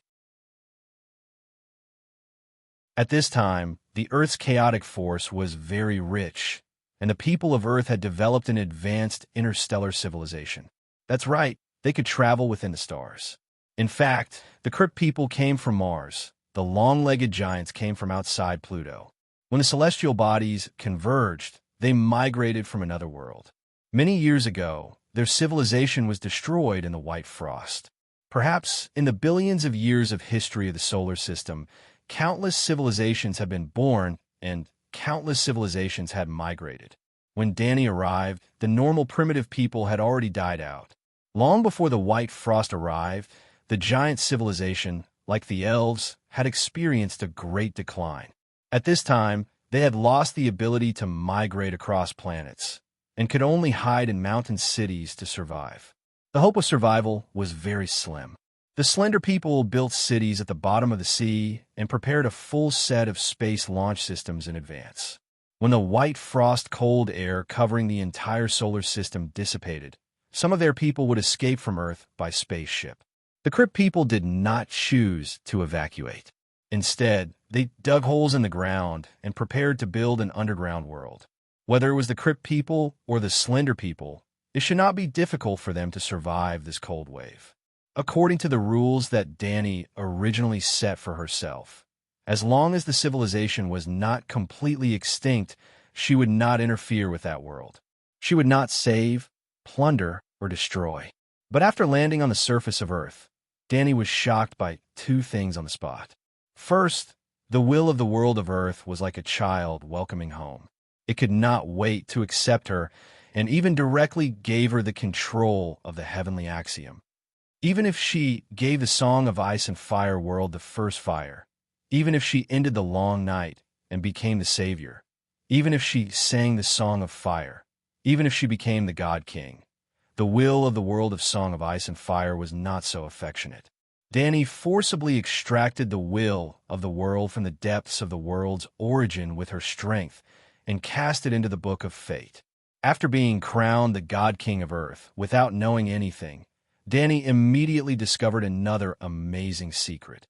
Through the resonance of the origin of this Earth, she could find other Earths or civilizations related to Earth. It was like telling the password of the bank vault to a peerless thief. How did Laura transmigrate? She first locked onto a world, which was often a star visible to the naked eye, and then used her mental projection to inquire about the information and determine the coordinates. When she thought it was appropriate, she would transmigrate physically. How did Siri transmigrate? She had not received the special training of the elven royal family about the ancient blood. She blindly transmigrated, opened the gate of the worlds, and went inside, where the next station was all based on luck. Before the inheritance of the ancient blood was cut off, the main task of the wild hunters was the same as the rangers: to search the nearby area and determine the location of the enemy and the resource points that could be occupied. To put it bluntly, the wild hunters were responsible for finding the coordinates of a different world for the elven king of the ancient blood. How did Danny transmigrate to this Earth? When she was chasing the source of the white light, she happened to come here. Dany was still thinking that when she chanted the song of law contained in the ancient blood, her descendants would also evolve with the bloodline. In this way, she could specially select a group of Targaryens who had awakened the soul transmigration talent and imitate the wild hunters of the elves. Their image was better, with white robes and silver armor, golden-maned unicorns, and the knights were all handsome and sunny, with hot spring eyes and spring breeze-like smiles. They were the representatives of the holy light and beauty. They cannot be like the elves, ghost knights who brought nightmares to the living. On one hand, they acted as Dany's honor guard, helping her raise her status, and on the other hand, praising the name of the 7 gods in the universe, and on the other hand, helping the grand ancestor Dany collect information about other worlds. Now, it seemed that before the Targaryen male model group was formed, Dany could already transmigrate on a large scale. The will of the Earth world was forged into a 3-legged cauldron by Dany. In the future, after the birth of new humans, it would also take on the role of the Sea of Law. Sitting cross-legged and floating above the 3-legged cauldron, Dany first found the world of the Song of Ice and Fire through the resonance of the origin. This was not surprising, as she was already the king of gods in the Song of Ice and Fire world. It was normal for her to find her home. However, she was shocked to find that the Demon Hunter world was also within the resonance range. This was just the beginning. Among the hundreds of resonance worlds, she found 3 real worlds derived from movies and TV series that she had watched in her previous life. Worlds related to Earth. Could it be? But I have no impression of 99% of the worlds. Dany was pleasantly surprised and puzzled. Then, she left Earth and went to the resonance worlds, picking out 20 smaller dead worlds that had been completely destroyed by the cataclysm. For smaller worlds, she could lift them up like a brick. The solar system was too big, and she could only slowly push it to the Song of Ice and Fire world like a child pushing her grandfather's 2-wheeled cart filled with sweet potatoes. 20 small worlds, together with the Song of Ice and Fire world. The world wills of 21 worlds were all replaced by her will. However, after trying in the origin of each world, Dany did not find a world that could resonate with the origin of other worlds. She was almost certain that the resonance of Earth's origin was the same as the transmigration law of the elven mother planet, the rich origin of the demon hunters, and the fusion of ice and fire in the Song of Ice and Fire world. They were all talents of the world itself.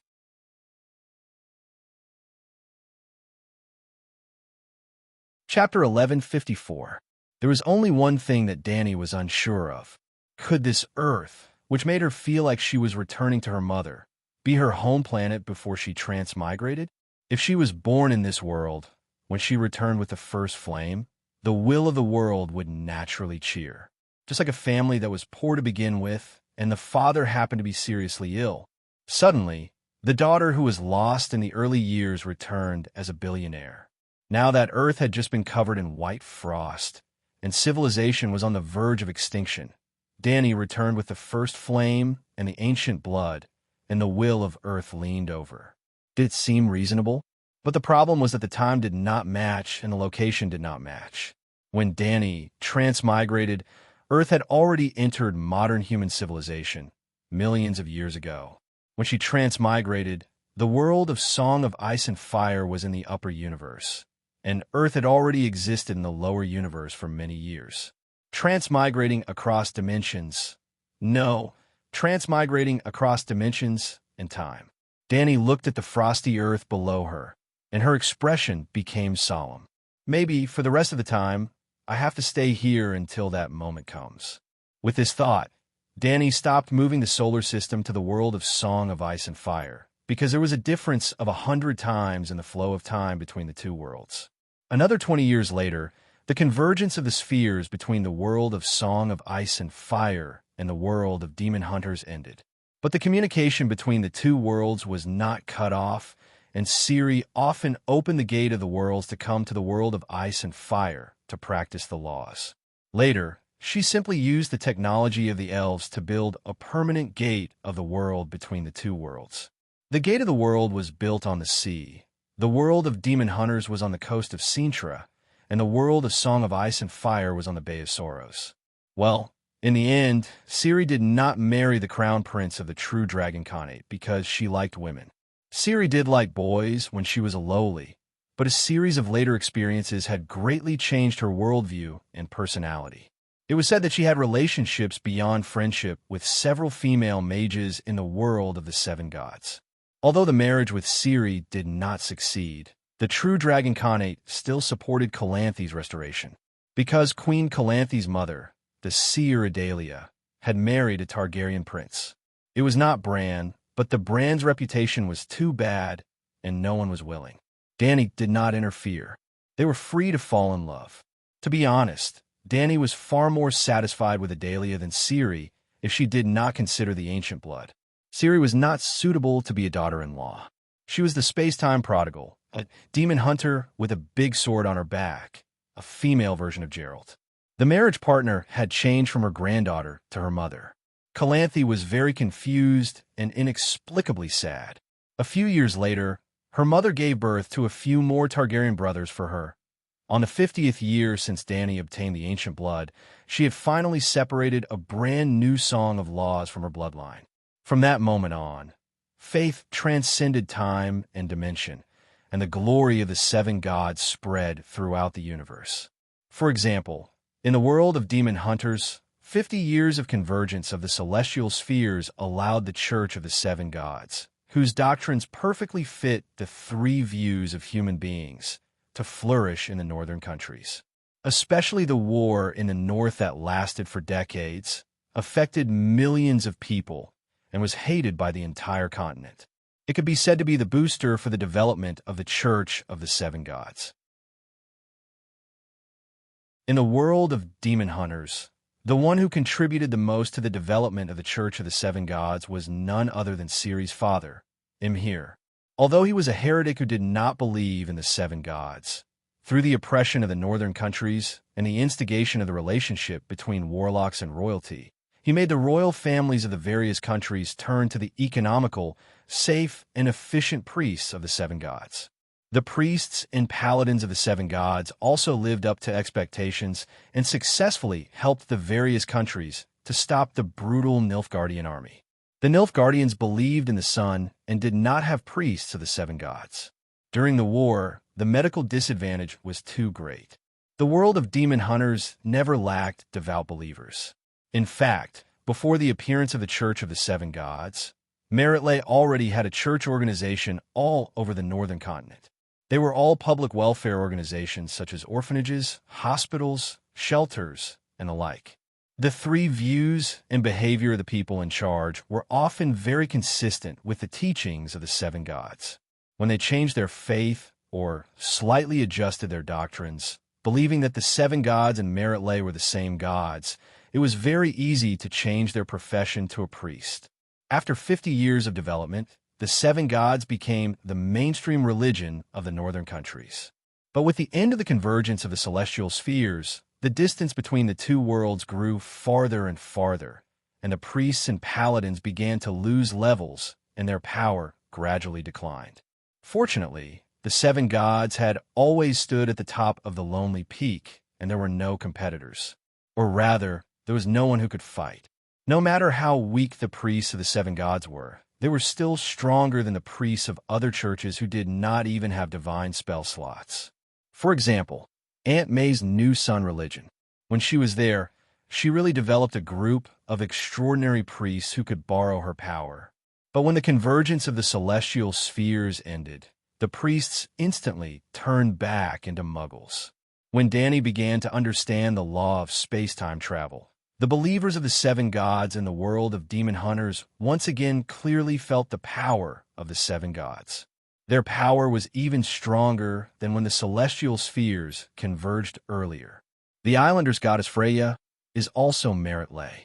Why not learn from the mainlanders and change the doctrine?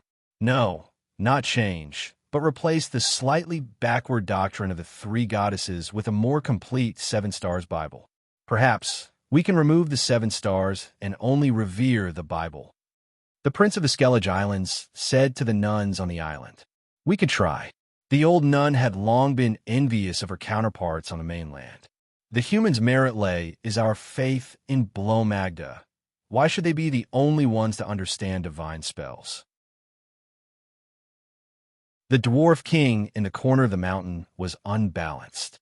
My king, I think we can give up on Blow Magda and directly believe in the seven gods. Although the three goddesses have holy healing, holy light, and wisdom, we dwarves should believe in blacksmiths more. The dwarf priest said, "That makes sense." So, the dwarves directly changed their faith to the seven gods.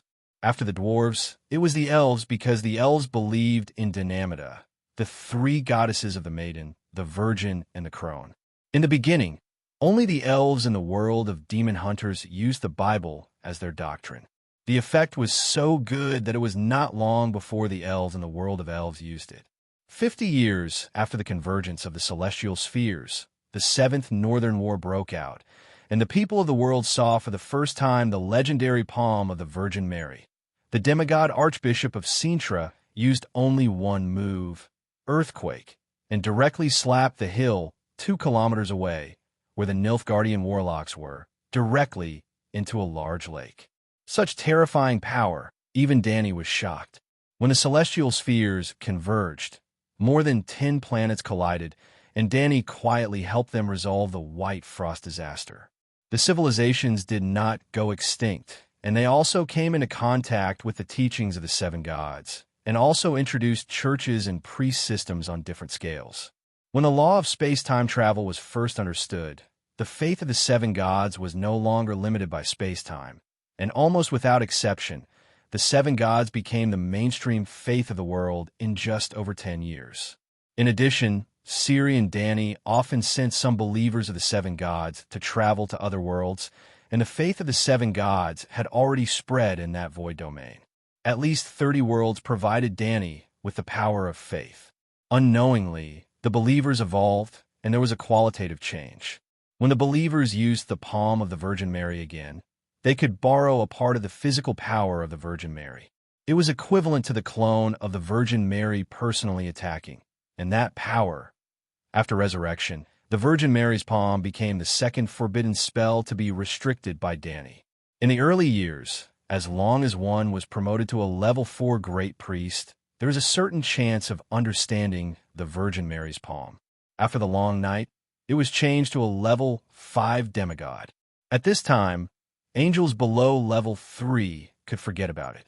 Killing an entire warlock group with one palm was too domineering, and it affected the balance of power too much. It did not conform to Dany's plan of the seven gods church to be gentle, harmonious, low-key, and down-to-earth. When Dany was 500 years old, she finally stopped interfering in the mortal world. She gave up the title of Empress and did not let her successor rule the world as Emperor.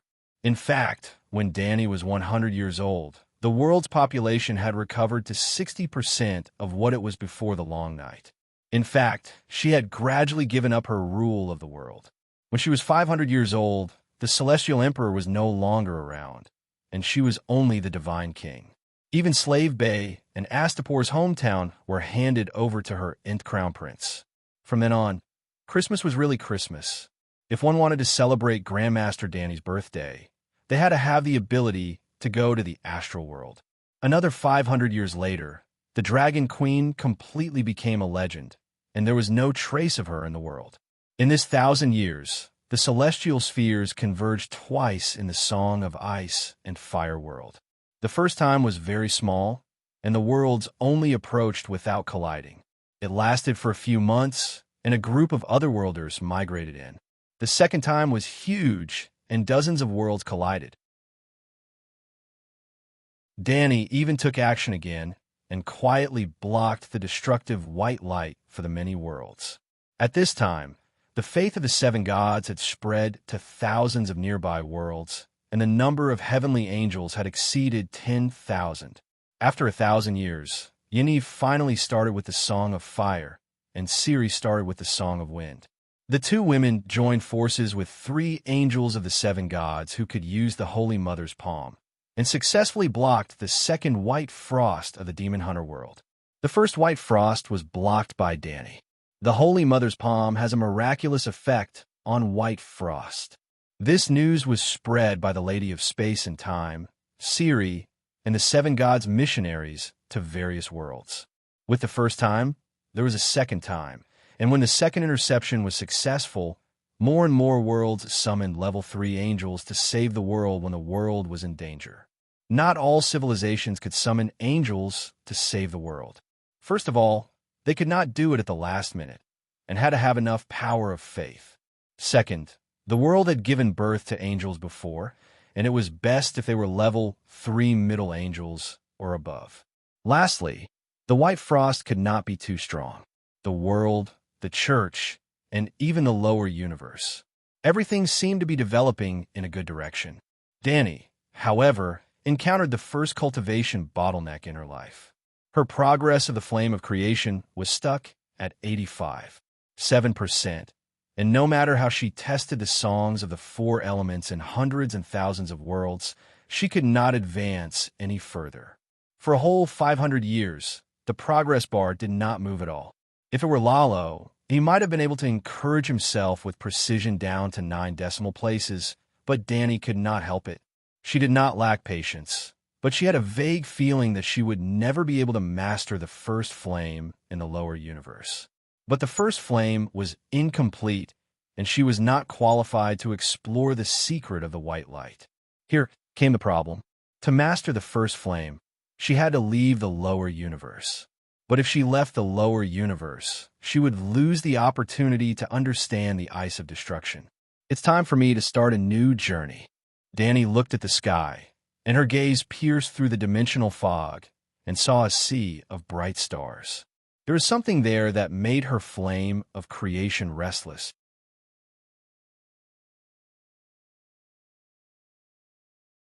Chapter 1155. Dragon Calendar Year 1600, Spring.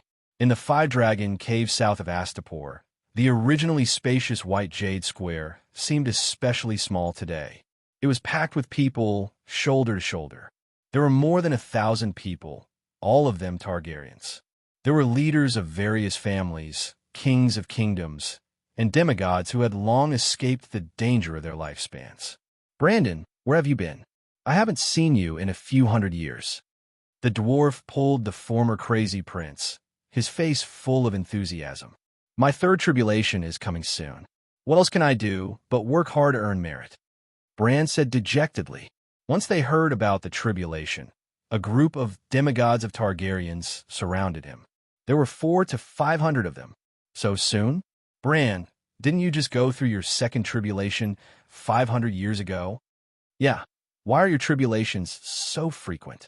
Bran, are you confident? I've been feeling uneasy recently. I often wake up in the middle of the night, sweating profusely and gasping for breath.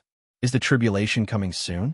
The dwarf used his high status to push the juniors aside and said to Bran with a forced smile, In about 20 years, my first tribulation will come. Bran, if you have any tricks to go through the tribulation, you must teach me. Looking at those who have gone through the tribulation in the past 1,000 years, more than 70% of them have died in the first tribulation. It's terrifying. Yeah, it's terrifying. The soul disperses, the cultivation disappears, and only the life imprint is left to reincarnate, the nearby Targaryens said sadly. Bran, you're the first to go through the tribulation, the first to go through the tribulation, the first to encounter the second tribulation, the first to go through the second tribulation, and you're about to go through your third tribulation. You must have a lot of experience, right? Yamant with the scar also came over. There are 4 main essentials to going through the tribulation. Looking at the hopeful and respectful gazes around him, Bran's heavy heart relaxed a little.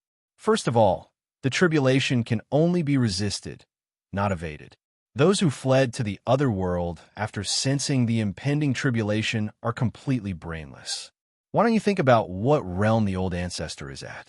If even you can go to the other world, is it difficult for the heavenly tribulation to follow?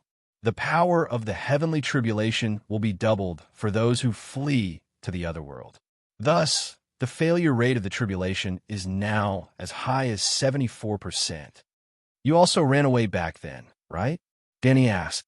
Ahem, I escaped. That's why I'm deeply moved. If it weren't for the fact that I'm a triple demigod in my cultivation of magic, body, and sword, and even borrowed Gerald's sword of space-time, there's an 80% chance that I wouldn't have been able to withstand it, Bran said awkwardly. The sword of space-time? Is it the divine sword that the ancestor gave him in Ciri? Someone asked. Yes, that's the sword. This is the second main point of the heavenly tribulation. Bran raised 2 fingers. The heavenly tribulation artifact. Powerful divine artifacts could help the cultivator withstand the heavenly tribulation. Actually, the sword of space-time wasn't very effective. If it were in the shape of an umbrella or an iron shield, the defensive efficiency would be higher. For example, the human crown of Westeros has its own merit and destiny. It should be able to block the heavenly tribulation. Looks like I'll have to find a divine craftsman to create a heavenly tribulation armor for the next 20 years, the dwarf said thoughtfully. The third main point of the heavenly tribulation is strength. Needless to say, at the end of the day, the heavenly tribulation is a test of your cultivation progress. It's no different from the final exams in school. If you have excellent results, you're naturally not afraid of exams. At the same time, if you have good results in one subject, you'll also fail in other subjects. Therefore, it's best to cultivate magic, body, and skills. Everyone nodded silently. The stronger one was, the easier it was to survive the heavenly tribulation. This was a matter of course. Finally, it's merit. Merit is the most practical and the most useful treasure for surviving the tribulation. First of all, with the addition of merit, the interval between the heavenly tribulation will be much longer than others. No wonder you, Bran, are going to undergo the third heavenly tribulation in a short 1,500 years. Everyone was enlightened. That's why I've been thinking of ways to earn merit recently. Bran sighed. Other than prolonging the interval between the heavenly tribulation, merit can also offset the power of the heavenly tribulation. It's too useful. Devil power is easy to obtain, but merit is hard to earn. I've been a herdsman in a poor mountain village for 300 years. I've saved thousands of people and helped countless children open up the path of cultivation. I've never collected any fees, but I've only accumulated 40 merit points. It's too bad that when I was king in my early years, I got drunk and whipped 2 maids to death. A total of 20 merit points were deducted. After that, if I'd known this would happen, I wouldn't have become king even if you beat me to death, someone lamented. I'd like to continue being king. I've been king for 40 years and earned 800 merit points. After I abdicated, I cultivated for 1,200 years and did a lot of good deeds.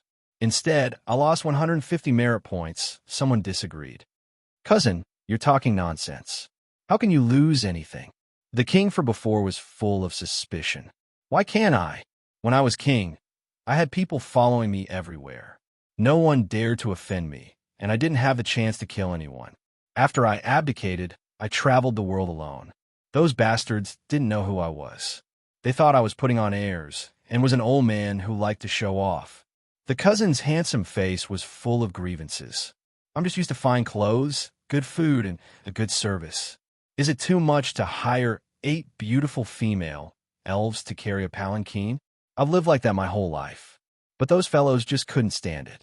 They were jealous and wanted to provoke me. You guys know that I have a bad temper. I can't tolerate sand in my eyes. So I started a fight. If I kill someone, my merit points will be deducted. You don't deduct merit points from killing people in battle, right? Danny asked doubtfully. Everywhere I go, people provoke me. I've killed a little too many. The cousin sighed. Based on the way he's doing things, only 150 merit points will be deducted for 1,200 years. That's really very little, Brandon complained. Sigh. It's hard to earn merit, but easy to get sin. It's hard, Tyrion said. Bran smiled proudly. You guys haven't found the right way. What way? Everyone asked anxiously. Missionaries from another world. TSK.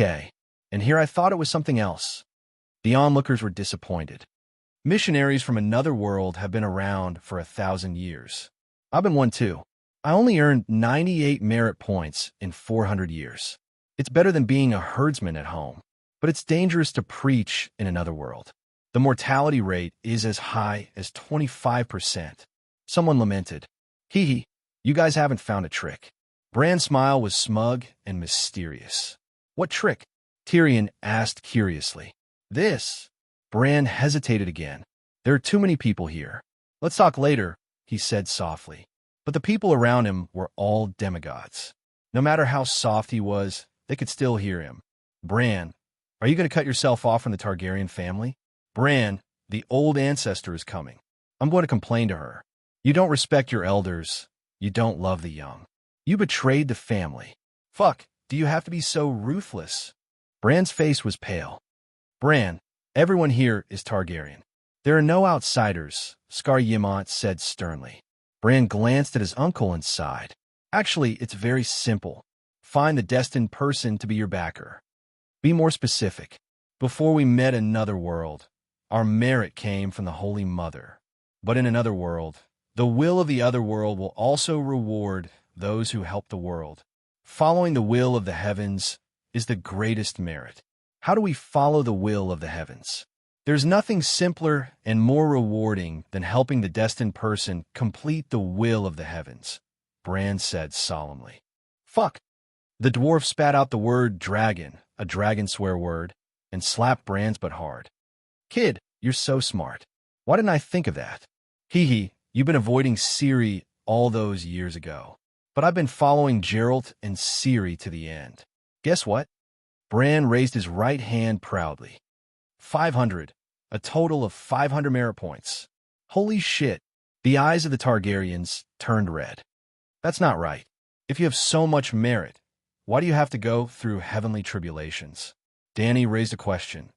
Sigh. Choosing the destined person is even harder than buying stocks with potential. In a world, in a period of time, there's only one destined person. Buying the wrong stock will result in a loss. Choosing the wrong true dragon will result in a loss of merit. In the early days, I used the ancestors and Ciri as a template and habitually chose people of noble birth who met with misfortune. In a world dominated by Western civilization, it was still considered smooth sailing. Even if I was wrong, they were the destined person's friends or subjects. There was always a small profit. But in a world dominated by Eastern civilization, I was wrong to choose those with noble status. Wrong to choose those with brilliant literary talent. Wrong to choose those with handsome looks. Wrong to choose those with elegant temperament. They're all the destined person's rivals. I lost so much. Bran wailed and said proudly. But it's the same as trading stocks. I've lost so much. I've gradually figured out the trick of choosing the destined person for different civilizations. Big brother Bran, the next time you preach in another world, bring me along. Grandpa Bran, I'm your biological brother's great-grandson. Remember to invite me to join your group next time. The juniors looked envious and surrounded Master Bran to flatter him. Bran was proud and waved his hand casually. We'll talk about it next time. Bastard, why didn't you tell me earlier about such a good method? Ymont with the scar had a ferocious look on his face. He grabbed his ear and twisted it with all his strength. I loved you so much back then, you unfilial grandson. You're really a good-for-nothing.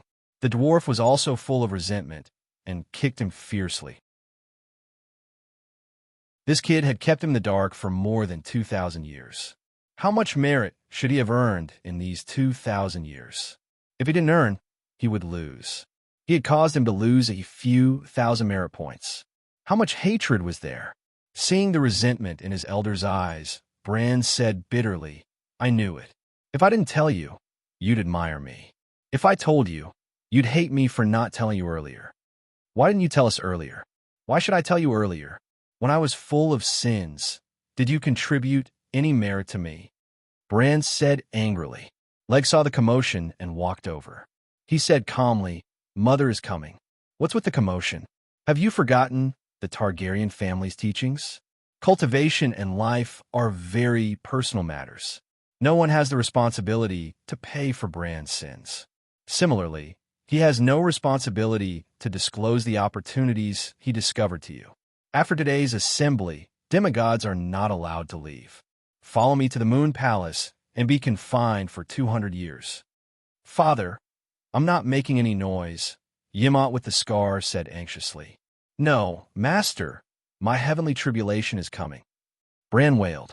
Old ancestor, I know I'm wrong, but I have to prepare for the heavenly tribulation. Tyrion laughed happily at the side. Leg glanced at his uncle and said nothing. You still have the cheek to laugh. You haven't sung the Song of Laws even now. Jon shook his head and laughed bitterly. Arguing with a group of juniors over the heavenly tribulation, aren't you ashamed? The dwarf's face turned red. He straightened his neck and said, You can sing the Song of Laws, but you'll also have a heavenly tribulation. A demigod who has comprehended the laws will have a heavenly tribulation of 100,000 years. Within 100,000 years, I'll definitely be able to sing the complete Song of Laws, Jon said.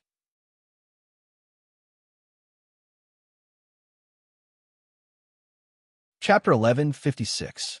You have no idea what I've done for Targaryen. As long as I'm still in this world, I won't be able to improve my realm, Tyrion said agitatedly. But you've been wandering outside, Jon said. What did you do? Bran asked curiously. I was crowned by your ancestor as, at this point, the dwarf suddenly had a flash of inspiration and said agitatedly, Fuck, I almost forgot.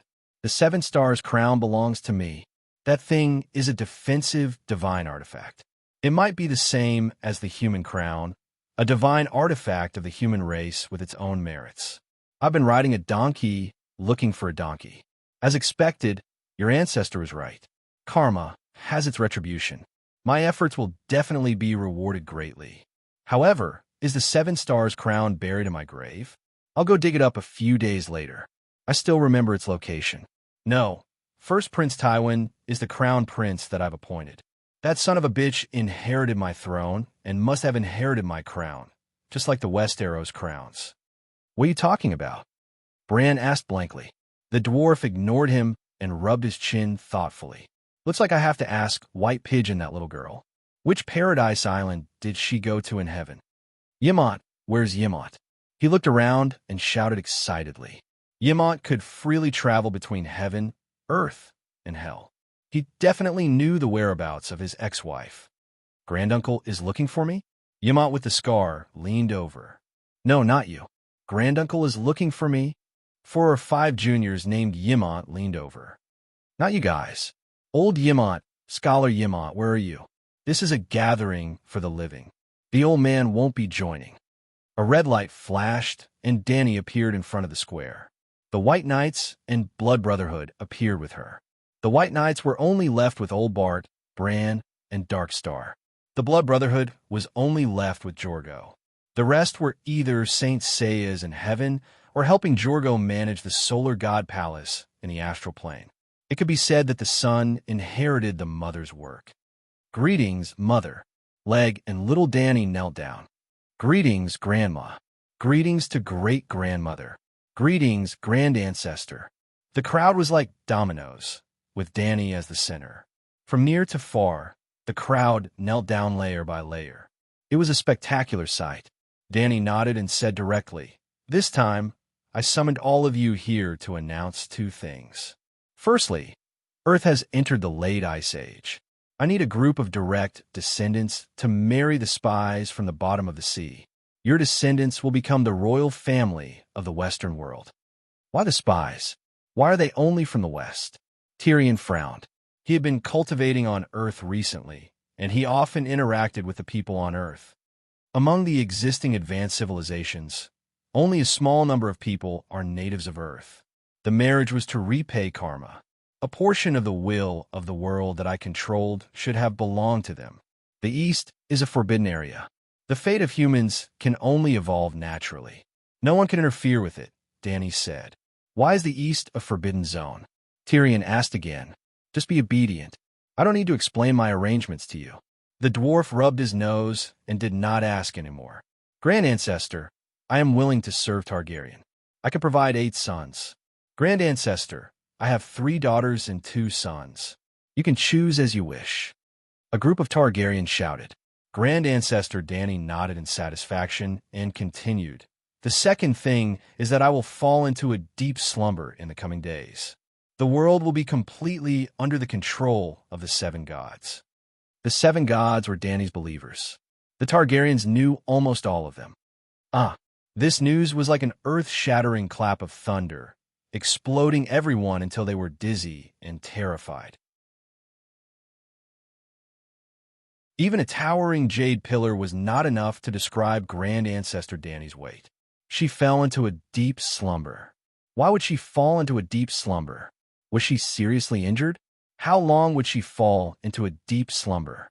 What would the Targaryens do? For a moment, they were filled with confusion and panic about the future. Grand Ancestor Dany pressed down with both hands. Without waiting for them to ask, she explained, "I fell into a deep slumber because the environment of the lower universes could not satisfy my cultivation requirements. For ordinary cultivators, the myriad worlds, countless planes, countless treasures, and countless strange bloodlines here are enough. However, the lower universes are the graveyard of the worlds of the losers. The laws of the higher universes are less and less helpful to me. Hence, my main consciousness will enter the higher universes and seek opportunities in the countless powerful and vibrant worlds." I see. The Targaryens heaved a sigh of relief. The Grand Ancestor had not declined. Instead, she had become stronger. She was so strong that the myriad worlds of the lower universes could not contain her. Must it be the main consciousness? Can it be a spiritual projection? Leg's eyes were filled with reluctance. His expression was still solemn and cold as he maintained the demeanor of a great clan's leader. Dany shook her head and said, "Separated by the dimensional barrier between the upper and lower universes, the spiritual projection cannot be maintained for long. However, I'm not sure how long it will take for me to complete my cultivation. Secondly, a projection is only equivalent to a single thought.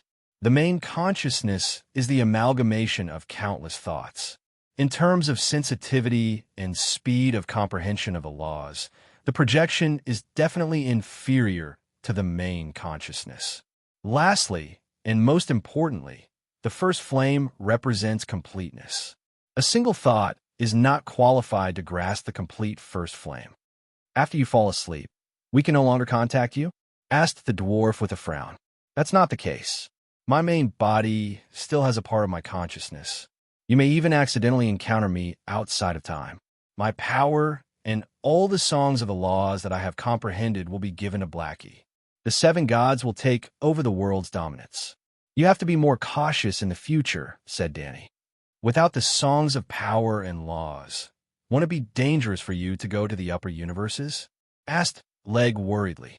"My power and laws come from the world. If I don't hand them over, I can't leave."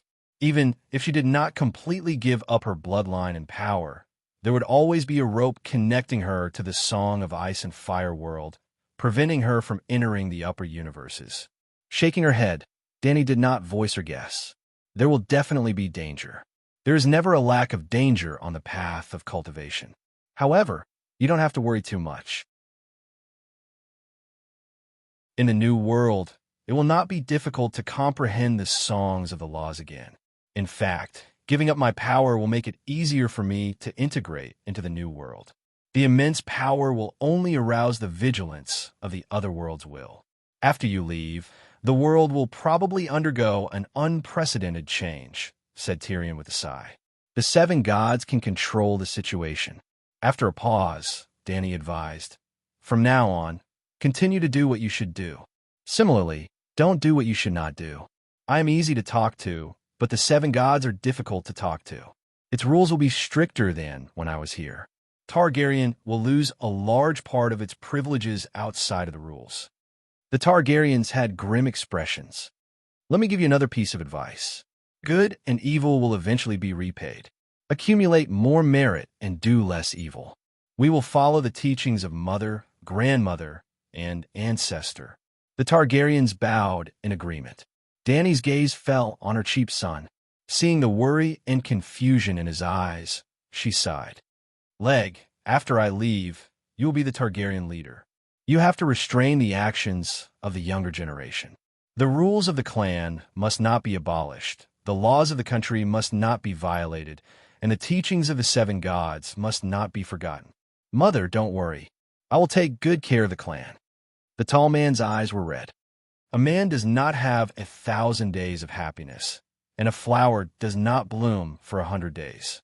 The Targaryen dynasty has lasted for more than 1,500 years. Perhaps the world is developing very quickly. Now, even the concept of a floating city has been brought up. While the convergence of the celestial bodies has brought us new technology, powerful and vibrant new ideas and new bloodlines have also come with it. New ideas represent the budding of change. Talents similar to the elven race's ancient blood and the Targaryen true dragon's blood are rare in all the worlds. However, when there are many powerful foreign bloodlines, it represents the power of change. There are hundreds of kingdoms in the world, large and small, and all the royal families come from the Targaryens. It is too conspicuous and too ostentatious. In the future, if something happens to certain kingdoms, you do not have to mobilize a large force. You only have to protect the people. Do not use the power of the entire clan to oppress the other party. When I was here, the will of heaven was always with the Targaryens. When I leave, the 7 gods will control the book of fate. It will only make the choice that is most beneficial to the world. It will not indulge you. The birth of a new child of destiny is inevitable. The Targaryens had terrified expressions. Dany sighed and said faintly, "Do not be too attached to the change of worldly power. Humans are the foundation of a family." Leg did not expect his mother to say such words. He was stunned and did not know how to react. "Is there a need for this?" Tyrion frowned.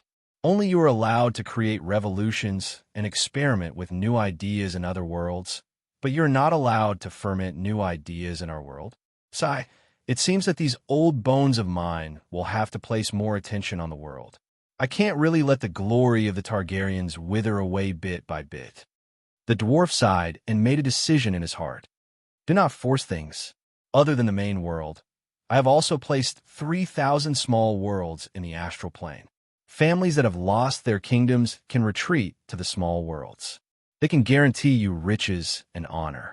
Everyone knew that since the old ancestor had said so, she must have seen something in the river of time. For a moment, the atmosphere was sorrowful. It was as if the Targaryens had been completely wiped out.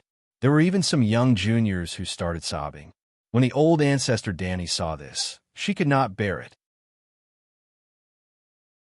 With a flip of her right hand, she took out a golden parchment and said, "The cycle of karma in this world and the rules of good and evil being repaid are set by me. No one could change them. Hell is the judgment of the dead, and the heavenly tribulation is the judgment of the eternal. No one can escape. This true dragon's 9 transformations was prepared for the Targaryen's tribulation. It mainly has 2 major abilities: purifying true dragon blood and strengthening physique. If your true dragon blood is too thin, after completing the first 3 transformations, you could become a paladin. When you become a level 4 Grand Knight, you will obtain the Sacred Blood Divine spell that only the Targaryens can encounter. Continue to cultivate the last 6 transformations. Blackie will use the Sacred Blood Divine spell to moisten things and silently provide you with his blood. After completing the 6th transformation, you will completely change your useless talent. You can freely switch between human and megalosaurus. You can also partially transform your body into a dragon. It sounds very powerful, but the process is a little complicated. Can't you just ask Blackie for his blood?" Tyrion asked. "After I leave, Blackie will obtain all of my power. He will leave the mortal world and become the guardian of time and space. You won't be able to see him at all." At this point, Dany glanced at White Knight Bran and threw the parchment to Tyrion. She said to him, "Bran, let's talk in private." Barristan and Darkstar looked at each other in confusion and stayed outside the quiet room with Jogo. "You touched the timeline," Dany said. Bran thought for a moment and said, "Are you talking about the time I visited Robb in his dreams?" Chapter 54. Yes, you borrowed my power and successfully changed the past. "I didn't succeed," Bran said bitterly. "You successfully changed the past, but the result was not what you wanted," Dany said calmly. "I can't compare to you. I was just trying to change a person's fate." Bran sighed. I can pay the price of changing the past, but you can't pay the price of the result you want, Danny said. What price? Bran was confused. About 500 years later, you'll understand. From today onwards, your ability to travel the timeline will be completely sealed. This is the punishment of the 7 gods. Bran was silent. Continue to guard the world gate. Barristan, Jogo, Jello, follow me outside of time. After jumping to the upper universe, Danny began to use the 4 elemental universes of darkness, ice, water, and earth where the 4 megalosaurus were as a channel to find worlds that resonated with Earth's origin. Surprisingly, but naturally, she found many real worlds derived from movies and dramas in her previous life. Even the Song of Ice and Fire world was the real world of Game of Thrones. It seemed normal to encounter worlds such as Resident Evil, Chronicles of Narnia, Jin Yong, and so on. Unfortunately, those worlds were of no help to Danny. She was not willing to invest too much of her origin and only used a thought to reincarnate randomly. The end of a lifetime, the end of transmigration. For example, in the Resident Evil world, she became a researcher in Raccoon City. When she was testing the tyrant, the experiment malfunctioned and she was bitten to death. The experience was terrible.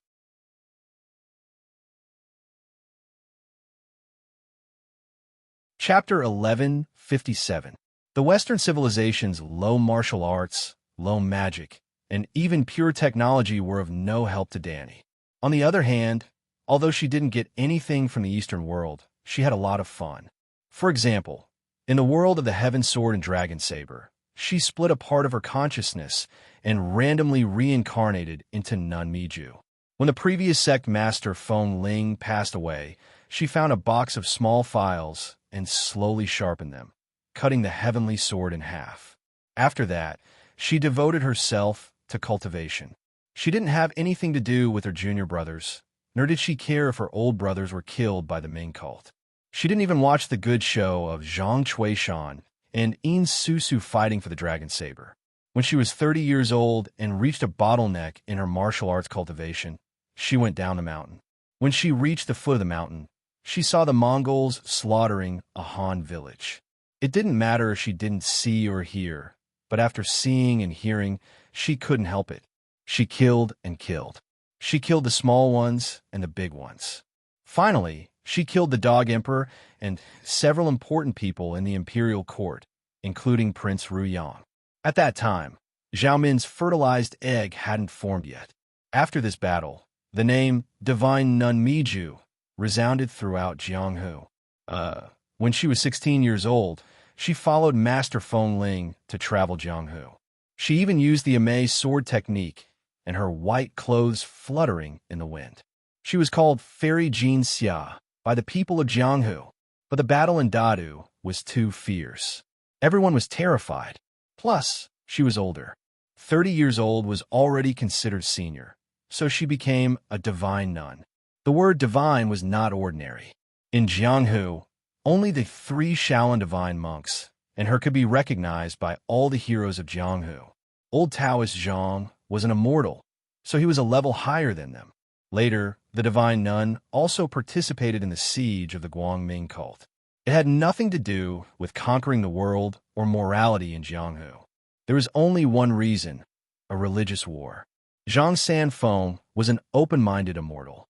Why did he always see the Ming cult as a demonic cult? He was more than 100 years old. Did he need Zhang Wuji to teach him the principle of heroes don't ask where they come from? Who didn't know that the Ming cult was the most active in fighting against the Yuan dynasty? Zhang Sanfeng was neither blind nor deaf, nor was he stupid. However, he also understood that he represented Taoism. As the leader of Taoism in the world, he had the responsibility to uphold the orthodoxy of the Central Plains. When Divine Nun Danny held the heavenly sword in her hand and cut the cucumber in the 5 elements flags, Zhang Wuji appeared again. That little thing is really unlucky. Even the Ruyang mansion has been picked, but it still managed to encounter the Xianming elders. Of course, it was also the Divine Nun's fault that she acted a bit too early. At that time, the Xianming elders had not yet pledged their allegiance to Prince Ruyang. Zhang Wuji once again set a three-palm agreement with her. Divine nun Danny was very modest. Kid, you're not bad. Although you don't have a brain, you have a good heart. This poor nun doesn't want to hurt you, so I'll use the most common iron sand palm to test your skills. The iron palm was a third-rate secret technique, but it was a fire attribute technique. In Danny Shurtai's hands, it was even more powerful than the 9 white bone claw and the 18 dragon subduing palms. With just one palm, Zhang Wuji's internal organs were charred, even though he had activated the 9 yang divine art. No one knew the true identity of the dead on Yo. Zhou Zhuo was still chopping firewood on Mount Amei. Reality proved that even without the Ming cult and Zhang Wuji, the Han people could still revive China. The secret techniques of the martial arts world were not of much help to her, but the personal experience of roaming the world and settling grudges was great. After leaving the small world, Danny looked forward to encountering a great martial arts world. Before long, she found her target. Unfortunately, that world was even more exclusive than the Song of Ice and Fire. The world of the Song of Ice and Fire was not completely sealed. There was always an entrance to the North Pole, but the Divine Path world was completely sealed. It was tightly wrapped in a web of laws woven with the power of faith. It was truly as round as a chicken egg. Its use of the power of faith had reached an unimaginable level. If Danny could learn this technique, the Holy Mother of Believers would definitely be greatly improved. She called it the Divine Path world because of its ingenious method of driving the power of faith. At the same time, it was also a classical immortal martial arts world. Danny became more and more interested in it. She knew that the worlds in the upper universe would always rise and fall. A single world was like an elevator in an elevator. When it reached the floor, even if it did not open the door, there would be a crack in the door. Hence, she had been guarding the border between the dark universe and the Divine Path world. When the Divine Path world rose and fell, she would quietly slip through the crack in the door. There were only dark elements in the dark universe. Originally, there was no concept of time. Danny's location was close to the Divine Path world. The River of Time in the Divine Path world gave this dark domain a faint concept of time. After guarding for about 3,000 years, she was extremely bored. She sang the dark song again. She tried her best to hold it in, but the ethereal voice still spread far and wide. Someone came to find her. Oh, there were no humans in the dark universe. She was a local dark demon god. She was like the god of frost in the ice universe. You can sing. It was a shadow of darkness that had turned into a substance. The shadow was long and twisted, and there seemed to be thousands of eyes in it. Her voice sounded like a spider's furry claws crawling on one's face. It was very creepy and disgusting, but was also very in line with the characteristics of the dark universe. Sorry to disturb you. Danny was also a mass of darkness at this time, like a concentrated dark glue. However, her appearance was very normal. There was nothing fancy about her. She was just a cloaked giant that was 30 feet tall. Her voice was fleeting, fluctuating between existence and non-existence. Her main temperament was mysterious and unknown. In the dark dimension, this kind of appearance was really normal.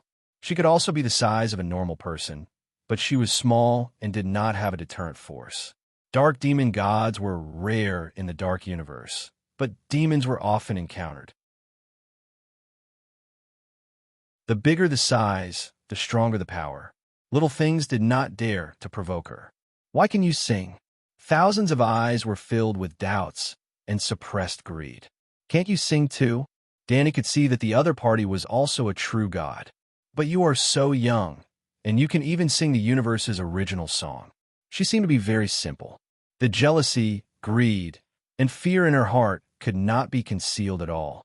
People's hearts were complicated. Danny did not care about what others thought, but she liked simple people the most. I was lucky. When I was wandering around, I accidentally swallowed a weak, dark demon god that was expelled by the world, and I advanced. Now, I am waiting here for the second demon god to be expelled. Danny pointed at the divine Tao world and made a solemn vow. There was also unconcealable greed in her voice. It just happened to be a weak demon god. The shadow was unable to hold back its excitement and gradually approached her. If it wasn't weak, I wouldn't be able to defeat it. Danny's figure rose again by several feet, and a powerful aura seeped out of her body. The distorted shadow stopped and stared at her for a long time.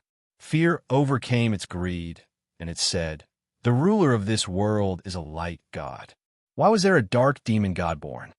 It should be a foreign demon god, like me. I plan to sneak in." "Is that so?" The other party seemed to be somewhat suspicious. "You know this world?" Danny asked curiously. She found the divine Tao world through the resonance of the origin, but the resonance of the origin could only find the general coordinates of the world. She knew nothing about the world. A long time ago, a light god entered it. When it became the ruler of the world, it immediately sealed the world completely, the shadow said. Solitary doesn't grow. Solitary young doesn't grow. It's impossible for the world to only have light and not have darkness. In fact, this world's umbilical cord is connected to the dark dimension, Danny said. This is a sealed world. It doesn't need to draw energy from the outside world. Impossible. Danny shook her head. I can feel that there are many powerful beings in this world. The strongest among them are not inferior to you or me. It nurtures so many extraordinary people. If it doesn't draw energy from the elemental dimension, how can it survive? Every 10,000 years, tens of thousands of years, or hundreds of thousands of years, the light disappears, and the world falls into complete darkness. The dense darkness is equivalent to the total amount of light in the past 10,000 years. No powerful being can escape the fate of becoming food for the light god. In this way, light and darkness are balanced, and energy is balanced. The world will always fluctuate back and forth on a line. It will neither fall nor rise. It will be eternal and immortal. The shadow's knowledge was far beyond Danny's imagination. She was stunned for a moment before she exclaimed, "You know so much.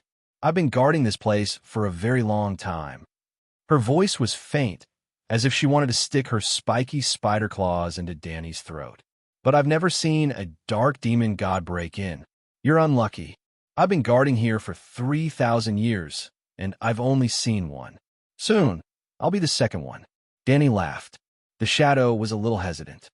"Should I stay here and wait for you to be kicked out in a weak state? Are you very free?" Danny laughed awkwardly.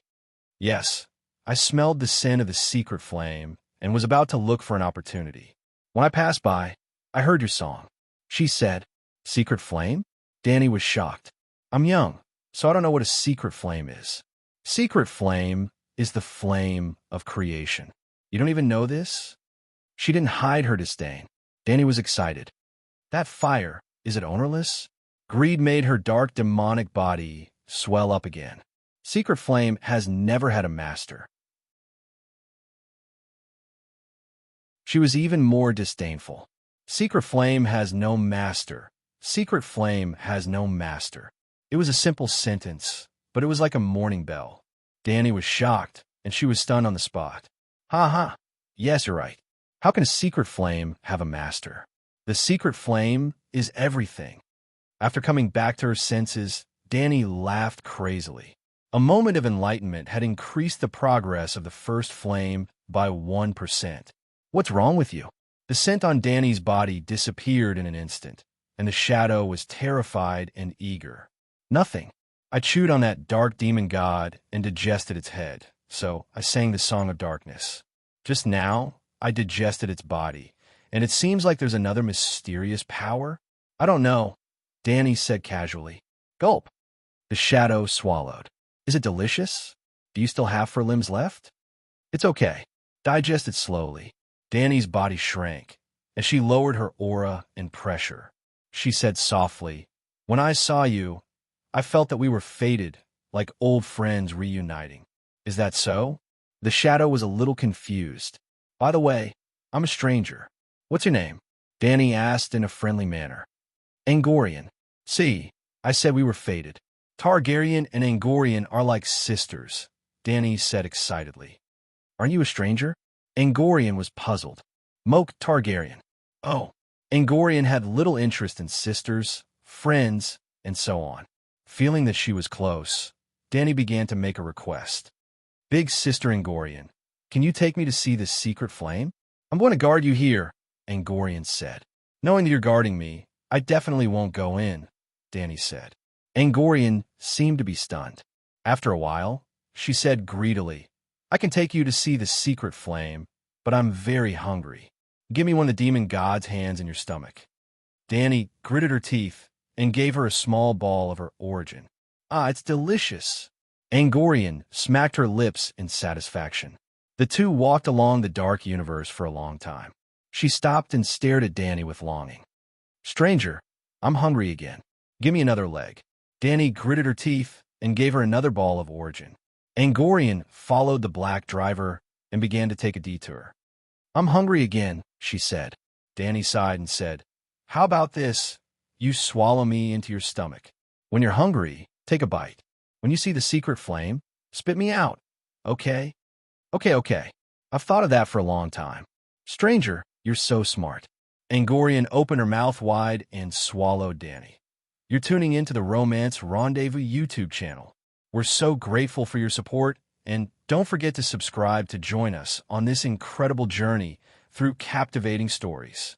Your generosity through donations truly makes a world of difference, as it's the primary source of revenue that allows me to expand and enhance this channel for you.